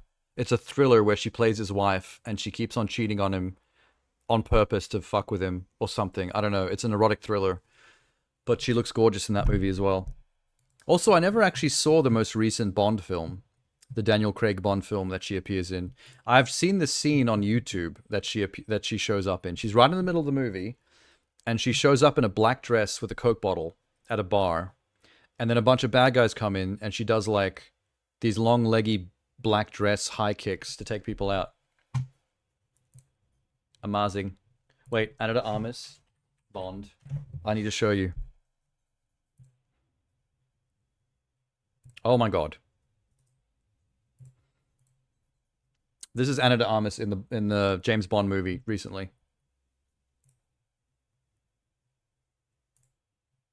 Holy shit.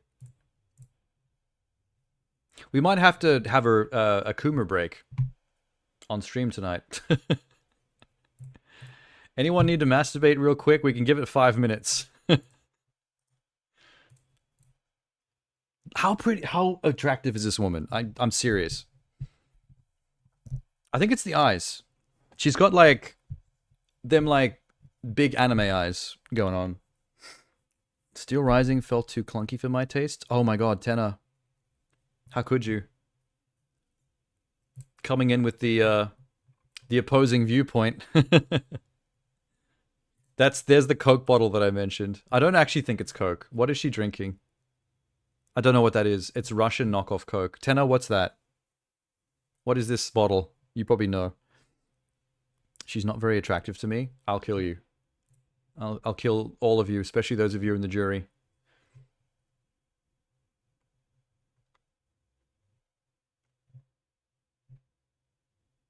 I'm just going to scroll now quietly for a while. Hey, there's her with lighter hair. Ding. It's a nice game. Bottle too small to say. I don't know. It looked like Russian Coke to me.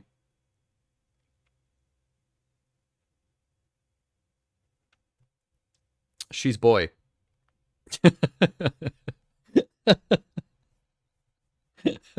I'm guessing that was an autocorrect from she's not. But for some reason, she's boy is like the funniest sentence. I'm more into personality than looks. To me, good looks is a bonus, but not instigator of attraction. You don't know people's personalities until you have the time to get to know it. That's the whole point of physical attraction. There needs to be something that pulls you there first, and then if they turn out to be a shitbag, you can leave. I mean, that's usually how it works. You get attracted with looks first. The person either turns out to have a good personality as well, bonus, or turns out to be an arsehole, in which case you're like, well, that's too bad, and then you're out of there. I think people, especially nowadays, can talk down the physical attraction angle a bit too much. It is pretty important. That's the first barometer that we have to judge a new human being. It's just how they look. If someone was like really smelly with stink lines coming off them and like raggedy clothes with holes in it and stuff, you're going to judge them one way compared to if they've got their shit together and they're very clean and wearing a suit or whatever. You know what I mean? Like, that doesn't mean they might not be the opposite of what you assume they are based on how they look, but that's for you to discover if you choose to. But we will always judge a book by its cover. That's just human nature. And Minx is here with Biscoff. Okay. I'm gifted in not being attracted by looks, so I'm less biased. I wouldn't call that gifted. There's a reason why we judge looks. Whether we find something ugly or whether we find something attractive. Like I said, it's a first level barometer. Someone who can't judge by looks is the kind of person who is most likely to fall for a grift. Sometimes I judge someone based on their aura, their demeanor. I'm like, this person is giving off attractive, big toothy smile, used car salesman energy. I feel like this person's about to try and scam me. And then you turn out to be right, and you save yourself from a lot of heartache. Because this person was exactly what you predicted all along based on the aura and the look that they give off. A person that is not capable of judging from looks, or at least give some kind of initial impression, is more likely to fall for that kind of bullshit. You need to start with that first level barometer and then work deeper from there. Who needs looks when you have Biscoff? Who needs anything when you have Biscoff? I suppose you need money, otherwise you can't afford Biscoff. So, damn. That outlook didn't work out.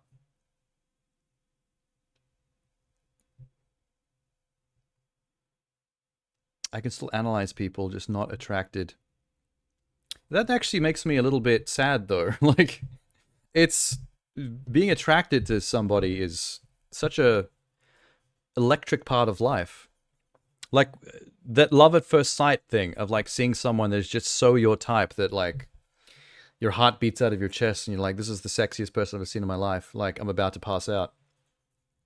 It's exciting. I wouldn't wish not being able to experience that on anybody. Trade Biscoff with Biscoff?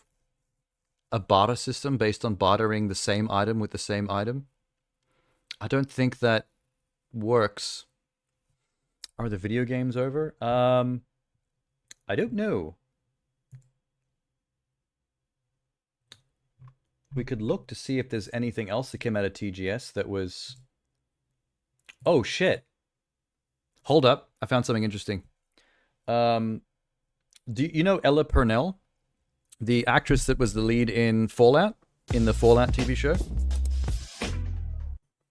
Oh, thank you. A lot of subs in the last month or so. Randomly. October seems to be a popular month to be on Twitch. What was I saying? Oh, September. Yeah, you're right. That's about to end, isn't it? I did see them advertising that on the front page. Minx has been very dishy with the gift subbing. What was I saying? Oh yeah, Ella Purnell from Fallout. She's got a movie coming out where she's a serial killer, which I think is interesting, for similar reasons to why the ballerina looks exciting. You know, cute female actress that you wouldn't assume would be violent is super violent. But this is like the serial killer version of that. Ella Purnell, I think, will make for a very charming serial killer, because she's got them big eyes. Like bulbous, like a fish.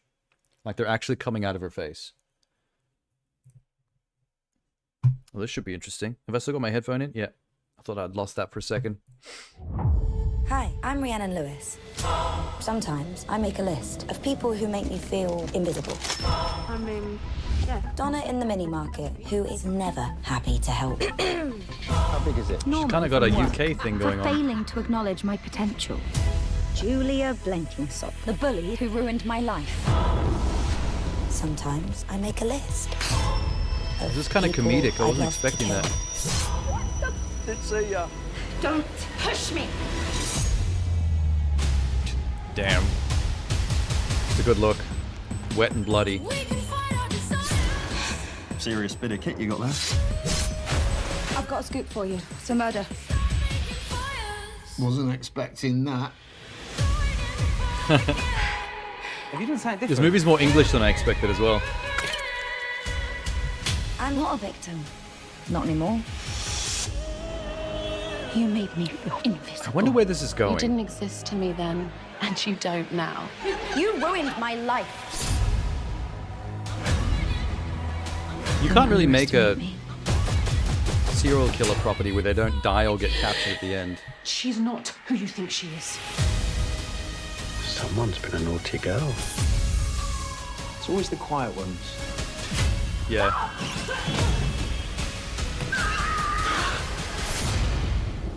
Do you She even see had me now? the plastic tarp all over the furniture. I'm Sweet just pea. planning to murder my school bully and hoping you could help me. 29.59. What is her nationality? Is she actually British, or is she doing a accent for this? Actually, this isn't a movie, is it? I think it's a series. Yeah, I think it's a 6-episode like miniseries, which is also very English. 6-episode miniseries. The UK has like always been about that format. She is British. The twist of letting the killer go is nice to experience. What I mean is, like, most TV shows or movies about serial killers, even if you're looking at the story from the point of view of the serial killer, they generally don't go in a happy direction at the end. The very fact that they're a serial killer usually means that they're either going to die at the end of the story or they're going to get captured, and it's kind of a bittersweet ending where, like, they're in prison at the end, but they're kind of chill about it. Like, oh, well, I've been captured, but, you know, I'll be fine. That's usually the nicest ending you can get. American Psycho is slightly different in that part of the point that movie was trying to make involved him not being able to be captured because of the toxic masculine kind of social structure of the 90s, basically protecting its own. Like, that was part of the commentary. Like, no matter how much of a psycho he was, because he was rich white guy, in rich white guy upper class world, like, it just, even if he wanted to be caught, which he actually tried to be caught, he couldn't. And then he has that amazing monologue at the end where he's like looking directly into the camera, and he's like, because he wasn't caught, he can't learn anything from the process. No further introspection can be gleaned from it. I have learnt nothing. And then it cuts to credits, and he looks just completely out of it, like in his own internal suffering. So that's like a negative ending for the opposite reason. Like, the reason it's a bad ending for him is because he kind of needed to be caught and he couldn't. So that's interesting. Very rare to end on the killer being free. That's why the ending of Dexter was so awkward. It was interesting how they appeared to be ending it, but then they did that stupid post-credit scene where he's a lumberjack and he actually did get away alive. And that just felt... that was just awkward. It just didn't feel right. There was a recent unreliable narrator one about a gal with a stalker at a mental institution. Is that the one that was filmed on iPhones? By Soderbergh? Was it Soderbergh? It rings a bell. I forget the name. She was born in London. Oh, so that is her actual accent, probably. I don't know what I expected her to sound like for real, but I guess because the only time I've heard her speak is Fallout, I wasn't sure what to expect. What was the other famous thing she was in before Fallout? She's not famous for Fallout. She was famous for something before that. Something that was, like, really well received. Yellow Jackets. That was it. She's one of the leads in Yellow Jackets. And that show was very popular. Everyone talked that show up heaps. I never saw it, but it did kind of go off. So she went from that to Fallout, and now I think she's, like, hit the big time. I don't know what this Sweet Pea movie was probably in the process of it being made before Fallout, I imagine, but, like, I bet we're going to start seeing some much bigger things coming up. She's going to hit it big for sure. And I can't wait. She deserves it. She's awesome. She's got very expressive eyes. What else is cool? Unsane. Yes, that is the one I was thinking of. All filmed on iPhones, I believe. Was I correct about the yeah, Soderbergh. It was Steven Soderbergh. And that was part of the concept, was that they were going to do the whole thing on iPhone. I think they had like, I remember seeing some thing where they had like 20 iPhones or something. They had a whole bunch of them, and they would just cycle through them. They would film on one until it was full, and then they would just swap to another phone, and they just kept on going through phones like that. They probably had data wranglers that were like off to the side, copying data off iPhones while they're using new ones on set. They'd be filming in like 4K and stuff, so those iPhones would be filling up pretty fast.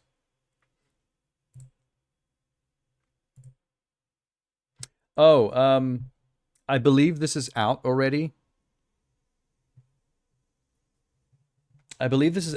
But there's a documentary for Christopher Reeve's life that people keep telling me to watch. I didn't see the trailer, and I'm not going to watch it anytime soon because I don't have access to it, but I thought I might check the trailer out at least. It's called Superman, but with a slash between super and man. I think the suggestion there is like, he's Superman, but he's also a Superman in real life.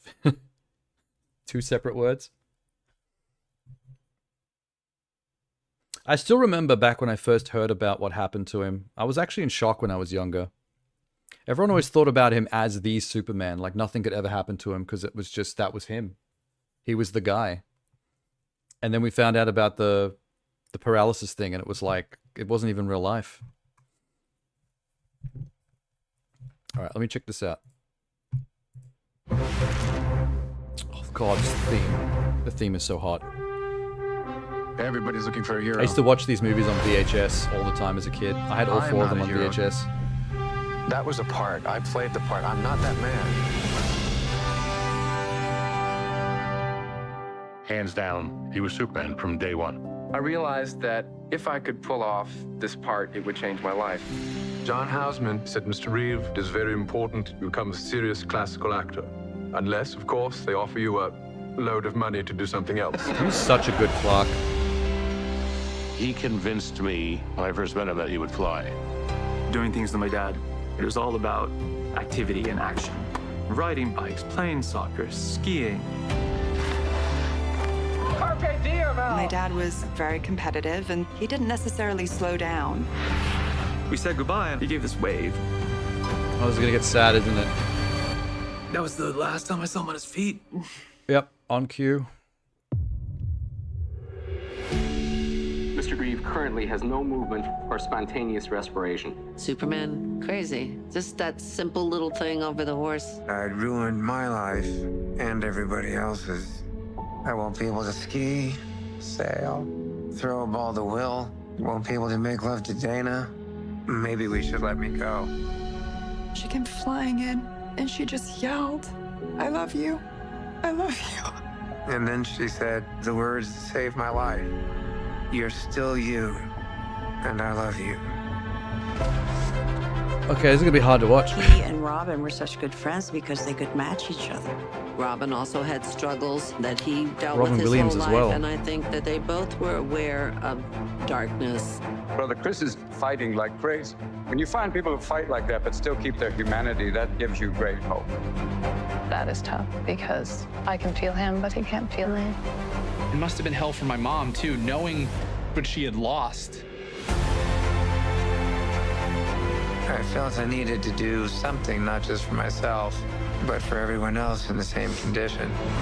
The fact that Superman was in a wheelchair and was willing to go public with it was huge. Help is on the way.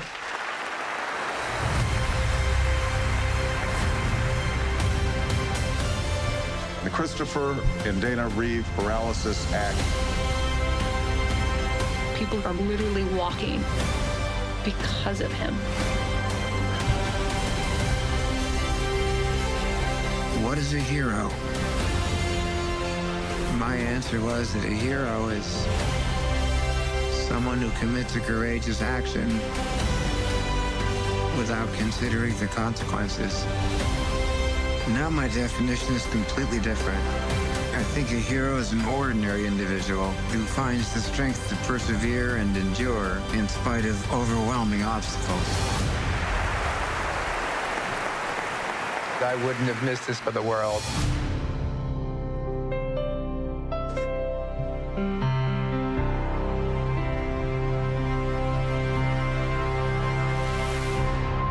Jesus Christ. Oh, wow. Okay. I don't know if I can make it through that movie.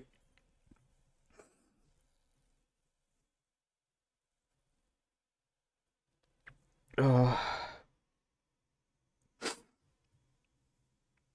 can't see. Hang on, my eyes are so watery. Jesus Christ. Stop.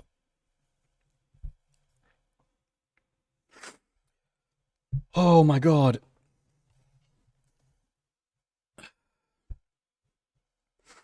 What happened to his rebuild vision? Why doesn't he repair things anymore? A lot of stuff in those movies are made up. They weren't actually real Superman abilities from the comics. They were a little bit ridiculous. He also can't fly around the world backwards and reverse time. And he also doesn't have a cellophane S on his chest that he can throw and capture people in. That movie was a bit silly with some of that stuff.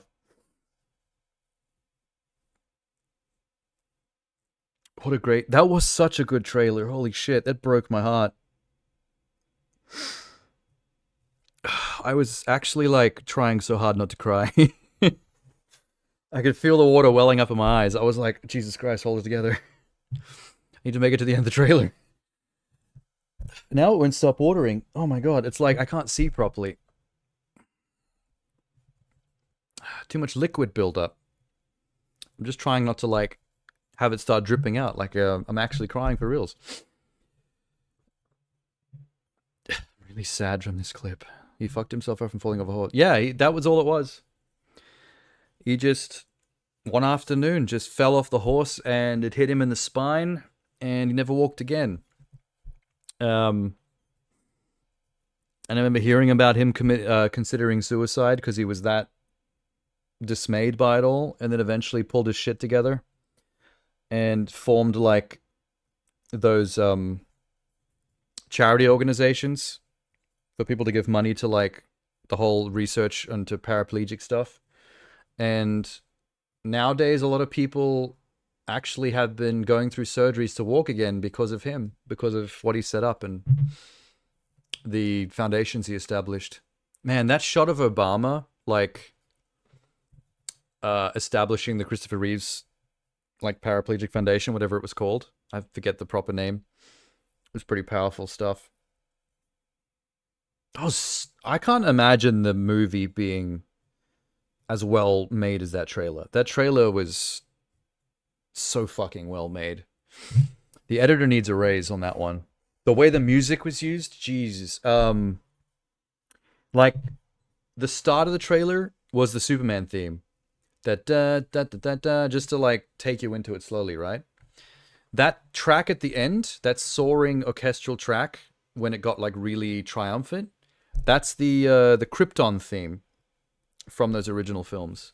And I just feel like they used that so well. For some reason, the Krypton theme is, like, more heroic than the actual Superman theme. Like, the main theme.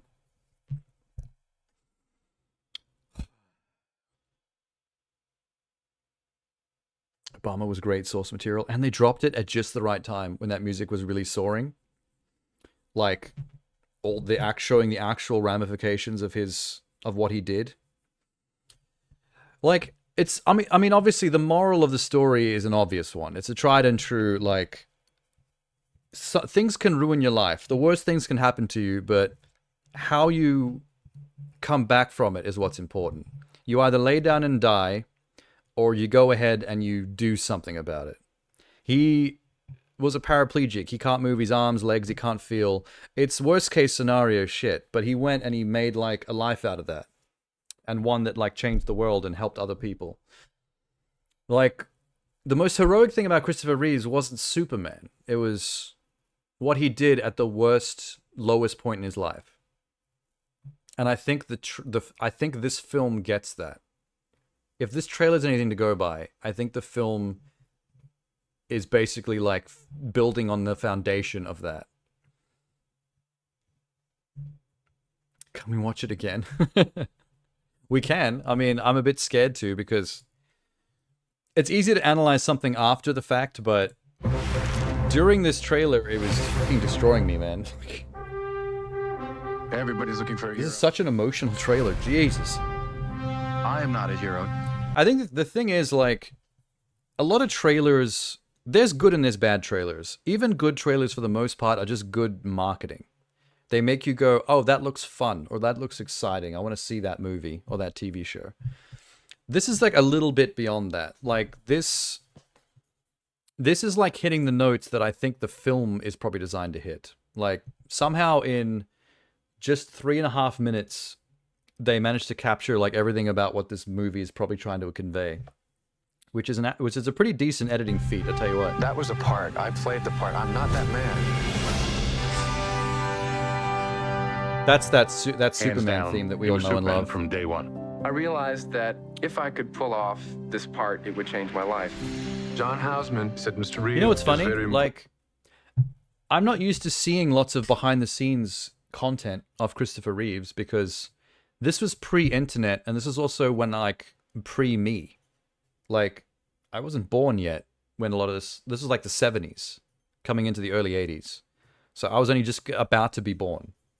So, like, it's not like these days when, you know, we see, like, behind-the-scenes stuff about Tom Cruise and Johnny Depp and Brad Pitt all the time. Like, both on movies and, like, on talk shows and all kinds of stuff like that. I thought you were 60. I'm good looking for 60. Thanks, Minx. important to become serious. You know who is 60? Shania Twain.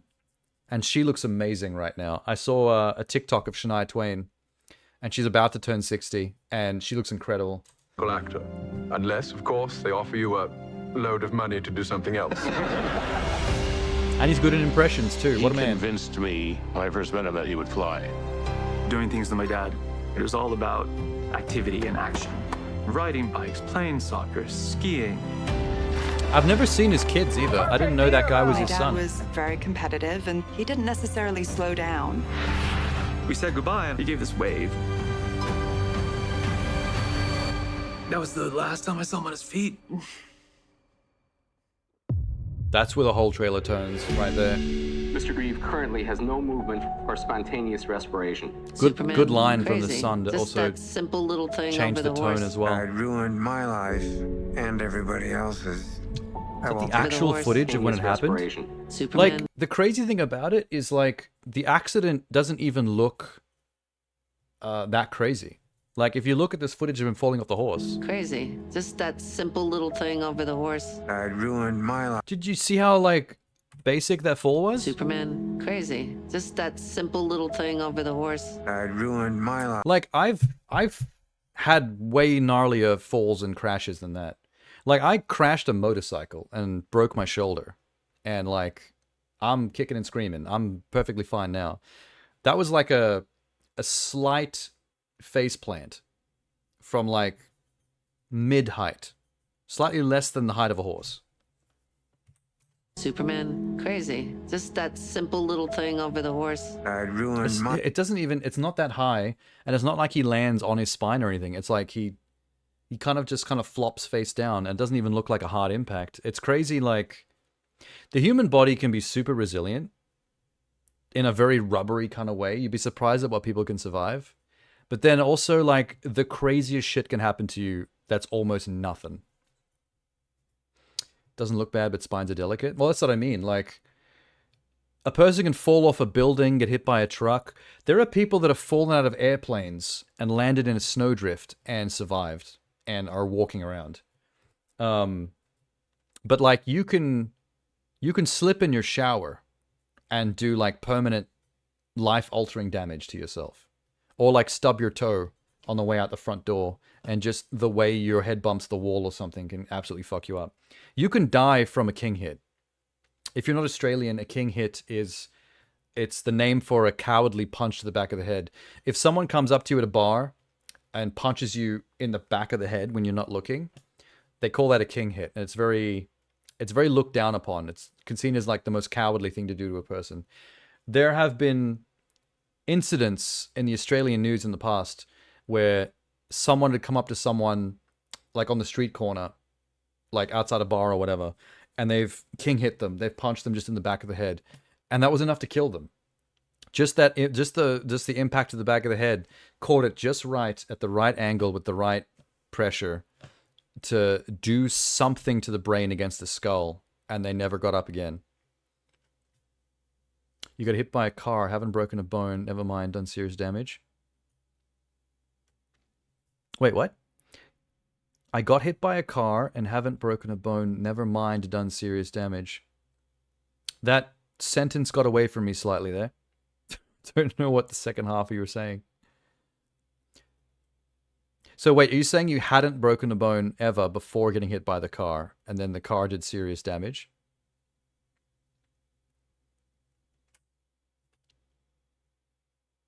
Oh, still haven't. Yeah, it's great. Like, it's funny as well. Like, you expect certain things to be more painful or traumatic. Like the motorcycle accident that I had. The weird thing about that accident was I didn't actually know that I'd broken my clavicle in my shoulder. It was sore and stiff, and I couldn't raise my arm up to past a certain point, so it made putting on t-shirts hard. But it never occurred to me that I'd broken anything. I thought I just had like some internal bruising that hurt a lot. So I went for about 4 days without realizing my shoulder was broken. And on the 4th day, we were at a mall, and I was like eating at a fast food place, just eating with one hand. My other arm was just hanging next to me. And at that point, my girlfriend had gotten suspicious, and she was like, "Why don't you use that arm ever?" And I was like, "Oh, it just hurts, so I just don't bother." And then she got a bit annoyed at me, and she was like, "That sounds like there might be something worse. There might be something more wrong with it than you're realizing. We need to go to hospital." And I was like, "Okay, fine. It's only down the road from the mall. We might as well." And we went to the hospital, and I got an x-ray. And yeah, there was a massive break. Like, if you look on the x-ray, the bone just stopped, and there was a huge hole, and the bone continued over here. Like, it was just completely broken in half. And I remember my girlfriend, like, in the x-ray booth with the doctor, just started yelling at me. Like, she got so angry when she saw the x-ray. Your head went through the windscreen? Been in the hospital longer than 2 hours or worse. Wow. That's crazy that you actually had a head through the windscreen crash and you were fine. But that's what I mean. Like, the human body flip-flops between super randomly resilient and rubbery, and then like the tiniest thing can fuck you up. If done just right, or just wrong, as the case may be. My life and everybody else's. I won't be able to ski, sail, throw a ball to Will. Won't be able to make love to Dana. Maybe we should let me go. That's actually so real of him to add that as well. Just some people would have left that out just to, you know, not want to offend anybody. But the fact that he was just that upfront with it, like, I can't make love to my wife. Like, it's over. It's never happening again. I would be suicidal too, I'm not going to lie. My initial thoughts would be like, is there any point if I'm just going to be living life like a vegetable? Like, if all I can do is look around, you can't move any part of your body. Like, that's pretty fucked up. Like, I don't even know how I'd handle that. You couldn't play games, you couldn't Twitch stream. I guess you could watch movies still, which is something I like doing, as long as you've got someone else to turn the movie on and off for you. Jeez. It's sad as well because of how much of an action dude he was. Like, he was, like they said in the trailer, he was a very outdoorsy, physical dude, like sports and stuff. The last person that needs to be inflicted with this. At least I'm like an indoor sitting my ass person. Like, I deserve to have my mobility less than Christopher Reeves because I don't do fuck all. He's the outdoors out there doing everything, dude. Like, he's the guy that should be able to run around and jump and do all kinds of shit. Make love to his wife. She came flying in, and she just yelled, "I love you. I love you." And then she said the words that saved my life. You're still you, and I love you. He was lucky to be a rich they celebrity could at match that each point. other. You're right. Robin also had struggles that he dealt with his whole life, and The I means think to that deal they with it to both some were degree. aware of darkness. Brother Chris is fighting like crazy.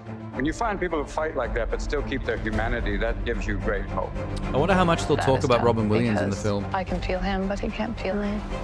It must have been hell for my mom, too, knowing what she had lost. Did we ever get a documentary about Robin?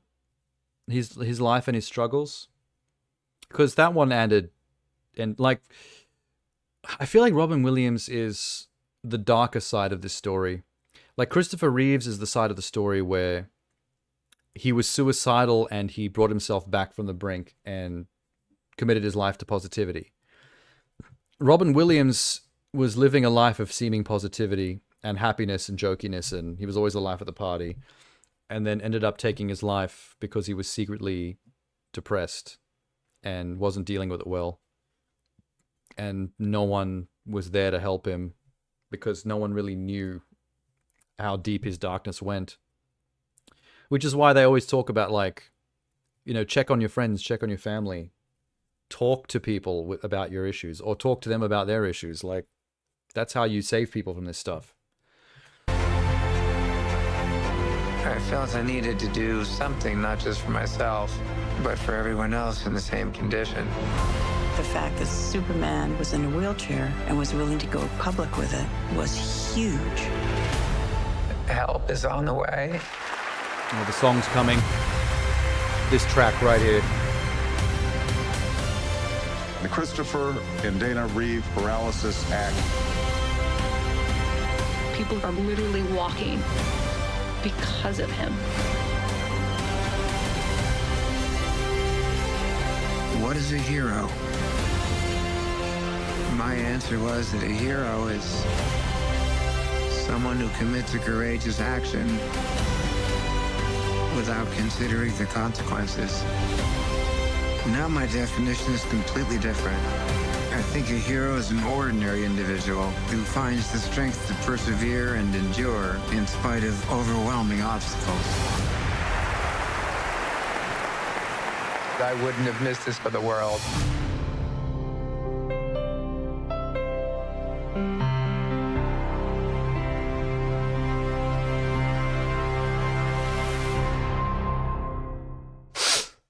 Oh. I got lost in that a little bit again. Whoops. That last third, man, once the Krypton theme kicks in. Oh, Jesus. Can't handle. Once the Krypton theme starts, I can't handle the rest of that trailer. That's the part that scares me the most. Like, if this movie's like the last half of that, I'm going to be a blubbering mess coming out of that movie. That's out, by the way. This trailer's about a month old, so that doco, you can see it now. It's out there somewhere.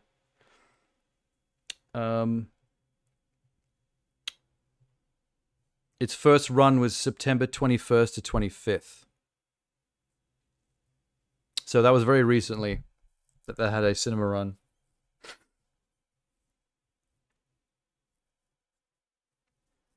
I hope that the film is as well made as the trailer. It is possible to take anything and make a good trailer out of it. Like, if you're a good editor, you can just take footage and make something good. You know what I mean? I've seen so many movies that turned out to be mid or kind of terrible that had very, very good trailers. That's the job of a trailer, is to encapsulate what they're trying to sell you. But in the encapsulation, they sometimes distill it down to its absolute purest form. And sometimes that is just such a well-made piece of art, like a 2 to 3 minute short film of just perfection, that the actual 2-hour film can never capture that. I've seen that plenty of times. Like, if we're talking like big fancy action movies and stuff, the Sucker Punch trailer was really entertaining. It's like a really fun music video with really cool visuals. Watching the Sucker Punch trailer, I was like, this is going to be a good movie. It was not a good movie. It was not at all. But in trailer form, it makes perfect sense because it's an audio-visual feast. It's by a guy that used to be very good at making... Zack Snyder comes from making music videos.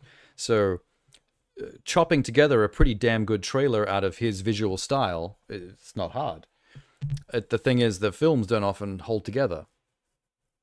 Like, 2 hours into fucking Sucker Punch, I was like, I would rather have just watched a 3-minute music video of this.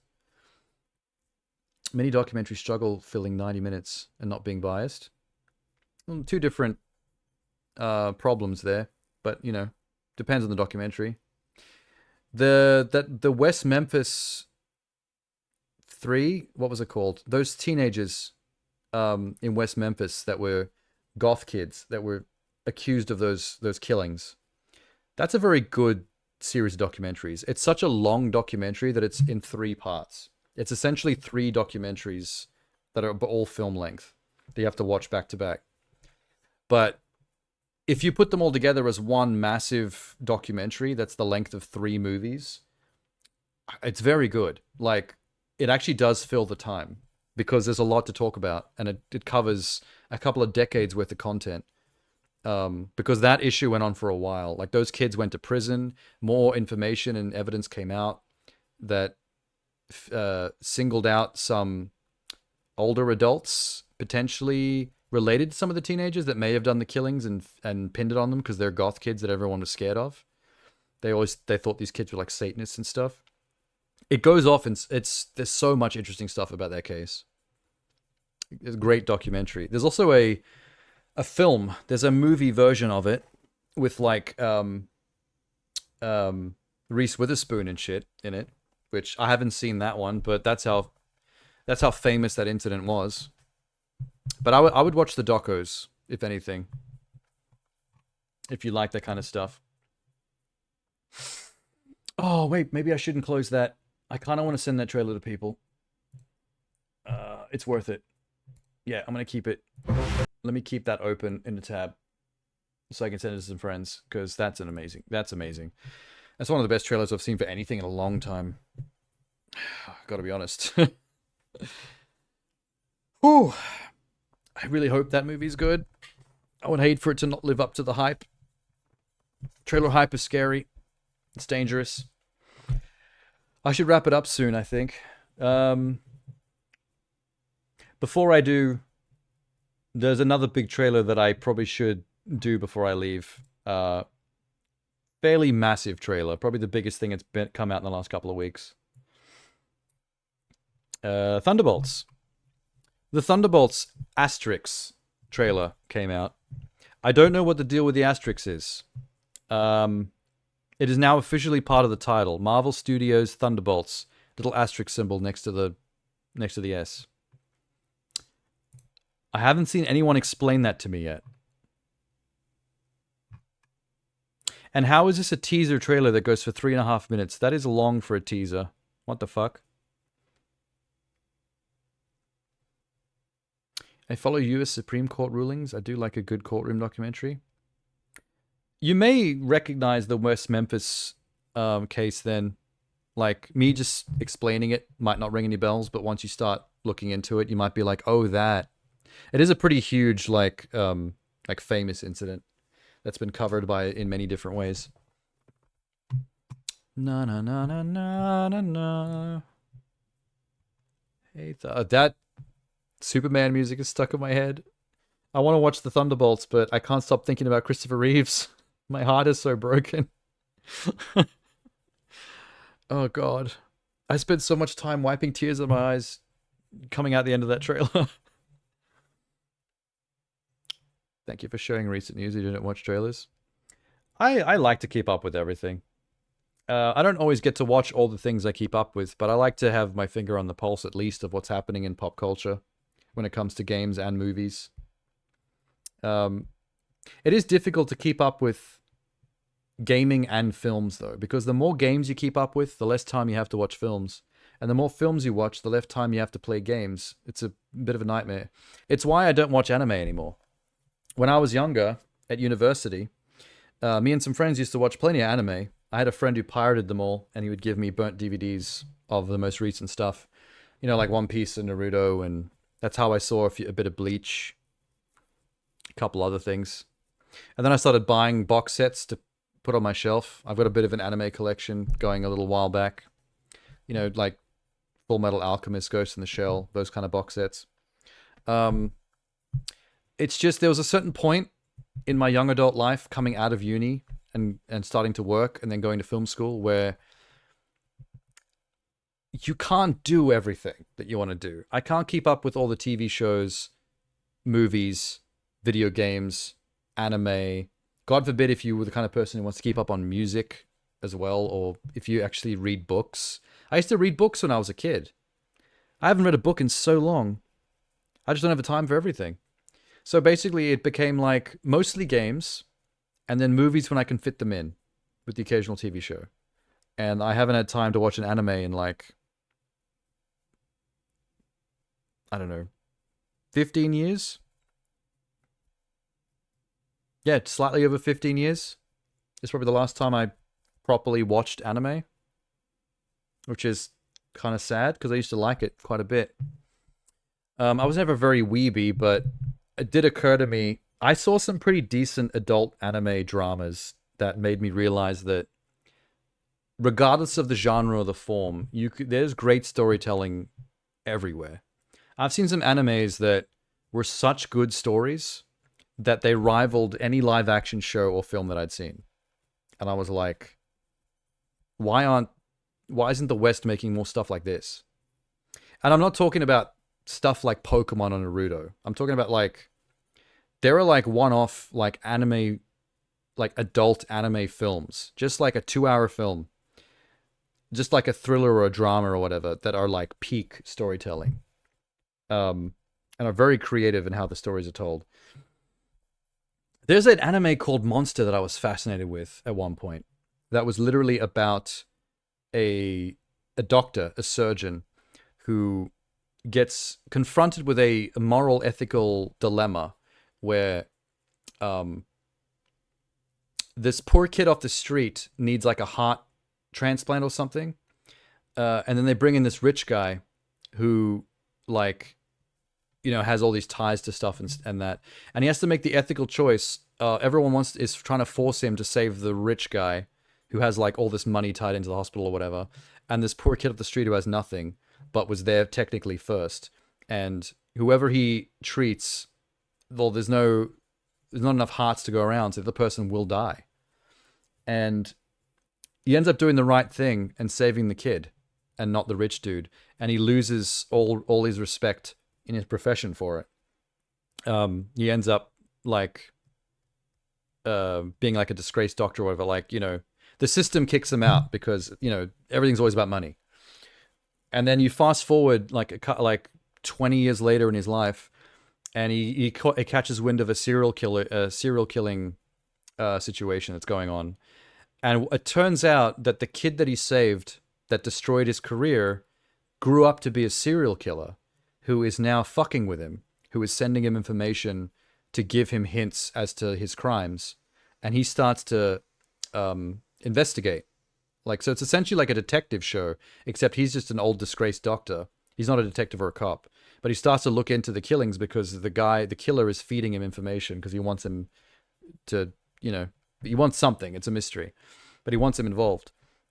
And it's a really palpably interesting dramatic setup because the only reason he's obsessed with the case and of catching the serial killer is because saving the kid that ruined his career created a serial killer that's now killing other people. But it's like, he did the right thing, but the right thing ended up in a bad thing, and he can't reconcile that in his head. So the only thing he can think to do is to follow the breadcrumbs and actually try to solve the mystery, because he doesn't know how else to deal with the moral implication situation. It's like, so the good thing to do would have been the bad thing. Like, he can't pass that in his head. So he gets dragged into the plot because of that. And I just think, like, it's such an ethically interesting show. Like, what do you do when the obvious right thing to do resulted in bad results? Like, how do you pass that in your mind? Yeah, so it's not saying, like, it's a difficult thing. It's an interesting setup because it's not trying to say that the right thing to do was the wrong thing to do. It's just playing. It's a story that just plays with the idea of like how do you deal with or pass that kind of outcome in the human mind. Like when you know that something is definitively the right thing, but it leads to something really, really bad. It's like that would destroy you internally. And it's driving this guy crazy. And it's why he can't let the serial killing stuff go. And he gets so involved in trying to catch this guy. Because it's like, is that a way to redeem himself? To catch or stop all the bad thing that's happening that's from the good thing that he did. But like, yeah, it's a very confronting, complicated show, and that's an anime. That's an adult anime series. Like, I remember watching that and just thinking like, this is the kind of good shit that you get out of watching something like Breaking Bad. You know, like really good live action miniseries that like are morally or ethically confronting. But you wouldn't expect to find it somewhere like anime, where people expect people to just be flying around having superhero fights in the air. You know, like a One Piece or a Naruto, which are a whole different other kettle of fish. Like, there's an interesting thing in every medium, is what I'm saying. Like, if you dig into any medium and find the juice, find the meat, there's good storytelling anywhere, everywhere. In your profession, it is good for you to have those experiences. Yeah, I mean, like, I'm a trained filmmaker, I'm an editor, like, keeping a finger on the pulse of creative pop culture, other people's creations. Like, you need to absorb that stuff. Like, that's why I'm so easy on most things. Like, I'm an easy sell when it comes to games, for example. Like, I'm not very critical. Sometimes I see Twitter just tearing into a game, and then I play it, and I'm like, this is fine. I'm enjoying this. Like, I have no issue with this. And it's usually because I'm more primed to appreciate people's creative endeavors. Like, I'm looking for reasons to like things, not looking for reasons to dislike them. Because someone made this. This is art. I don't care what the video game is. It can be a squirrel with a gun.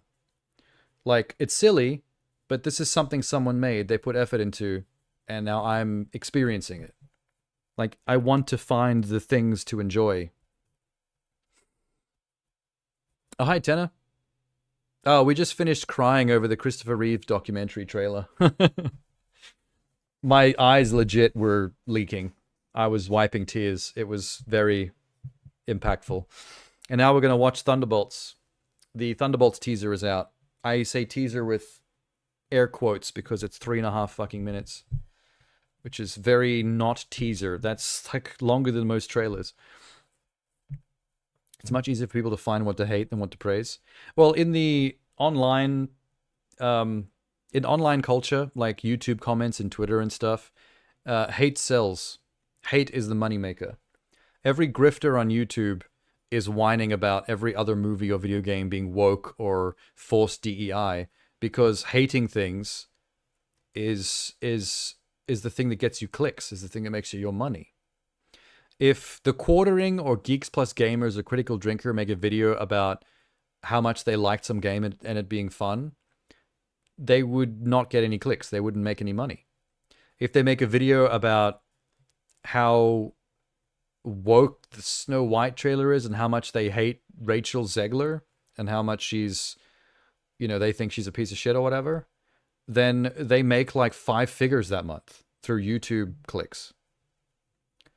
The nastier and bitchier you are about stuff, the more money you make in the online climate. That's just the unfortunate nature of the thing.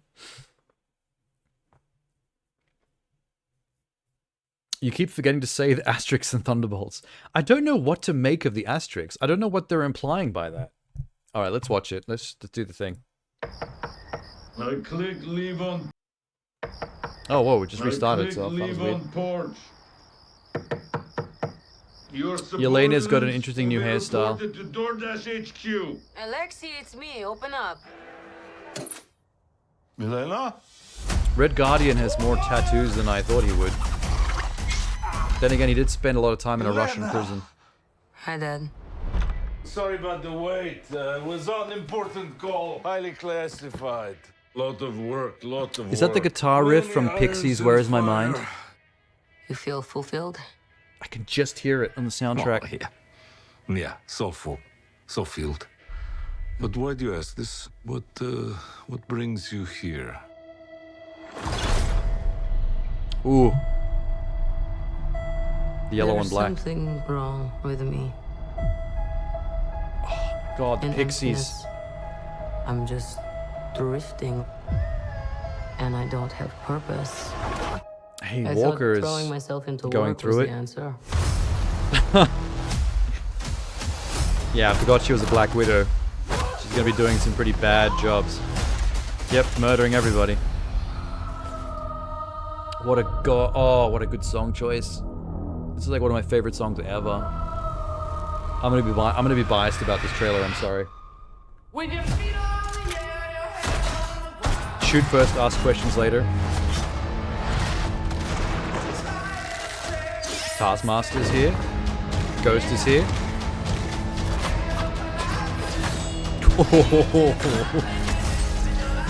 That was cool. Oh no. Who are you? I'm Bob. Who sent you, Bob? Nobody. You were all sent? Wait, his name's Bob again? I'll tell you later what I mean by that. Everyone here has done bad things. Shadow ops. Robbing government labs. Guy looks like Nicolas Cage. Contract kills. Yeah, so? So, someone wants us gone. Is that the setup for the movie? The Thunderbolts are grouped together on purpose to get them to kill them? What the hell? We're brought up with this belief. This soundtrack. Oh, fuck me sideways. There are good guys, and there are bad guys. Oh, he's playing Sentry. What's the plan? This could get If he's messy. bulletproof, that's Sentry. I know that Sentry's in the movie. I heard about that. Yes. Eventually, you come to realize That's Winter Soldier, baby. and there are worse guys. She looks and good. nothing else. I like her hair like this. Look at you. So adorable. Actually, though. Oh, is that how you say the asterisk? It's a little ding sound effect.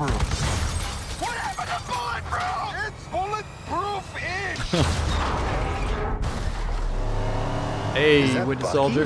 Yeah, it's Bucky. You're fucked. That's not good. He still has that gun from Winter Soldier that he used on Nick Fury's limousine. Damn, that was that was a lot for a teaser. Jesus. Oh my god, that song choice.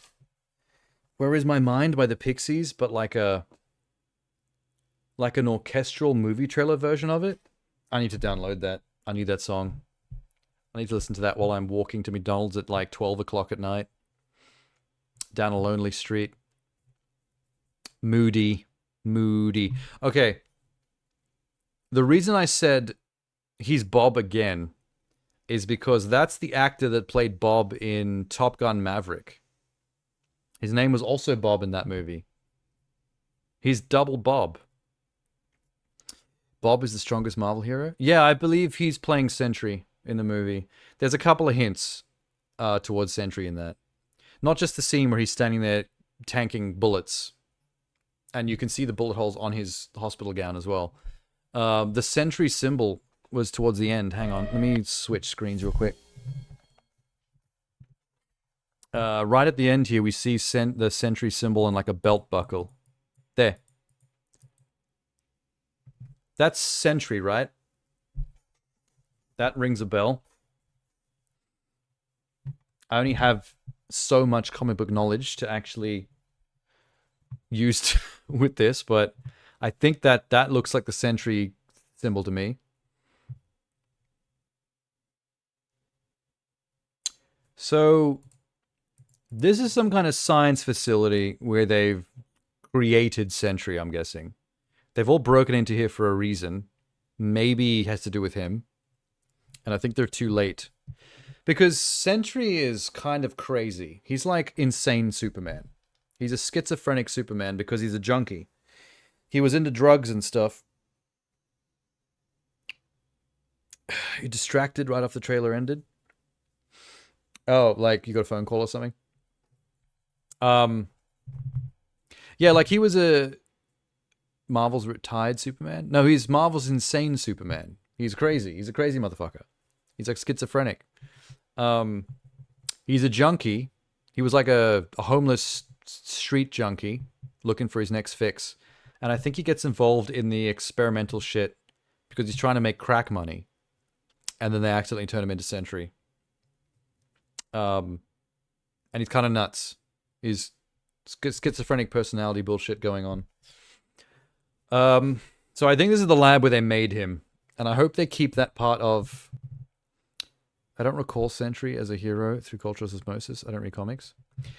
Sentry has not been in any kind of cultural medium aside from comics. Like, we haven't seen him in any live action films, any cartoons. Like, Sentry hasn't really made it out of the page yet. So for a lot of people, this will be the first time they hear about him.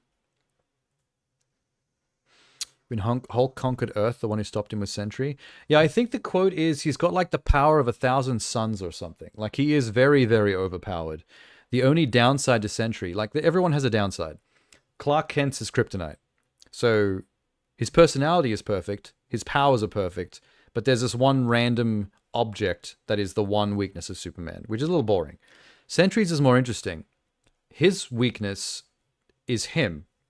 Like, his powers are OP, probably even more OP than Superman's, but he's crazy. Like, what he uses his powers for and how controllable he is by other characters, whether good guys or bad guys, comes down to the whim of his mind, which is not all there. So he can be problematic in a villain sense, but can also be very heroic given the right circumstances. It's just he's all over the place. And that makes for good drama. So I do think Sentry is an interesting character and one worth exploring in live action films. It's just how you do it. Like, how do you use it? I hope that they retain the darkness behind it. Like, him being like a homeless junkie, getting involved in this science facility as a guinea pig because he has nothing else and he's just looking for money to buy more crack or whatever. I think they should keep that part of it because, I mean, that's pretty unique and pretty real, I suppose, as well. I mean, who gives themselves over to scientific experimentation if not a junkie who has, like, no other prospects? I dig the hair. It looks like Red Guardian's going to remain the comic relief of this film. I mean, Red Guardian and Black Widow was the comic relief. Like, he was basically just funny throughout the whole movie. Also, he brushes his teeth with dishwashing liquid. Which... ew. Okay, but whatever. He was in a Russian gulag for a big chunk of his life. It's probably not out of the ordinary. Dishwashing liquid toothpaste and toilet wine.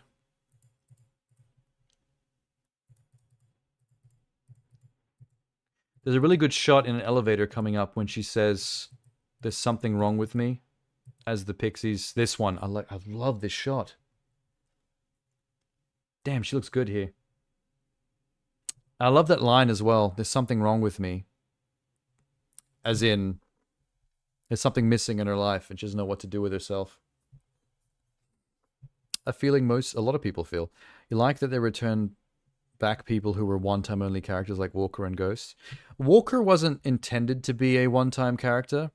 Even as they were putting him in Falcon and the Winter Soldier, they were planning on doing more with him.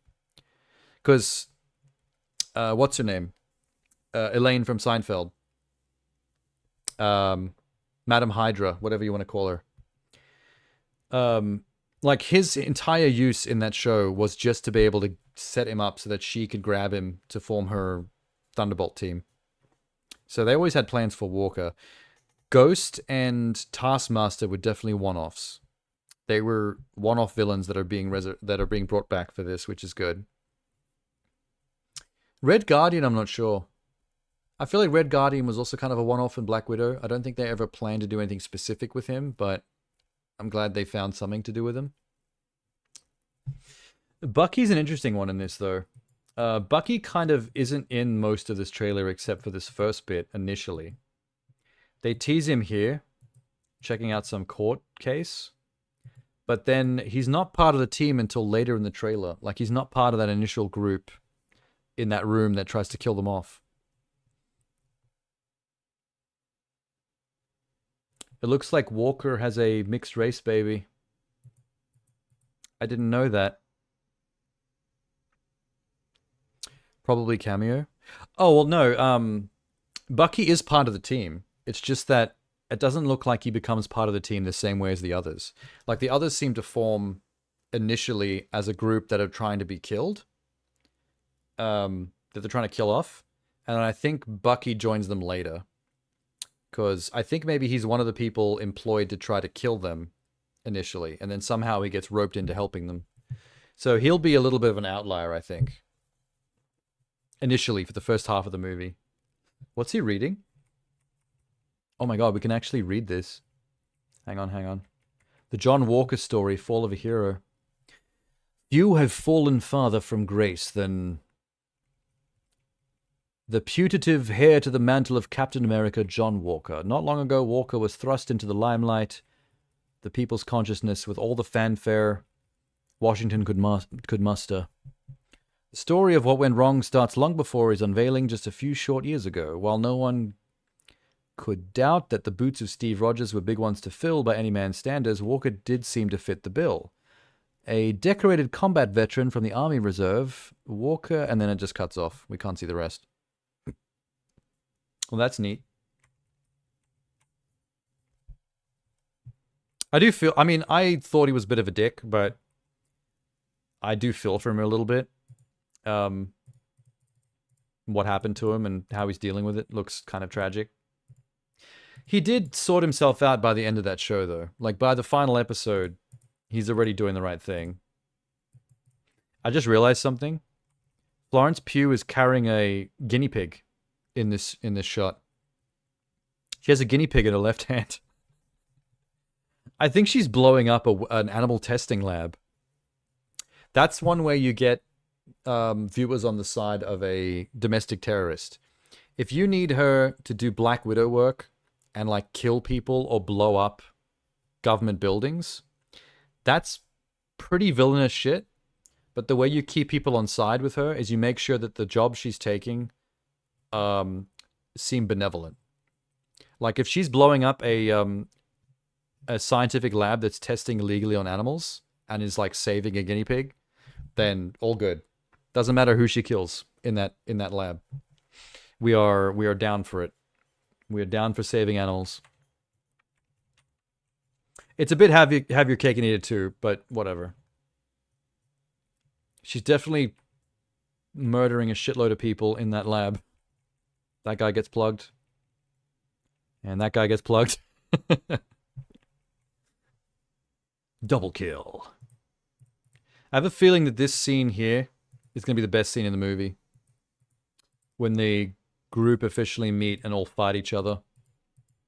There is some pretty ace choreography in here. I don't know why he opens fire immediately without actually saying anything. That seems a little bit intense. But I guess that is a very Walker thing to do. It's not a very Steve Rogers thing to do. That's why he's not the real Captain America. Also, he seems to be pretty bad at aiming for parts of her body that are not covered in a briefcase. Like, if the first 2 bullets bounce off the briefcase, maybe aim low and hit her in the knee. Just saying. Knife block. Taskmaster kicks him in the groin. Hawkeye abilities. I am one of the people that was a little bit disappointed in Taskmaster in Black Widow. Like, they had some good action sequences showing off the Taskmaster abilities, but the fact that it's not the Taskmaster from the comics was a bit disappointing to me. Because I own a bunch of the comics on my shelf that have Taskmaster in them. I've got the whole the graphic novel collection of the Deadpool run, where Taskmaster and Deadpool run a mercenary hiring agency together. I've got all those books, and they're very fun. So no Alex Masters make me sad, but whatever. I'm not gonna whinge on about it. I'll touch some grass. Things change. It's fine. We adapt. We overcome. Ghost is going to be amazing in this film, I think. Like, Ghost was a cool idea in Ant-Man and the Wasp, but I don't think they did her that great. Okay, wait. They didn't do Taskmaster. They didn't do Ghost badly. They just didn't do that much with Ghost because there's a lot going on in Ant-Man and the Wasp. So the only time we only see Ghost's abilities being used a couple of times in a few different ways, but we don't really get too wild with it. This one scene is like the most imaginative of Wasp action I think we've seen yet. This one bit here where she throws the knife and she phases through it and catches it from behind like that. There's not a single moment in Ant-Man and the Wasp that is that cool with Ghost. So I think we're gonna see some cool shit in this movie with that character. What are Taskmaster's abilities? Photo reflexive something or other. Taskmaster can learn and replicate any physical ability. So Taskmaster basically copies your fighting skills or your abilities. So he's very difficult for most heroes to defeat because he can match most heroes' capabilities. Like every single second Steve Rogers is fighting Taskmaster. Taskmaster is essentially becoming Steve Rogers. Like he's learning all his moves, his poses, his stances, his ability. Like basically, like he will be as good as you within like the first minute of you fighting him. The more you do, the more he's recording in his brain, and he can replicate it perfectly. So he's gonna match you move for move. The more he learns, the more impossible he'll be to beat. So he's a tricky one to deal with. Like the reason you see him using a bow there is because he's copied Hawkeye's abilities. In the Black Widow movie, Alexa, stop. She just started talking to me. I don't know why. In the Black Widow movie, there's a point where he unveils the claws. He's got the claws in his gloves, and he starts to fight like Black Panther. So it's like, I don't know if they showed this in the movie or not, but in the comics, he has this like room in his hideout, which is basically just TVs. And he basically sits in that room and he just watches like stuff. Like he's got tapes of Captain America fighting, he's got tapes of Black Panther fighting, he's got tapes of Daredevil fighting, Spider-Man fighting, and he just watches that stuff over and over again, and he just absorbs it all. So no matter who he fights, he can match them. And he also tends to keep a collection of everybody's weapons. He's got a shield like Captain America's, he's got a bow and arrow, he's got the Black Panther claws, he's got the tonfas that Daredevil uses. Like, no matter what the situation, he's got the other heroes, copies of the other heroes' weapons to be able to match them. There are limitations. He struggles to deal with characters like Deadpool, because Deadpool is crazy. Deadpool, before he went crazy, he was a trained mercenary. He's trained in combat, like hand-to-hand combat skills. He's trained to kill. He's trained in various weapons. The thing is, after the cancer and after the healing powers and whatever, and his brain is constantly healing around the cancer, so it's in constant flux, which is why he's so schizophrenic and crazy. Deadpool is too random. Like, his craziness makes him random. Like, his fighting style and his skills, there's no more rhyme or reason to how he uses moves, abilities, combos, stances. It's kind of like just in the moment, ad hoc. Because he's a nutbag. He just does whatever. It's just that he has a basis in a lot of training. But the way he uses it, it comes out nutty. So Taskmaster struggles with that because there's no rhyme or reason, there's no structure like how most human beings learn. When he watches Steve Rogers fight, it's all training. Steve Rogers knows how to fight because he learned how to fight. So Taskmaster can learn that. When he fights Deadpool, he can absorb how to do certain individual moves, but he can't retain how Deadpool fights in a moment-to-moment basis because it's not based on anything. He's just a fucking nutbag. So he struggles with him. Oh, hey. Just wanted to apologize for vanishing, not feeling too well. See you later. Oh, that's fine.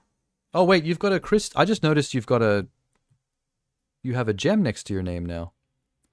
8 months subscriber. Holy shit. You've got the red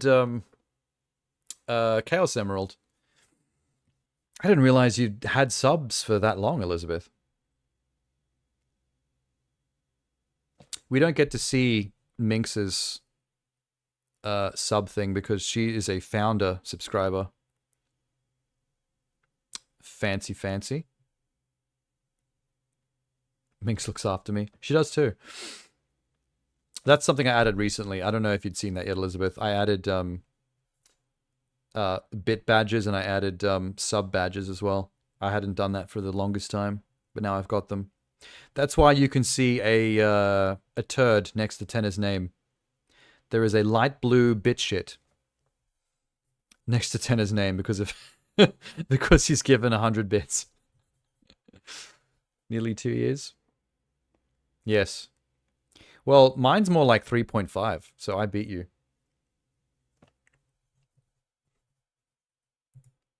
Oh, in a similar way, let me just add this real quick. In a similar way that Taskmaster can't copy Deadpool's abilities or fighting style, mind-reading characters like Professor X can't read Deadpool's mind because he's insane. I've got comics. I've got Deadpool comics where certain mind readers, telepaths, tried to get into Deadpool's brain to see what he was thinking, and it basically like fucking almost drove them crazy.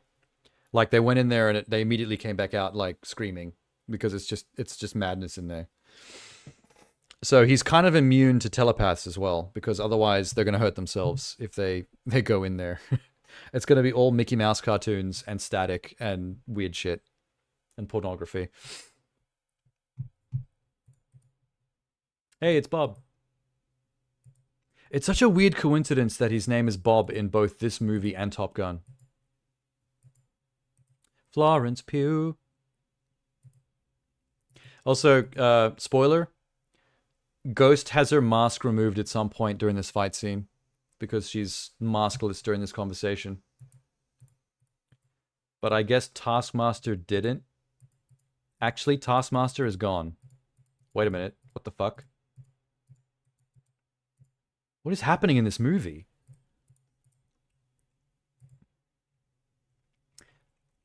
Okay, once the fight is done and Bob comes out, Taskmaster is gone, and so is Ghost's mask. What the hell happened between the fight and this conversation? A whole bunch of plot happened, that's what.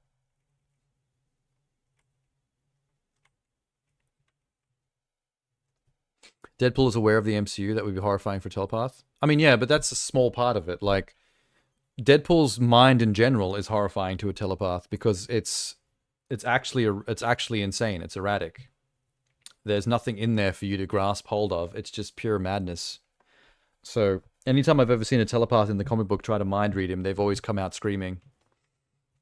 And they never tried that again.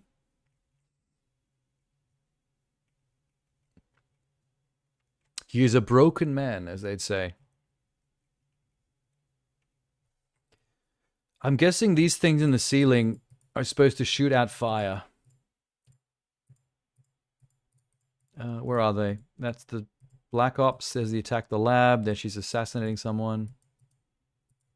He's like, so. She's trying to kill her. There we go. When the room goes red, these things in the ceiling all fire up. I think they're meant to shoot fire out and burn everybody. It's an incinerator. There's Taskmaster, so he still is in the room. She. Fuck. I keep forgetting Taskmaster is a lady in the MCU. My bad. I think maybe Taskmaster is probably on the ground knocked out when they originally start talking to Bob. And she probably gets up. When things get a bit hairy. What is this? Some kind of museum dedicated to the Avengers? Because Loki's staff is in this cabinet. And there's more artifacts down here. I just can't see them from here. Battle of New York. Honoring the heroes. Yeah, there's other MCU artifacts in these smaller glass cases, but they're too far away to see. There's Madam Hydra herself. Bucky doesn't like her much. He's giving her the greasy. Florence Pugh runs face first through a wall. And then we cut to a top-down view of someone coming through a ceiling. I don't think these two scenes are the same thing. I think these might be two different scenes stitched together for the trailer. It's a pretty good damn stitch, though. There's Ghost. Almost falling in a silo. She can probably phase through the wall or something, though. Sentry getting shot, but not being affected by bullets. You can already see the fucking crazy in this man's eyes. This dude is not all the way there.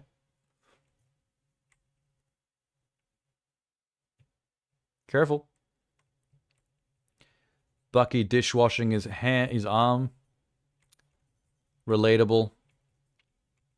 I clean my arm in the dishwasher all the time. Yeah, see, the whole first half of this trailer, Bucky's not really there with the others. So I think he comes into it later. Like, maybe he's hired to track them down and kill them. And then he ends up working with them. For whatever reason. There's Red Guardian in the background beating somebody up. I feel like the biggest difference between Walker and Steve Rogers is Walker seems to operate on emotion. Every time we see Walker in a fight, he's always got this, like, he's always exhibiting rage. Like, you can always see he fights through anger. Like, if this was Star Wars, like, he's always operating on hate. Like, he's always, like, seconds away from falling to the dark side. Whereas Steve is, like, very measured, very, controlled. Fuck yeah, Bucky. This is probably the best single action beat in the whole trailer, actually. When he pulls this Humvee. Holy fuck. Technically, I don't think this is possible. It makes for an awesome comic book movie action beat, but in real life, I don't think this is possible. Because think about it, like in the movie, he's doing this because he has the powerful metal arm, right? It's not the arm that would be doing this. It would be how rooted and heavy your body is. Your entire body weight has to be able to stop the forward momentum of the entire weight of that vehicle. It doesn't matter how strong that metal arm is. If he pulls on that cable, his entire body should get pulled along with the Humvee. The only thing that arm is capable of doing is holding onto the cable. Like, a real arm would get ripped off, or you wouldn't be able to hold on to it. It'd rip out of your hand and your skin with it. Like, the best he could do is probably hold onto the cable and not let go. So this doesn't actually make sense, but but when it comes to comic book movies, we don't really care about that kind of thing. Like, whatever. It made for a dope shot. We want scenes where Bucky gets to Winter Soldier up and be the Terminator. I don't like the idea of Bucky being the main character of anything. I don't think Bucky should ever be the lead. I bet you there's some probably man babies on Twitter that are complaining that Bucky's not the main character of Thunderbolts, like the leader, like it's Florence Pugh, and then they do the MCU thing. I don't think Bucky should be the leader of something like this. Bucky is a great side character. We don't want Bucky to be the main character of the focus. We want Bucky to come in while everybody else is doing some little plot line and fuck shit up and then leave. Like the T-800. A ground anchor can do this, but it looks great indeed. But that's what I'm saying. Like, the human body does not have the weight or the anchorage to the ground to stop the vehicle dead like that.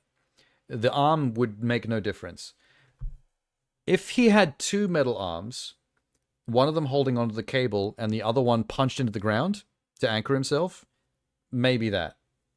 But if he's just standing there and he's just pulling the cable with his arm to make the vehicle stop, that technically doesn't make sense. But I don't actually care because it's a comic book movie and it just looks damn cool. And we want to see Winter Soldier do stuff like that because he's awesome. But that's what I'm saying. I don't want a movie where we follow Bucky as a main character. I want a movie where Bucky gets to show up somewhere in the middle and just, like, do something rad or do some Terminator shit and then leave. That is like peak Winter Soldier action. A Ghost. Ghost hit someone in the face with their knee. Bam. I don't really want to see Ghost just hand-to-hand fighting. I just want to see Ghost do Ghost stuff. All that, like, flickering, translucent, teleporty stuff. I want to see that shit. It's like they should, like, Nightcrawler sword fights a lot in the comics, but we don't want to watch Nightcrawler at a sword fight or hand-to-hand combat. We want to see Nightcrawler bamf. If Nightcrawler's here, we want to bamf. If Ghost is here, we want to shimmer. I don't know what to call it. She flickers around. It's a good shot. Also, strangely enough, Taskmaster is not in this elevator, or is she? Is she behind Red Guardian? Maybe. Weird. Okay. Still no Taskmaster. But there comes Madam Hydra. Valentina. And there's Taskmaster. What the fuck? This trailer is really random. I'm a little bit confused about some of the characters, like, coming and going like that. Taskmaster is not part of this group throughout this entire scene. Elevator. The previous shot walking up to Valentina. This one. No Taskmaster. All of a sudden, there she is. Back left. I like Ghost's suit. That black cloak and armor. It's very cool.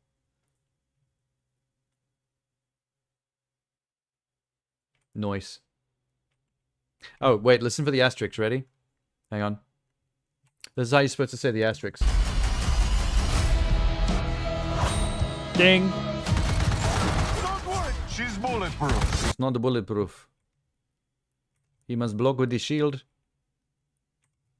See, this is what I'm talking about. This is peak Bucky right here. Bucky not in plot. Bucky shows up. Fucking Terminator. Wrecks everybody's shit. That's what we want. If I hear some bullshit on Twitter about, oh, why isn't Bucky the main character and leader of the team? I'm gonna poo. I'm gonna poo all over my keyboard. Like, I don't understand why you'd want that. This is exactly how you use Bucky. Perfection. Anyway, that was neat. I actually liked that trailer a lot. We were spoiled a bit by the Christopher Reeves one being like the best trailer ever made, but as far as comic book movie, you know, shallow popcorn Hollywood schlock goes, like, that was neat. Although I think I am a little bit biased by the use of the Pixies song, because I actually love that song quite a bit. That might be like one of my top 10 songs ever made.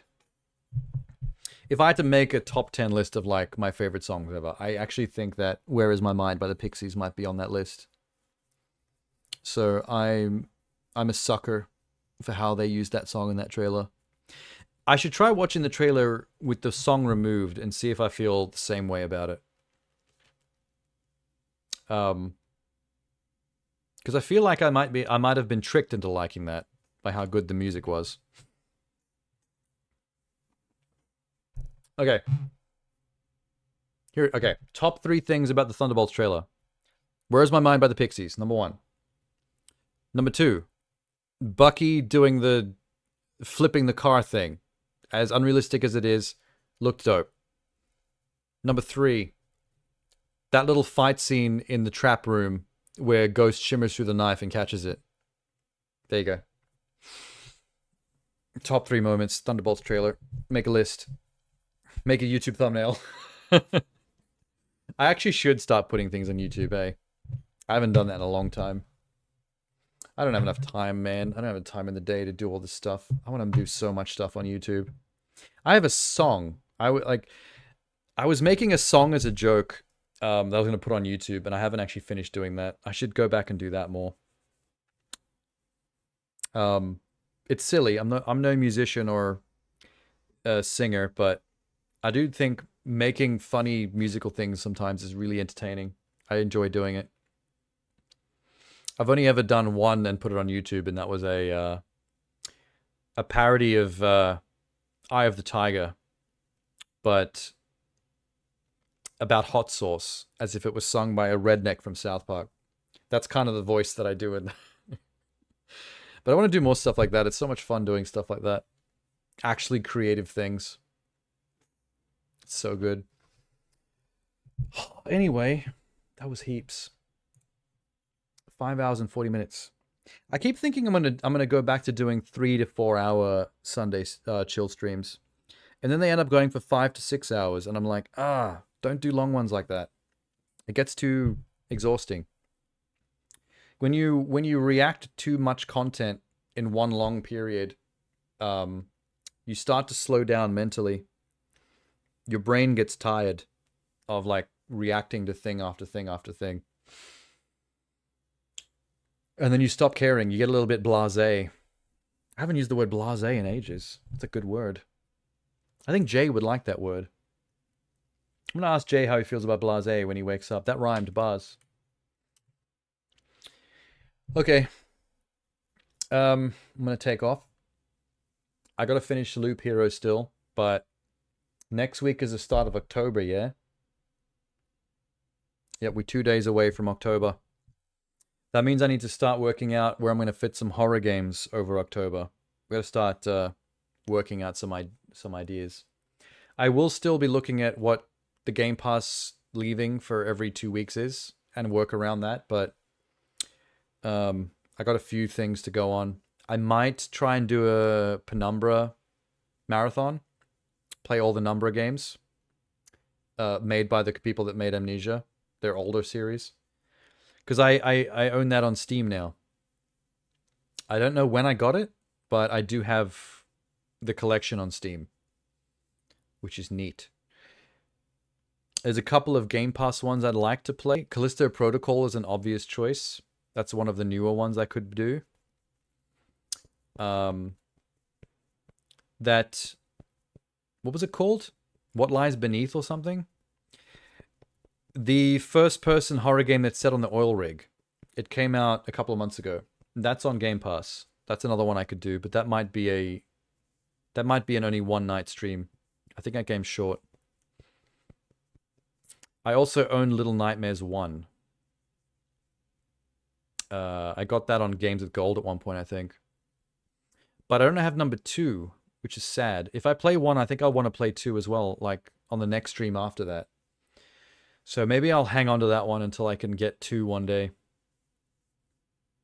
I got a lot to think about.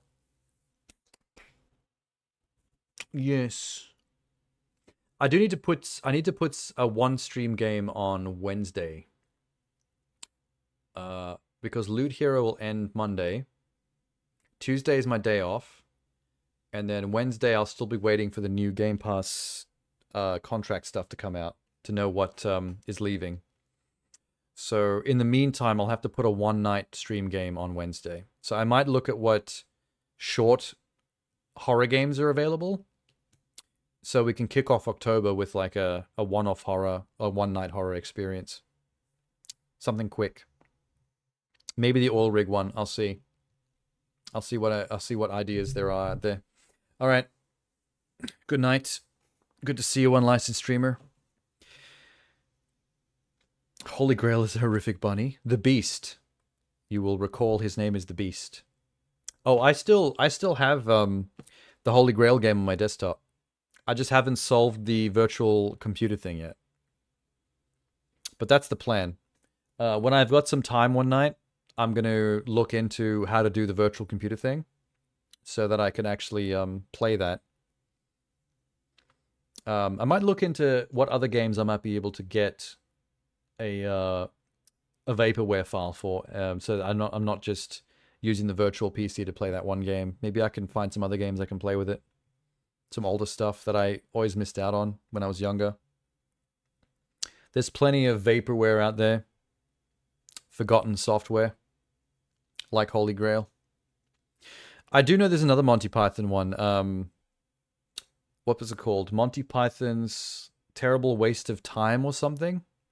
It was their first PC game before Holy Grail. I'm not sure if I want to do that one, because I think the joke with that one is it's basically just full of gimmicks and mini games to essentially waste your time as a joke, which is funny, but maybe frustrating to stream if it's all just nonsense that goes nowhere. But also, I like nonsense that goes nowhere. Like, that's my sense of humor, so I don't know. I heard someone say it was hard. Like, it was actually like a difficult thing to finish. Because there's a lot of frustrating mini games designed to like drag out from difficulty. So that it's, you know, takes you ages to get through the game. I don't know. I'll think about it. Good night, streamer. Good night, Elizabeth, if you're still there. You did show up to say good night before, so you might have left. Good night, Minx. I'm assuming you're still there. Tenna did come back and didn't say anything about leaving again, so let's assume Tenna's there as well. Good night, Tenna. Good night, spammers. There's been a lot of you tonight. God, you think at some point I should go and buy some viewers just to shut them up? They won't stop pitching them to me. All right. I'll see you guys later. Tomorrow, in fact. I have a stream tomorrow. God, I still haven't had a day off yet, but I'm Tuesday. Tuesday's the day off. One more tomorrow, and then I get to sleep in on Tuesday. See you later.